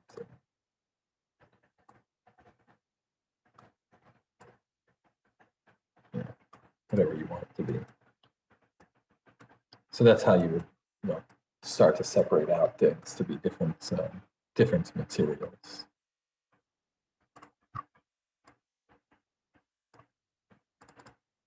Okay.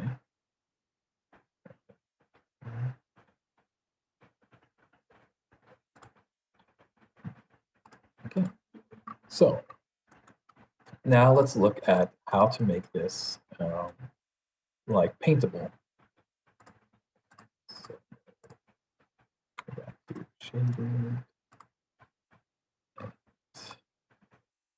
Just gonna turn all this off and copy it down. So the workflow for this is a bit different, but it uses mostly the same definition. There's just a step where you have to like bake out a mesh and then use that mesh as the attractor. So we'll look at that now.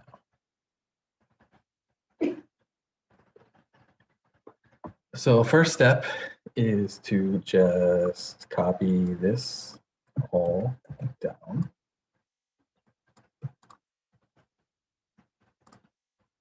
Save. And let me find my sub D here. Just this sub D here. And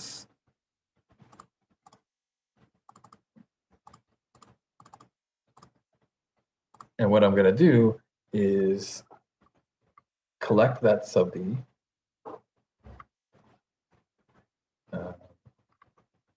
Let's turn this. I want to turn this on till here. First, we need the twisted boxes. So let's just look at. Let's look at these ones for now. And I'll put our simple units back in, just for the sake of speed, which are here. So set multiple meshes, 1, 2, enter.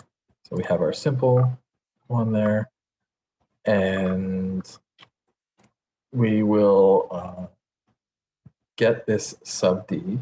So we'll get a sub D. And it should be the same sub D that you're using. So if that's the sub D you're using, then that's the sub D we're going to plug here, right? And because basically what we're doing is we're making like a mesh representation of the sub D. So get the sub D there, and then we'll get a mesh from sub D. Mesh from sub D. Mesh from sub D. Oh, sorry, that was sub D from mesh. Mesh from sub D. Mesh from sub D. And we'll get this to. We want to make it pretty dense. For painting, you want like pretty dense mesh. So something like that, like you can see kind of like how dense that is. And also for painting, triangles always work best. So we're gonna go triangle. So, triangulate. So you got to triangulate the mesh. And then we're gonna rebuild it. Rebuild just to combine all the vertices and stuff we've been talking about.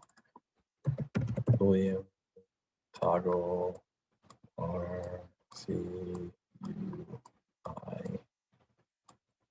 true, and just do a little weld. Weld there. And so now you have a mesh. So what we need to do with this mesh now is we're going to kind of break the chain, the parametric chain here. It's the only way to because we want to physically paint this thing. So what we need to do is we need to bake out this mesh. So we've baked it. So now it's in Rhino. And we can turn off the, actually before I do that, let me just hide this sub D and we'll just bake the mesh. Okay, so now you have your mesh baked out. So let me save and save.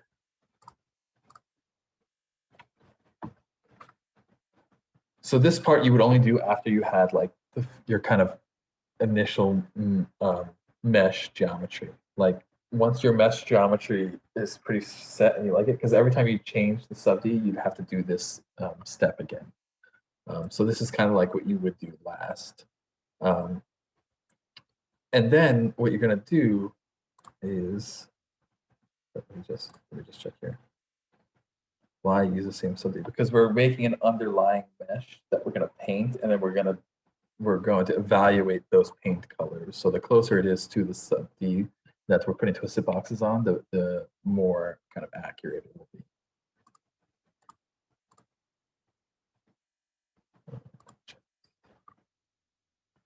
Okay, so now you have your mesh. What do? We type in mesh paint because we have our plugin now, and select the mesh to operate. And it will highlight pink, and you'll get like this little red thing here. And you just left click, and you can start painting on the mesh.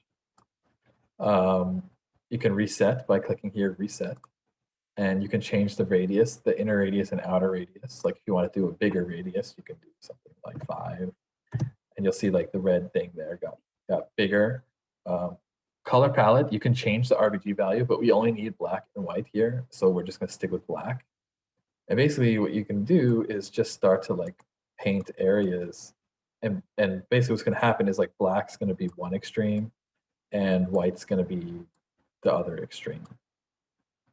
And then what I like to do is there's a blur button here. There's a blur strength at 5. There's a blur button here. If you just click it a few times, you see it like kind of blurs the mesh. So you get like a nicer fade in the paint. And then once you have a paint that you like, you just hit enter. And now you have a painted mesh. That's black and then the rest, black, gray, white, grayscale. And then what we're going to do is we're going to use those lightness values to control basically the blending of our units.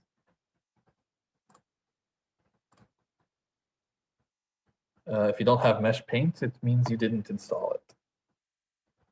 It's a plugin in the email I sent, and I went through how to install it earlier on in the webinar. It's a plugin that you can find in Food for Rhino called Mesh Paint 3D. And probably I should spell it correctly if I want to find it. There you go, Mesh Paint 3D, this one here.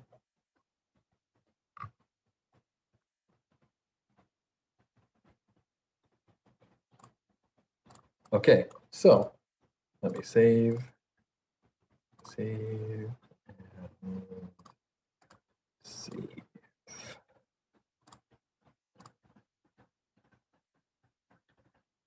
Yeah, and to install Mesh Paint, just download it, right-click it, unblock it, and then just put it in a place where you won't delete it and just drag it into Rhino. Okay, so now we set our colored mesh here. This is kind of something I do, like when I have to break the chain, I put like the two things next to each other. It just tells me that like this should go to this, but there's, something that I did in Rhino before I just a thing I do. Or sometimes I'll group it and something like that. Okay, so we can hide this here because it's in there here now. And we'll turn off the mesh preview display, preview mesh edges. And so then there's your colored mesh there that looks like a close-up of a cow or something. And we're going to intervene here. So we don't need the attractor or the pole or any of that stuff because we're not doing that anymore. We're going to use the colors of this mesh. So this stuff here, the geometry, pole point, reparameterize, and the graph, well, we can keep the graph. So delete these three. And let me just make some room here. Very simple. What we're going to do is, let me just trying to make some space. What we're going to do is we're going to do a mesh closest point.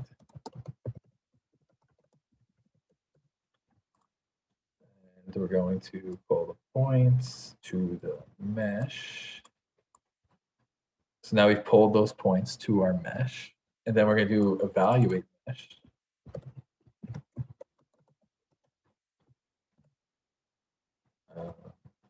Or is it, oh, sorry, it's backwards. It's called mesh eval. For some reason, it's the only one that's named differently. And then go to mesh, put the mesh in there. And what we want is the parameters. These parameters are a specific type of mesh thing. So we don't want the points, we want the parameters, which are like locations on the mesh. And we want to put those here, which is asking for parameters. And what that's going to do is going to give us the color at each one of those points. So here's the color output. But the color is kind of useless to us. What we want is brightness value. So what we need to do is we need to get that brightness value, and you can use a component called split AHSL.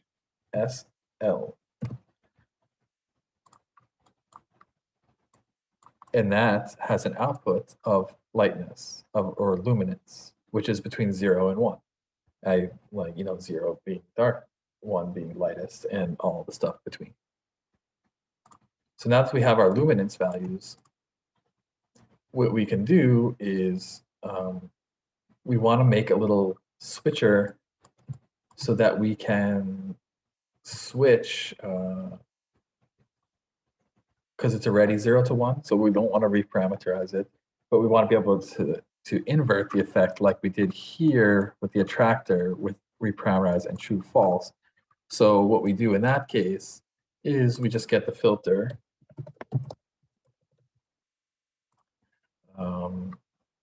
like we used before, and the one stream is going to be the luminance as it is. And we can use a Boolean because there's only 2 options here. So we can use a Boolean toggle instead of 0, 1. And you can see it change there. So false will be 0, true would be whatever we input in 1. And what we're going to do is we're just going to, for the 1, which is like the invert, we're going to remap these numbers. And we're going to do construct domain. And we're going to remap those numbers to be instead from 1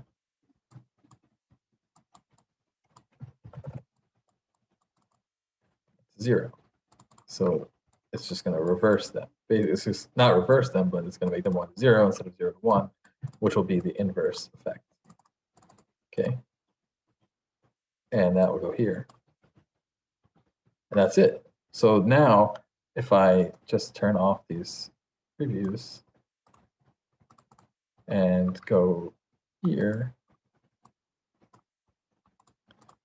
and go to Arctic. So now you'll see where I painted is those colors, those heights. So if I go to shaded so we can see the thing. So you see like where that dark colors are. If I go back now to Arctic, you can see that's, where that's what it's following. And I should get actually a Bezier there. That makes it more easy to see. There you go. So that's how you use paint.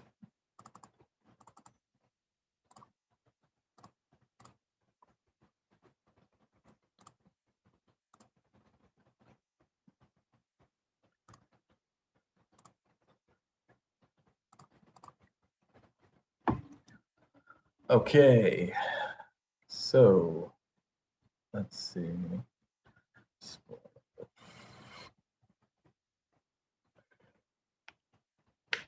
Okay, so I think we should then, because we're we're over by an hour already, but it's okay.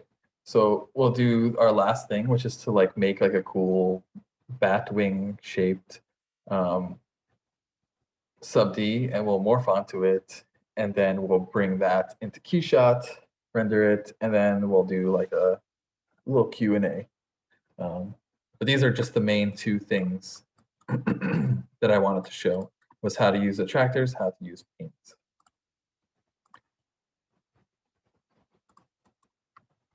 Okay, so let me save all this fun stuff. Save.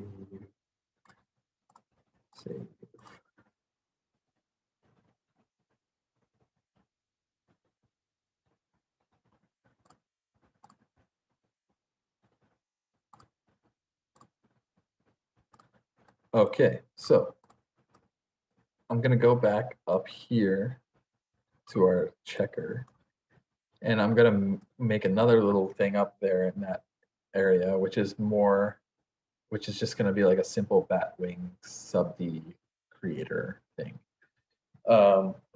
So we'll get just two rectangles, and I hold shift so that they're same. I think it doesn't matter. And let's make it like pretty big, something like that. And then copy that up.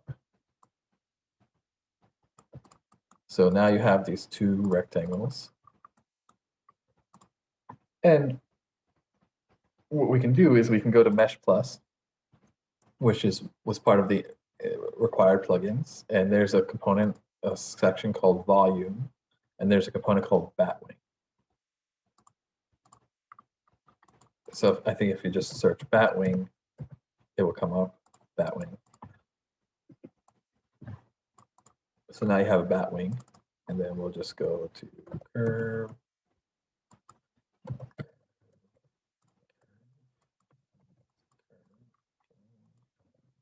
Set one curve. Set one curve. And so that's your Batwing. You can play with these settings. I'm not going to now. They'll just change the different shapes of the Batwings. So if I just bake this so you can see it, so that's what it looks like as a mesh, right? A simple Batwing mesh. Now, what we can do is, because now we know we can turn meshes into sub Ds, we can just easily do sub D from mesh. And bake it. And then you have this beautiful Batwing sub D surface.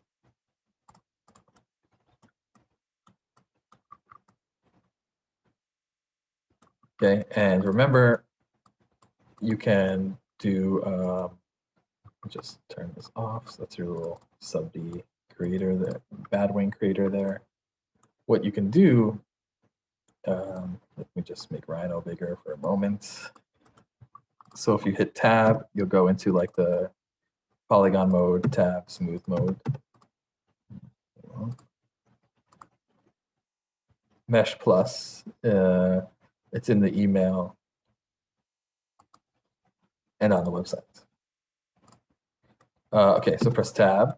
And what you can do is, because subds can join together, you can just like copy it from like an edge here, let's say, to another edge, something like that. And you can just like play with this thing. However you want to create it is fine. And then just select them and type. So you'll know when there's a dark line like that the subds aren't together. So if I press tab, you see how they're not, you know. So you just select them and then join. And then subd join edges, set it, make sure it's set to smooth.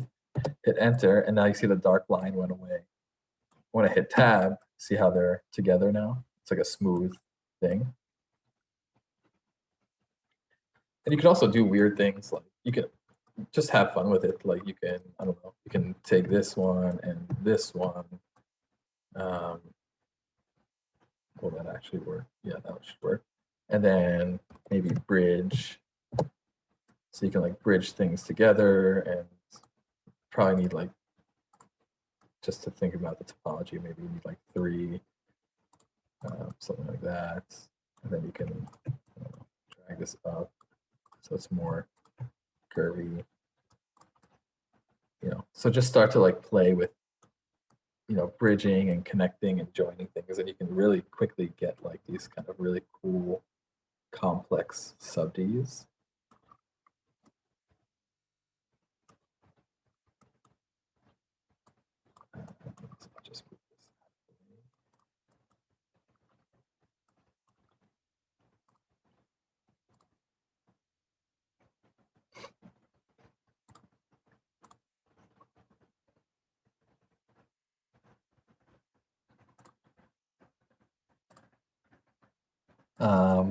So now that you have this can be like your host, let's say.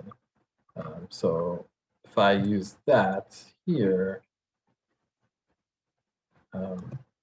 we'll use it actually up there. But if I put this here, set1 subd, and look at the twisted boxes, you can see now you have the twisted boxes all over this thing, because subds are awesome, and so are twisted boxes. You can get a lot of, you know, again, like just super interesting stuff, and it also updates along with it, so that's great too.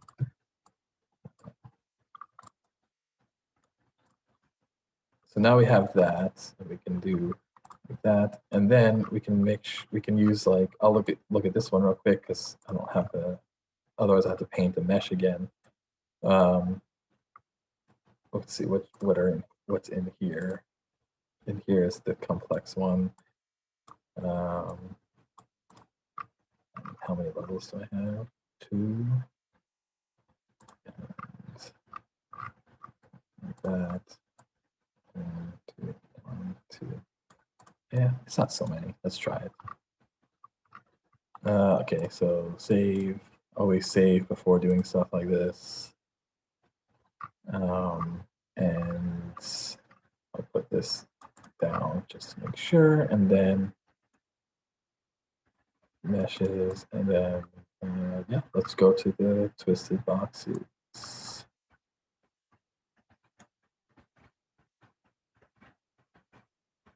And you have to just, like, it might take a minute, but it'll get there.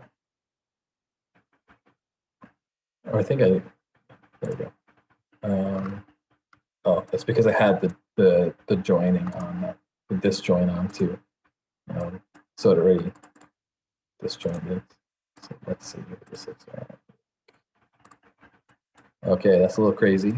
So we know we need to like lower things a bit. Still kind of cool, fuzzy. But you can see the units there. So we just need to lower the, so let's just turn this off for now, because that part takes a while. We just need to lower this thickness, again, because we're looking at the unit. connection thickness. Let's try something like 0.25. That's looking better. And we'll find that.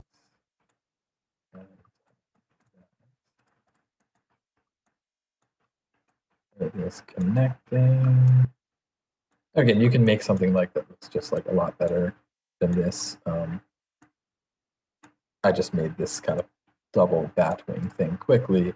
And then the other thing is our attractors, right? So our attractors are really far away. So if we just edit those quickly to move them to a better place.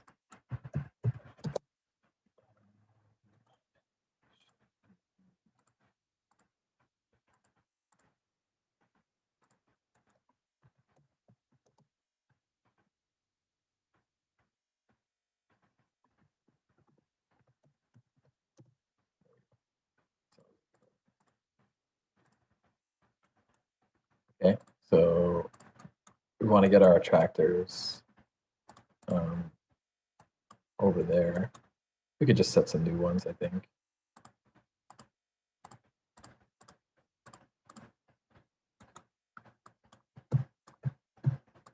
So I'll just set some new ones. So I'll just copy it over and just put it over here. And I don't know, put them like something, just arrange them in some way around the thing that you think might look interesting. And then come here and then set multiple, 1, 2, 3, enter. And it should be good. And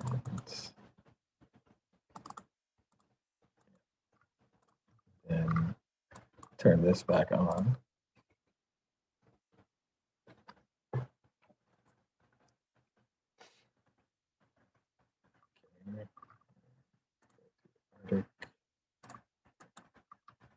Okay, looks better with the attractors, like closer, because you can see some variation. And then we can look at our different smoothing methods. So I can switch this to a Catmull bar method.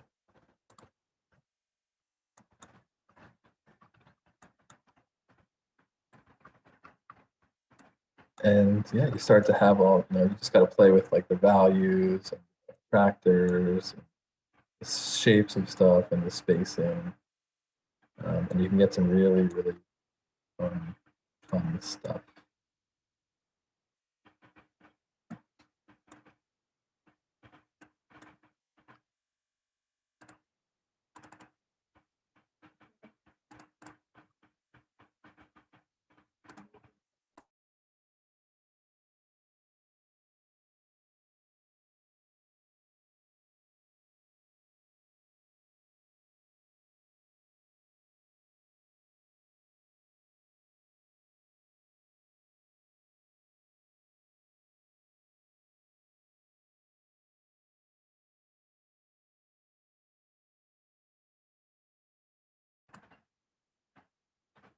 Hey, can everyone still see? Can everyone, yeah. Yeah. Okay, so cool. Yeah, it's fun. I mean, it doesn't always look like, I would like this to look a little bit less like space in these things, but it's really something like you just have to like play with the unit.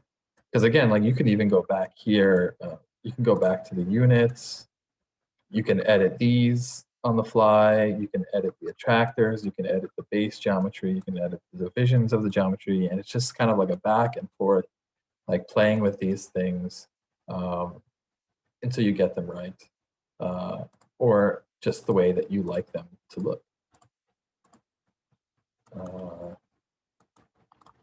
And of course, you can do this one again with the paint. Just use the same method, use the same sub-D, make it a dense mesh, and paint it and bring it back in.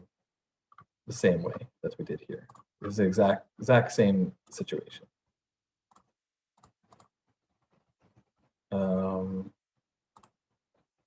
So now that we have that, I'll save these.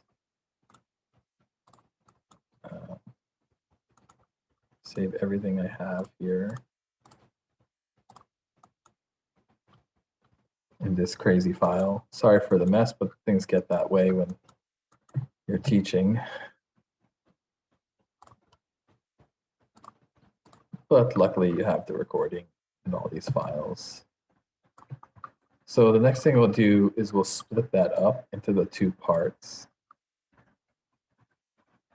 which was this part up here, which like splits it into like the big connected part and then like the little disjoint pieces. And that part, like I said, like depending how crazy you are, it could take a minute.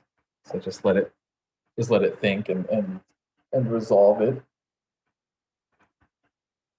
So there you go. That's done.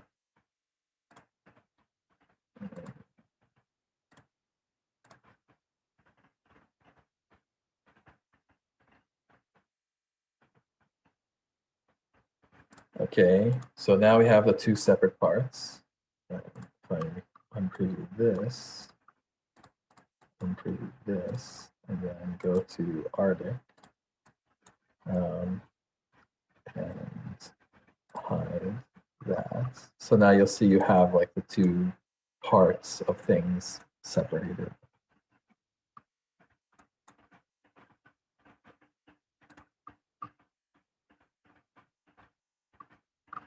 Now I'm on subdivision level 1. If you want a really nice, you should go to like 2 or even 3. I just don't want to wait for it. It just won't be worth your time.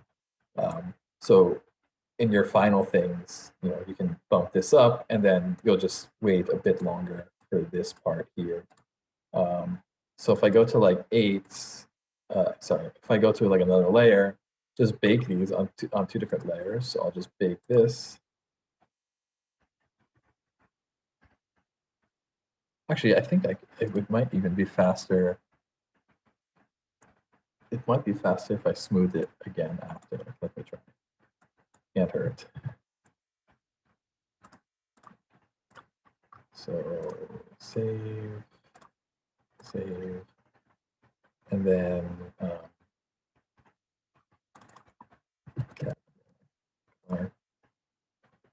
and then just smooth it once more. Yeah, I guess that worked.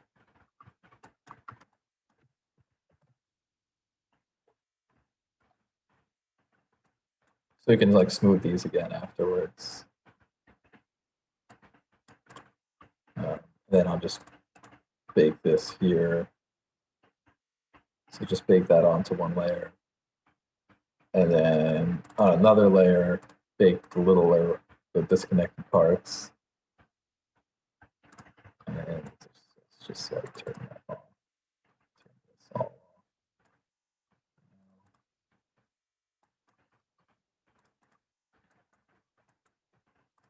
Save. And then, okay, so now we have our piece here. And what I'll do is I will export them. So let's just object and probably quicker to just do this like outside of oh, what's that? That's weird. My screen is like weird right now. I don't know what happened there. I've never seen that before. Okay.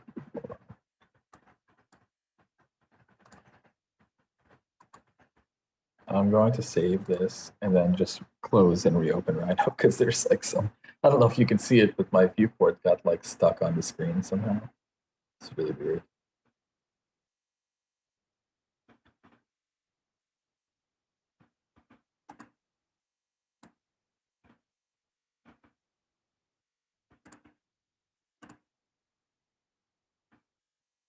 I've never seen that before, but anyway, we'll just We'll just close it and reopen it. It's fine.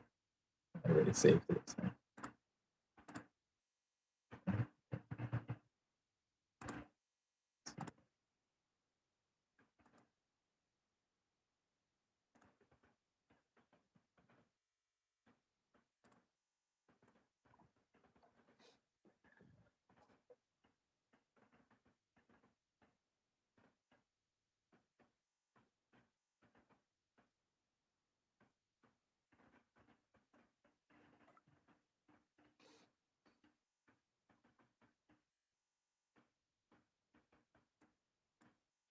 That's why you should always save.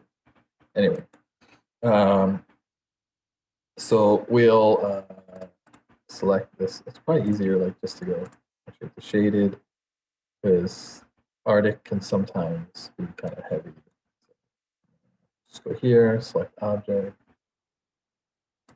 and we'll export that. And I'll export it into the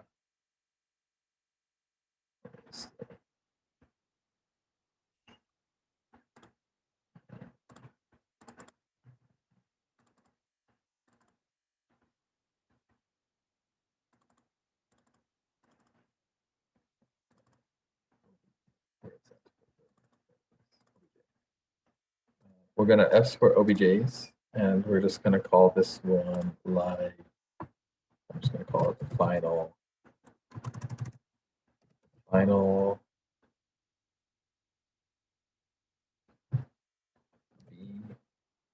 B1, because we used unit B.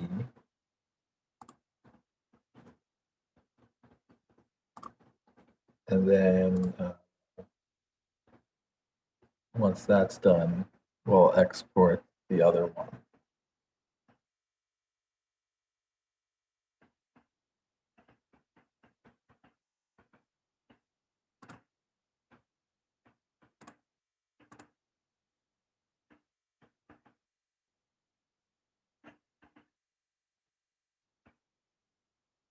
Toolbar below standard toolbar. I don't know. Filter. That's the snaps. Oh, snaps. Is that what you mean? Oh, this one. That's a selection filter. You can just get it by typing selection filter. I believe. Selection. Yeah, selection filter. It just lets you turn off and on things, like what things are selectable and what are not. And then we'll do this, export selected, final B2.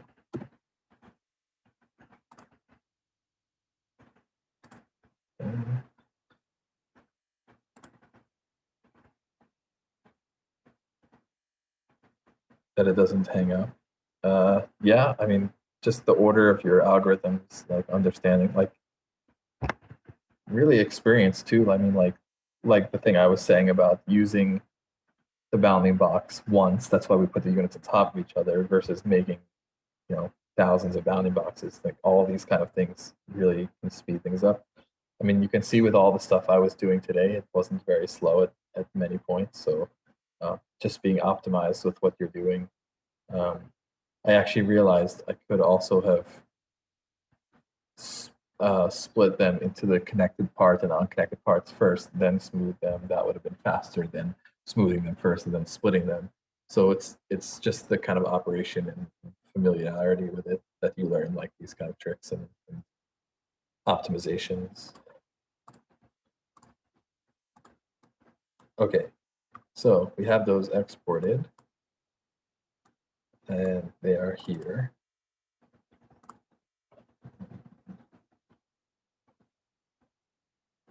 By the way, you can ignore all these like temporary.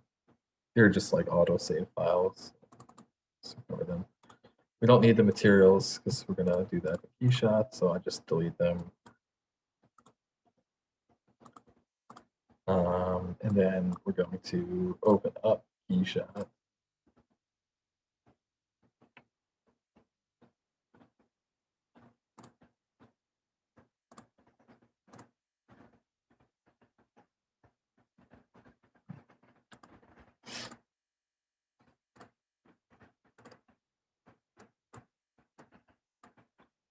And we're just gonna do like super simple KeyShot. Like this is gonna be like very quick. If you want like super like I use KeyShot in a very simple way. So I just like add materials, find a nice view, call it a day. So this is just like if you didn't know how to use it, it's very simple. So first thing I'm gonna do is I'll bring in like one of the mesh. You want to keep position relative to its native origin so that the two things line up. And I might have, let me try. Let me see here.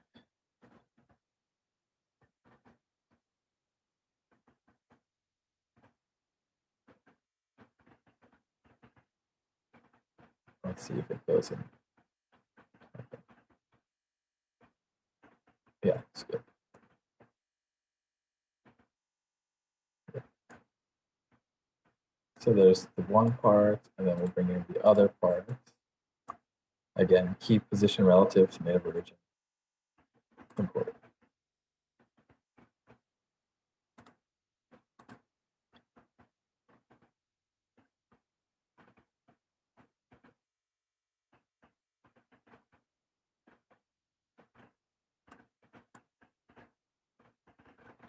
So now you have both your parts imported. You can drag the material either directly on the model, or you can drag them on. If you go to the scene, you have the two models there, and so you can get a contrast with these if you do something like, I don't know, if you get maybe this champagne. I go to like Axalta paint and get this like champagne color and put that on like the one object. And then maybe we can get something that contrasts it even more.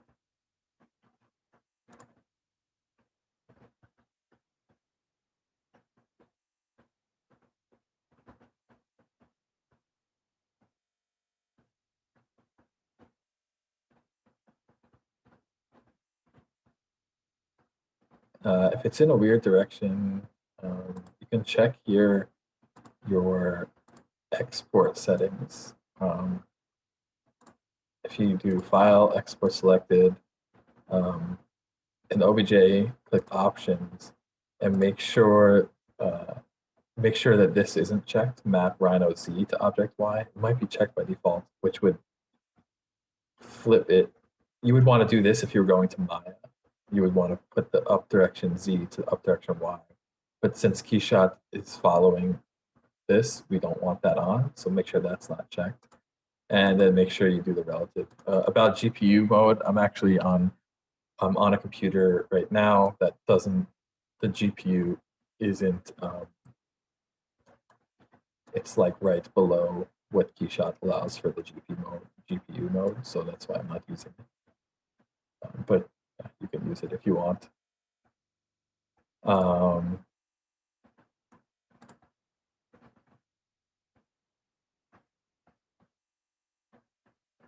And then we can give another material to like one of these things here. Just play with like, I guess it's just drag and drop really. So just like play with it. Then what I like to do is I like to like try to find like, I don't know, some really interesting views, something like this maybe. It's all about like camera angle and that, and you can change like the perspective too. Sometimes I like to do like a really long perspective angle.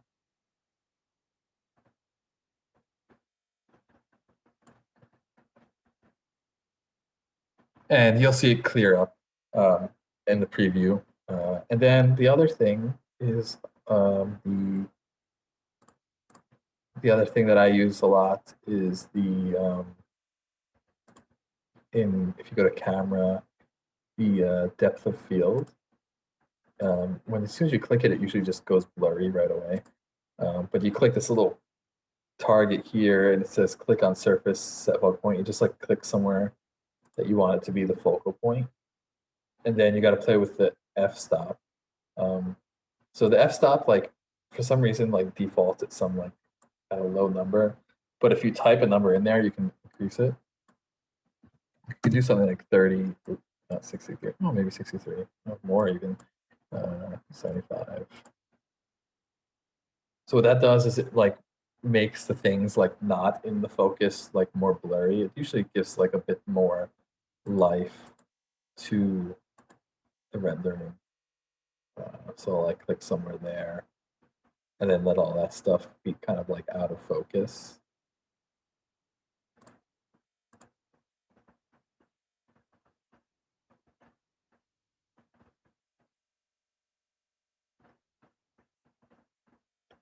Yes, video is recorded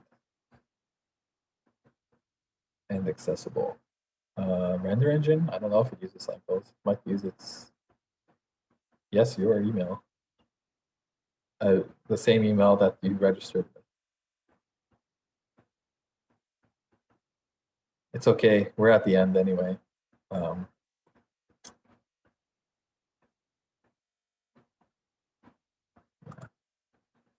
So now this is just a preview. It's like clearing up preview.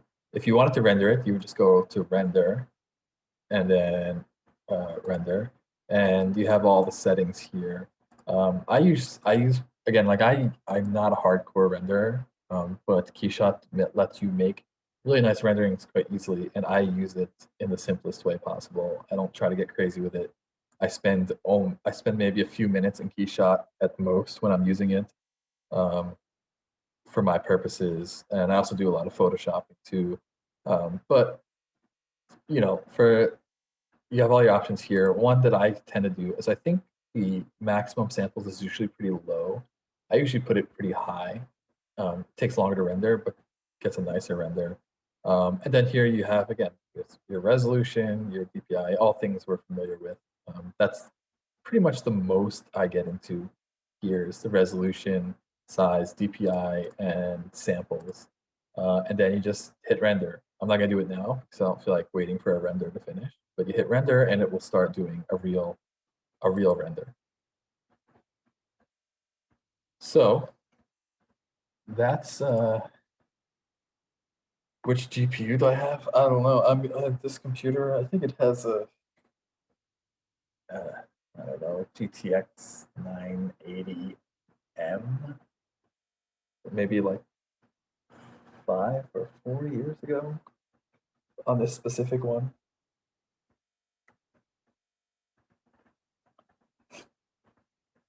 I mean, I'm not paying so much because for Grasshopper, like which is what I use most, the CPU is the important part. It doesn't really use GPU so much. So, and like I said, like I'm not a big time renderer. I just use KeyShot here and there, you know.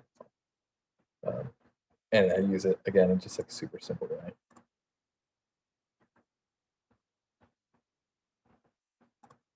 So maybe we can open it up to Q&A. If you have any questions, we can answer them in the Q&A box, or let me get my participants menu here.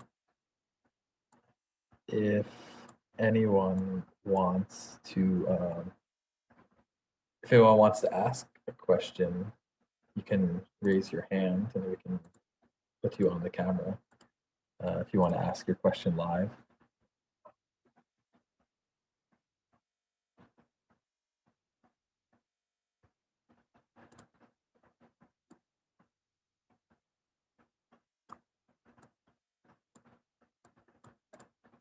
Anyone want to go on live?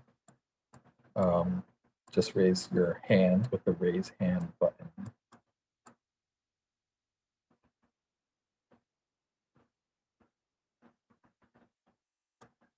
No? Okay. You all want to get to your holidays. Does anyone have any questions?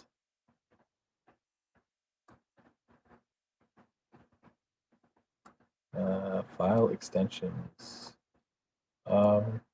It can open Maya, I think. It can open Maya, it can open Rhino, it can open ZBrush. I just prefer to go to OBJ because I can control what I'm exporting specifically, and I can control the mesh that it makes rather than like the conversion being automatically made.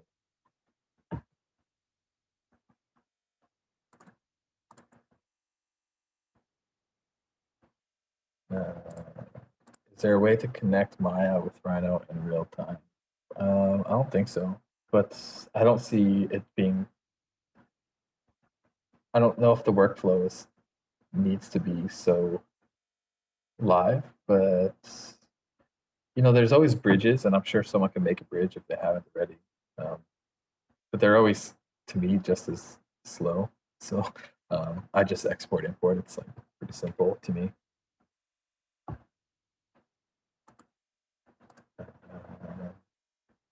Is there a way to create an organic base mesh? Yeah, just model it. Just model it with subDs or model it in Maya or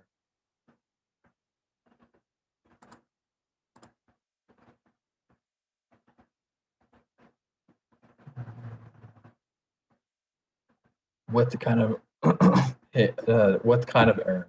I mean, it could be anything. I don't know, what does it say?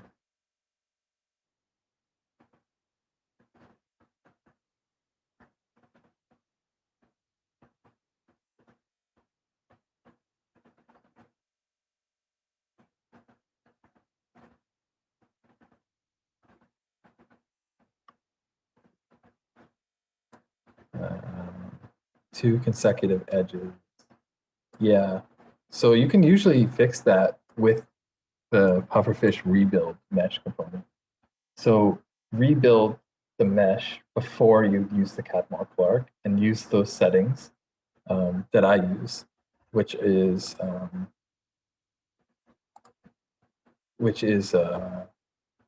know, have Grasshopper open. Yeah, like important is probably the welding. That's what I would guess.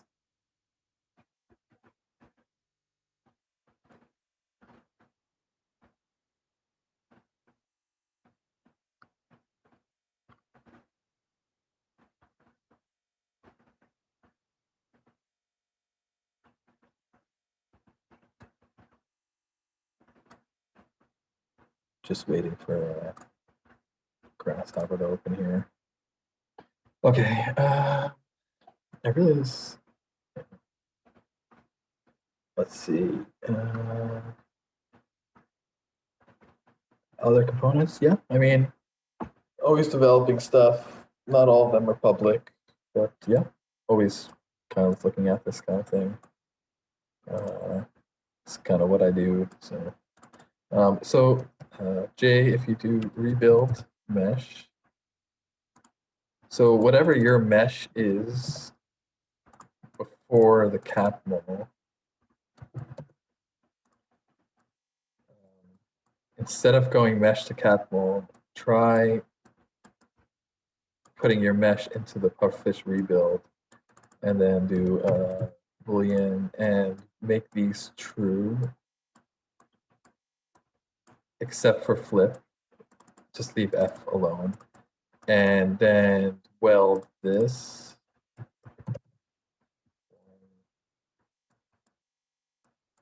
And that should fix it. Usually fixes it for me. What that error means is that there's two things on top of each other, and it basically doesn't know how to smooth it. So this welding should get rid of that.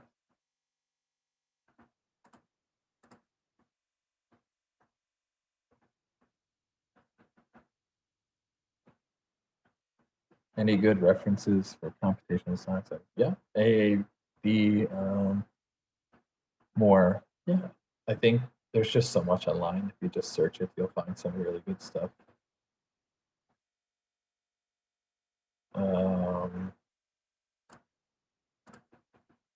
Still there. I'm not sure. Can you try, Jay, can you try turning this number to something like 0.01? Or, I mean, there's something, or you can download my files, and you'll have, you can just see like maybe there's it usually means there's something wrong with the mesh you're using that maybe you didn't notice, or there's just something not clean or something overlapping.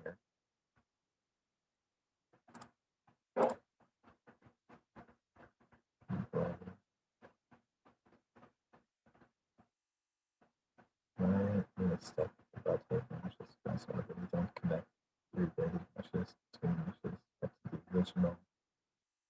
We don't connect rebuilded meshes between meshes, but to the original Maya.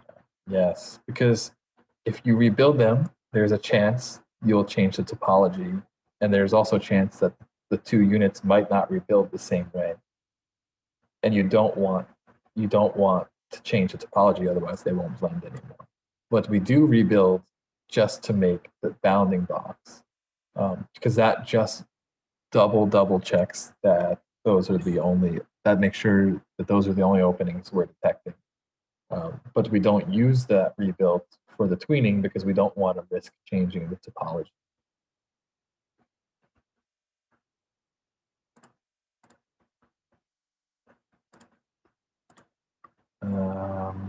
Screen compiler before you hand, do you have a certain idea of what outcome is going to be, or is it more a trial and error? Depends. If it's something for work, I'll have an idea. If it's something like this, like I kind of know like what I want to explore in, but I don't necessarily know like how it's going to end up looking.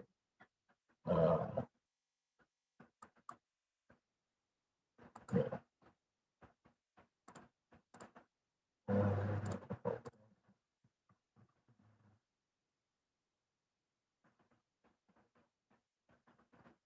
Yeah, I have used it. I used to work at Trahan Architects, and we were using this kind of stuff all the time.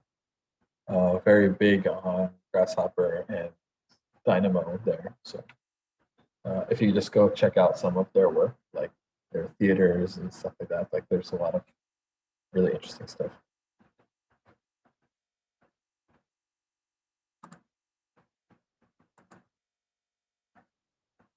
Can you show how to join edges with a bathroom? Yeah, just like you just have to make sure that they're joined. I don't have the original one here, but when you want to join two sub-Ds,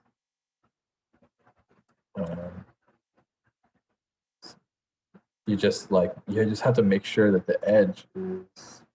There's my sub-D here.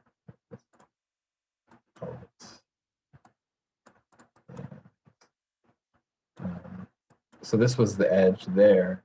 You just have to make sure the edge is exact, and then you just type join, and then hit enter. If it's not doing that, then I really have no idea. Because as long as that edge is exactly the edges that it's connected to, actually, I can just do this. If I, let's say, copy this here, and just going to move this vertex here, so something like that. Yeah, as long as the edges are touching, that will cause a problem. You don't want conditions like that. So let's just move that.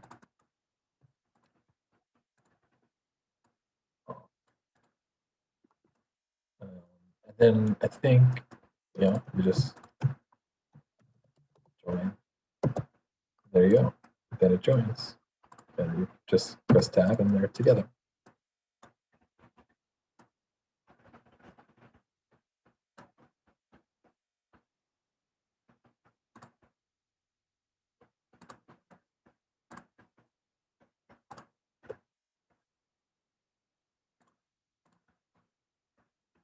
What would you like to see in Rhino 8? I would like to see local transformations, as you see how easy it makes things to do in Maya.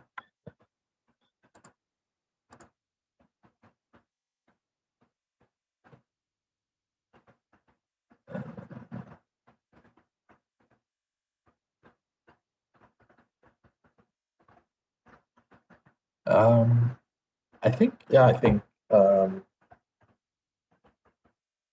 for the Houdini, Houdini is just better at certain things. Just like, why would you use Revit for something and not Rhino? I mean, it's just better at certain things. It's better at high particle simulations. It's better at very dense mesh objects. It's, um, you know, it's not great with NURBS topology or like accuracy. So it just really depends. I mean, it's not to make a specific kind of shape or not. It's just like, what do I need to do and what do I need to output basically determines what software to use. If I had to output an architecture documentation, I'm not going to try to do it in Houdini. I'm going to try to do it in Revit. You just have to know what you're doing. They're not the same. There's some overlap, but there's clear advantages and disadvantages to both once you really get into it.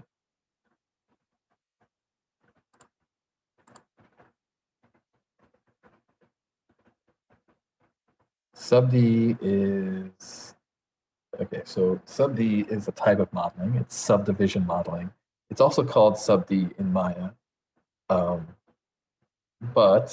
Rhino has actually called that geometry type as a sub-D, whereas in Maya, it's a polygonal mesh. And sub-D is kind of like a mix of NURBS and mesh topology. It's just like kind of a mix of both properties in a way. So that's what sub-D, if you didn't know, it's subdivision model.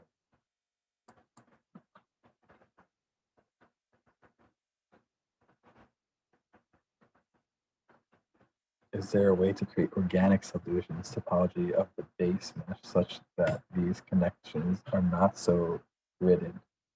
Well, yeah, I mean, we went over that. Like, just change the base, mesh, just change, delete points, warp things, change things. Or you can make the connections not an X, make the connections like go, if you can see my mouse, like instead of going like this, you can make connections go across, or you can interconnect connections, which I've done before. It really like depends on the module design and the base unit. Like if I look at this, and of course we can't do everything in one webinar. It's just not possible. But if you look here, like this thing is using the same kind of principles, and it's not like gridded. It's more like mazy. So, like those kind of things are all possible. It's just all in the unit,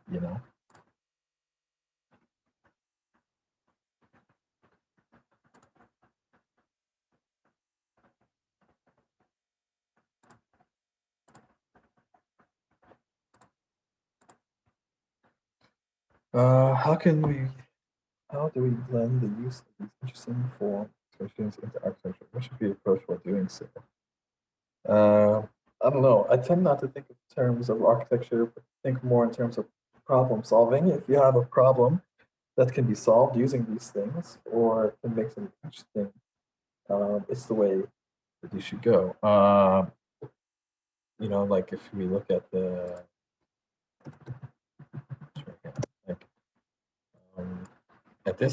when I worked at Trahan, we were working on this museum here.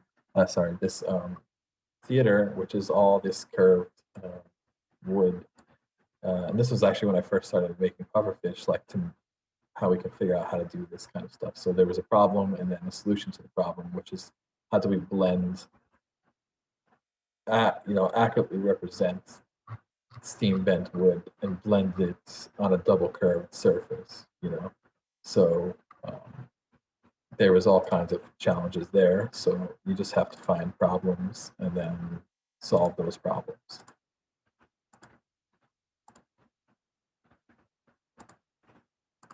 And this one was like tween curves kind of stuff. So. Or you can make something with it like a lamp, like we did.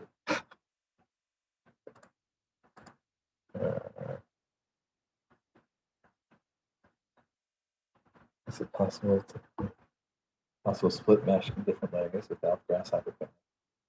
You can do disjoint mesh in Rhino directly if you want, or you can do it in Maya, or you can just morph them separately, like at different times, and not combine them initially.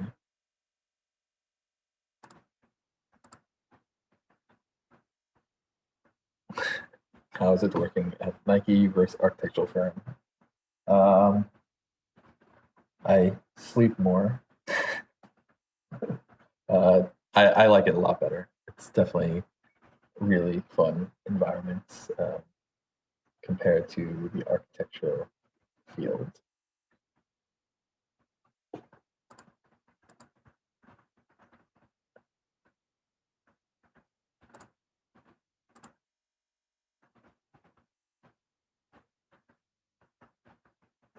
We tried the KeyShot for Rhino. No, because I just feel like Rhino doesn't render quick enough. I just find it just better in KeyShot. Like, there's not so much trouble. It's like takes me like 1 minute to export an OBJ. It's not really saving me much time. And I just feel like inside Rhino, for some reason, like even cycles, it's just like so much slower than everything else.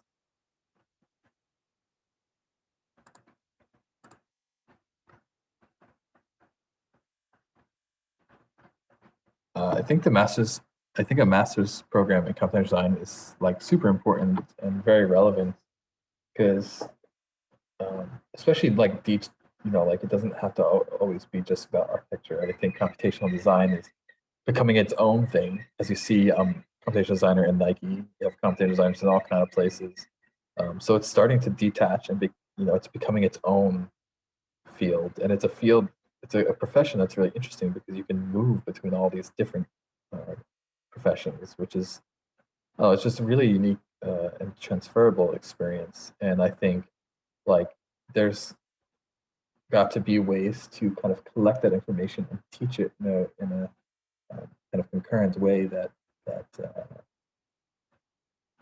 gathers that information for you to think like a computational designer and not like an architect that dabbles in some Grasshopper. There's like, I think, a big difference there.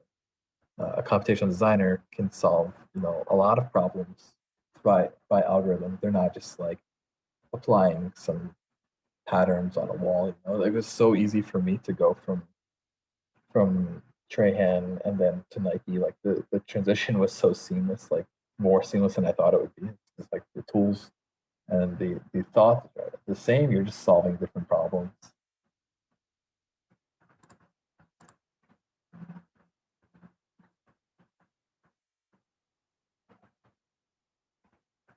Yeah, it is. It's a full-time 9-month accredited master's degree with amazing tutors that are all like me, not just teaching, but also in the field using these tools. So that's the really exciting thing is like these are people, they're, that's what I like about our team that we have there is none of them are just professors, these are the people actually doing this stuff. So you're going to learn the stuff that's going to let you really work, and how to work.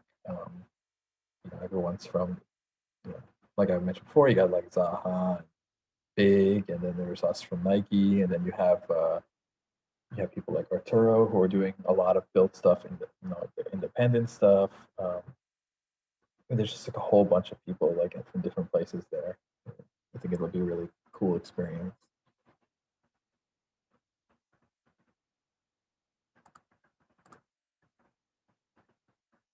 Every year, well, I mean, this is the first year, so we can't really guarantee that, but I hope so. It's the goal.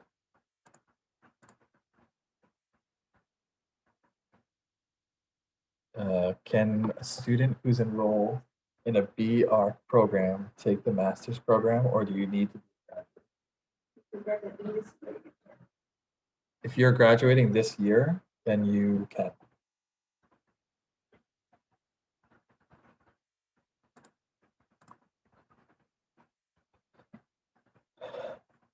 So everything in the master's it's not, everything's not pre-recorded, but it's going to be like a mix of like how our webinars are, like live and pre-recorded, and trying to make it in a way, because also all of our tutors are on different time zones too. So it's going to be in a way where it's like, just because you're in one time zone, you're always going to only get pre-recorded. I mean, it's going to be in a way where everyone can get the same experience, whether you have a pre-recorded one day, you might have a live the next time, or we'll try to position things in a way that works out with the group attending. So, but long story short is you'll get the information in the way that you should get it. So it won't be anything missed by time zone.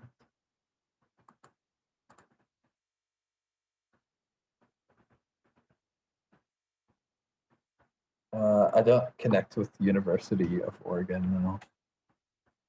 I don't really do much university stuff so much, especially long-term commitment, but it would be interesting.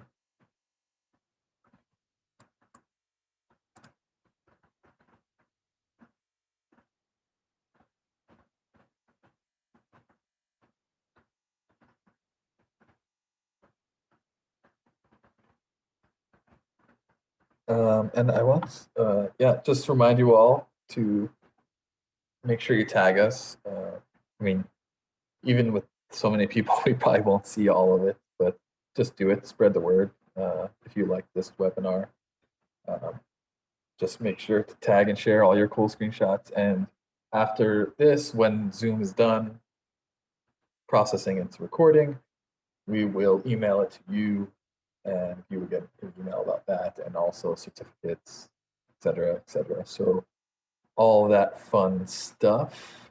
And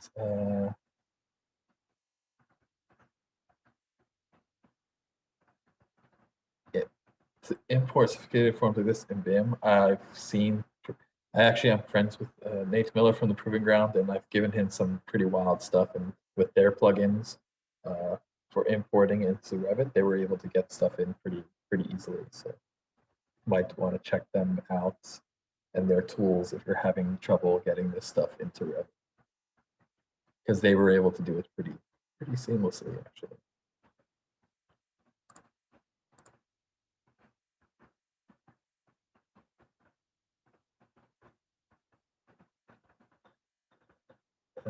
Collaborations with India. No, I mean, I'm just doing one with, but not with any college. Which plugin? I don't know. Whatever their like Rhino, the Revit importer plugin. I don't remember the name of it. I don't use Revit. I haven't used Revit in probably like 2.5 years. So happily.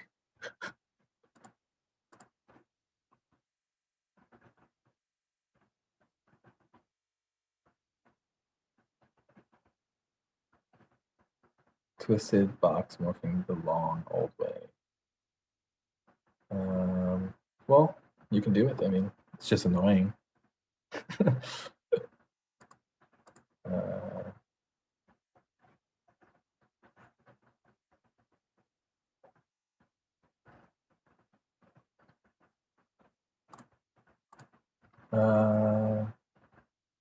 Pufferfish story.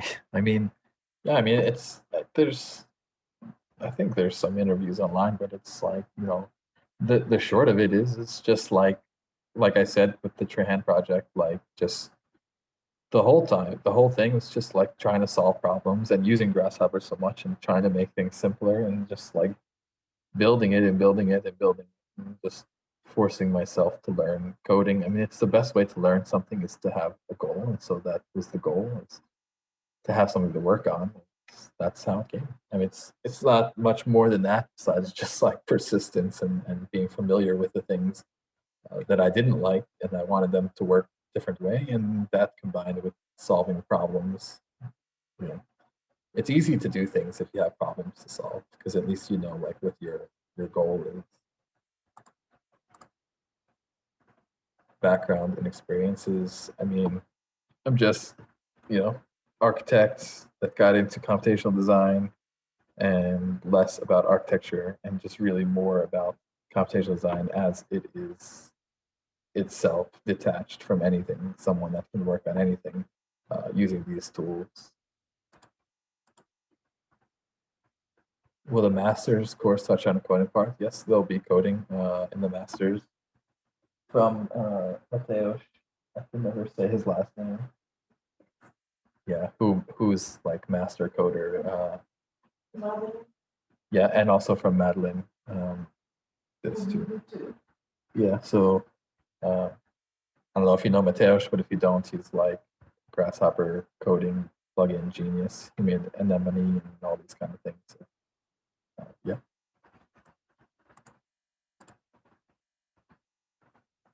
Certificate, yeah, it'll be an email. It takes a few days, but it'll get there.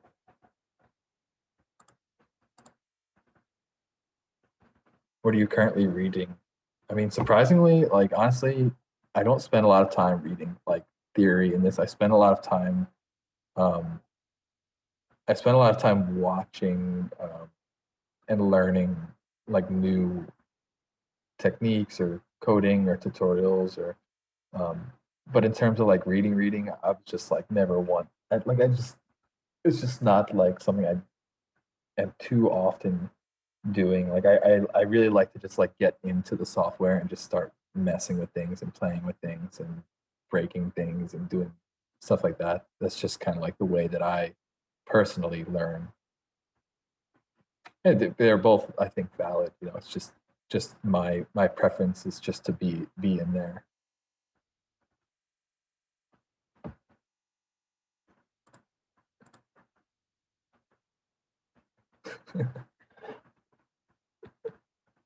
Currently watching, I don't know. I think what I was watching recently was probably, I don't know, probably Queen's Gambit or something like that. I don't even remember what we were watching recently. Something like, yeah, Queen's Gambit and these kind of cool stuff.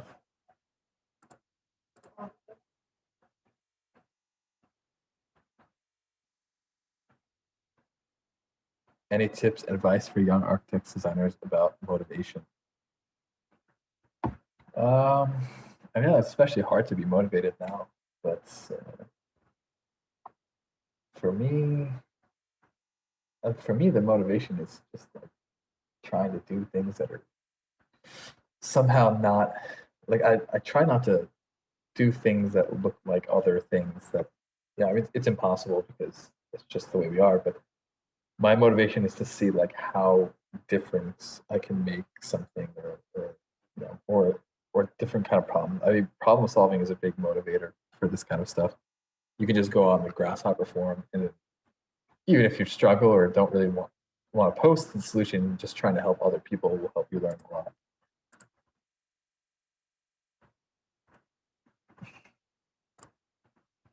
Yes, very tedious.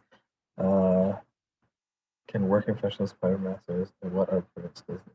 I mean, all this information about the masters is actually on the website and in the application, and would be more thoroughly answered in the open day. So I suggest you join that. But in short, I mean, anyone can do that. It just depends the kind of person you are. No, when I went to college, there was people that didn't work and went to college, and people that did work while going to college. So it just depends on the kind of person you are, like, and what kind of workload and management skills that you have. There's just, some people can do it and some people can't.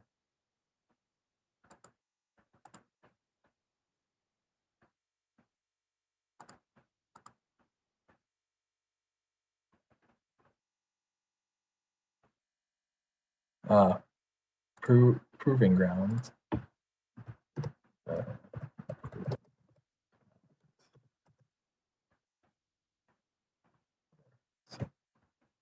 Proving ground. I don't remember the website. They make Lunchbox.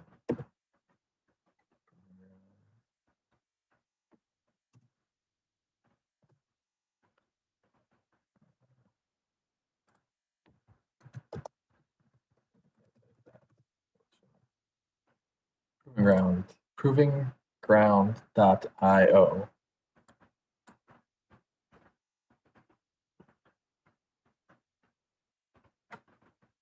They're very into the whole kind of BIM Grasshopper to Rhino kind of. They have free and open source, and then there's enterprise. So maybe it was Conduit. I don't know. No, Conduit is. Yeah, just look through there.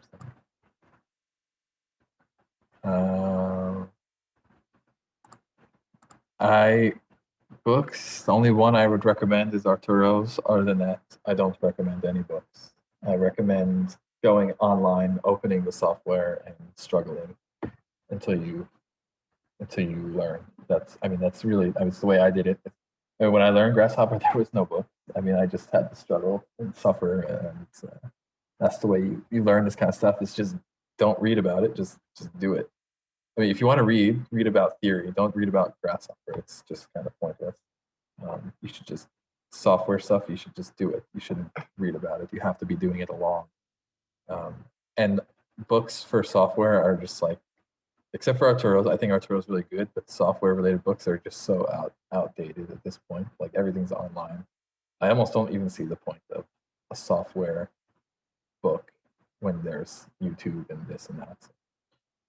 And a webinar, so and the book just gets outdated after a year anyway.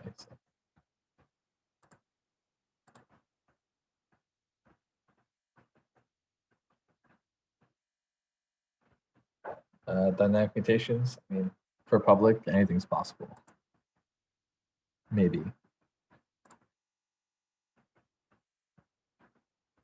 If you have to choose between Blender and Maya, depends what you want to do. Offices aren't really using Blender, and Maya has a lot more development behind it, and there's a lot further development. The thing with Blender is it's open source, so things you can trust, some things you can't trust. You don't know if they work. And again, like offices don't really use Blender. I think mostly for this reason is that you can't really. When things are open source, there's also things like security risks, which is a big thing for companies, security risks. And then there's also reliability. Like if the developer of something you're depending on just decides like, oh, I'm not going to do it anymore, then you're kind of screwed. So.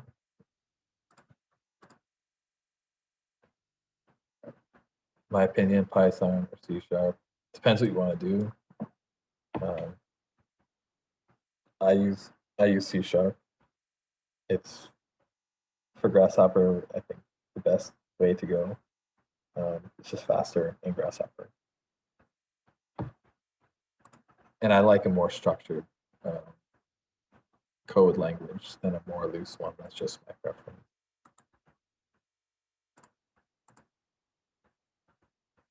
Thoughts on bridging computational design and bridging with fabrication? Yeah, if you just, again, like look at this project, it was a kind of mix of computational design and fabrication. It can solve a lot of these complex fabrication problems. This is maybe easy to model, but how do you get this thing on somewhere? It's all about like documentation and mapping, and these things are all,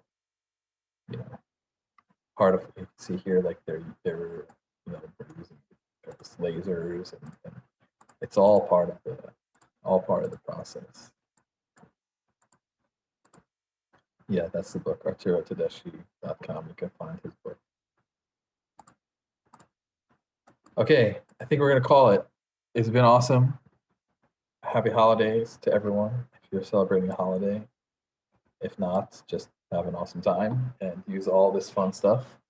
And please stay in contact. If you don't follow us on Instagram, just follow us there. It's where we're the most active. And tag us on all the cool stuff you do. And save some of the stuff you do. And it will be in the email, so don't worry if you miss it now. But you can send your stuff to results@designmorphine.com to eventually end up on our website. So that's cool too. You can have your work on our website. Again, It could take up to a day to get access to the recording. It takes time to process, but we will email it to you as soon as it's available.